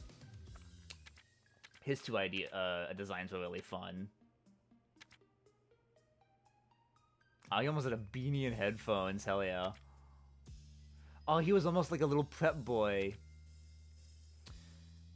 Yeah, a lot of these designs are very similar to, if you know, I think, like like the one of the prosecutors from the investigation games looked kind of like this kid. Here's Emma. Oh, they almost looked... Emma looks real cool in the top right with the earrings. This is hilarious. This is funny. Oh, he has the mustache. No one will recognize him now. Mustache and a big red hat. She's fun. What they went with was good. I like a lot of these Eldoon designs, but I like the one they went with, because, like, the noodles, like, the hair is very obviously noodles. Yeah, no notes here. Yeah, these guys are all fun. Oh, I love, like, the twin ears. Like, in the big twin ears.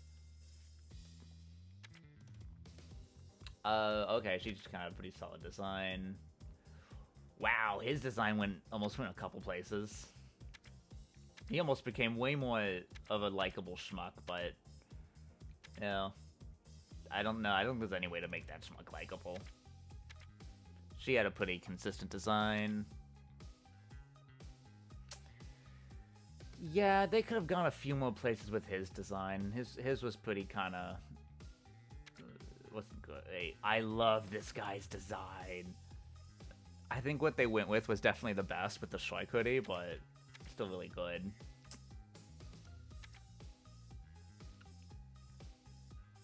I like his hair. Kind of looks like one of those trays for use for paint, so I do like it. Okay, she had a few ideas. She's cute. Oh, I like her like scared expression. Oh, I wish we got an expression like that at the bottom with. Oh, because she has a hoodie. I wish she got a hoodie. That would have been so good for doing that expressions. We were robbed of the hoodie. Why is he naked? Why is he in his panda pants? Why is he? Why? Just why? Why is that real? Why does that okay. He's cool. He's fun. He's kind of consistent. Oh, he had some variations that would have been cool. You know? Ah, classic paint. Oh, they almost made him fat. Dude, that's a fun direction for Pain, is for, like, he got fat. Skip. These are some classic characters. They just, like, took characters from the last game. Alright, and that's in-game illustrations. I just wanted to see... let's go backwards, actually. Oh, that's not the one I wanted to see. We saw all these. The backgrounds... I don't care about those. Movies.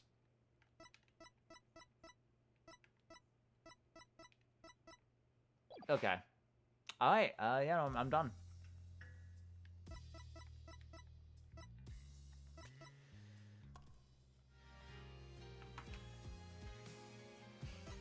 Ooh, accolades. Is anything in there?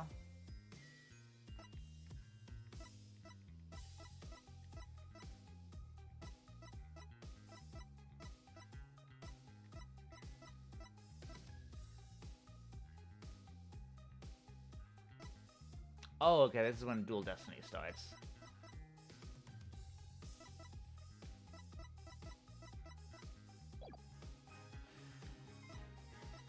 Alright. So, I think the next game I'll play, if I can, I think I want to play Date Everything. I'll do like a stream or two of that. And then we'll do Dual Destinies. So, should I rate anybody? Nah. Let's just end it. Alright, goodbye, peoples.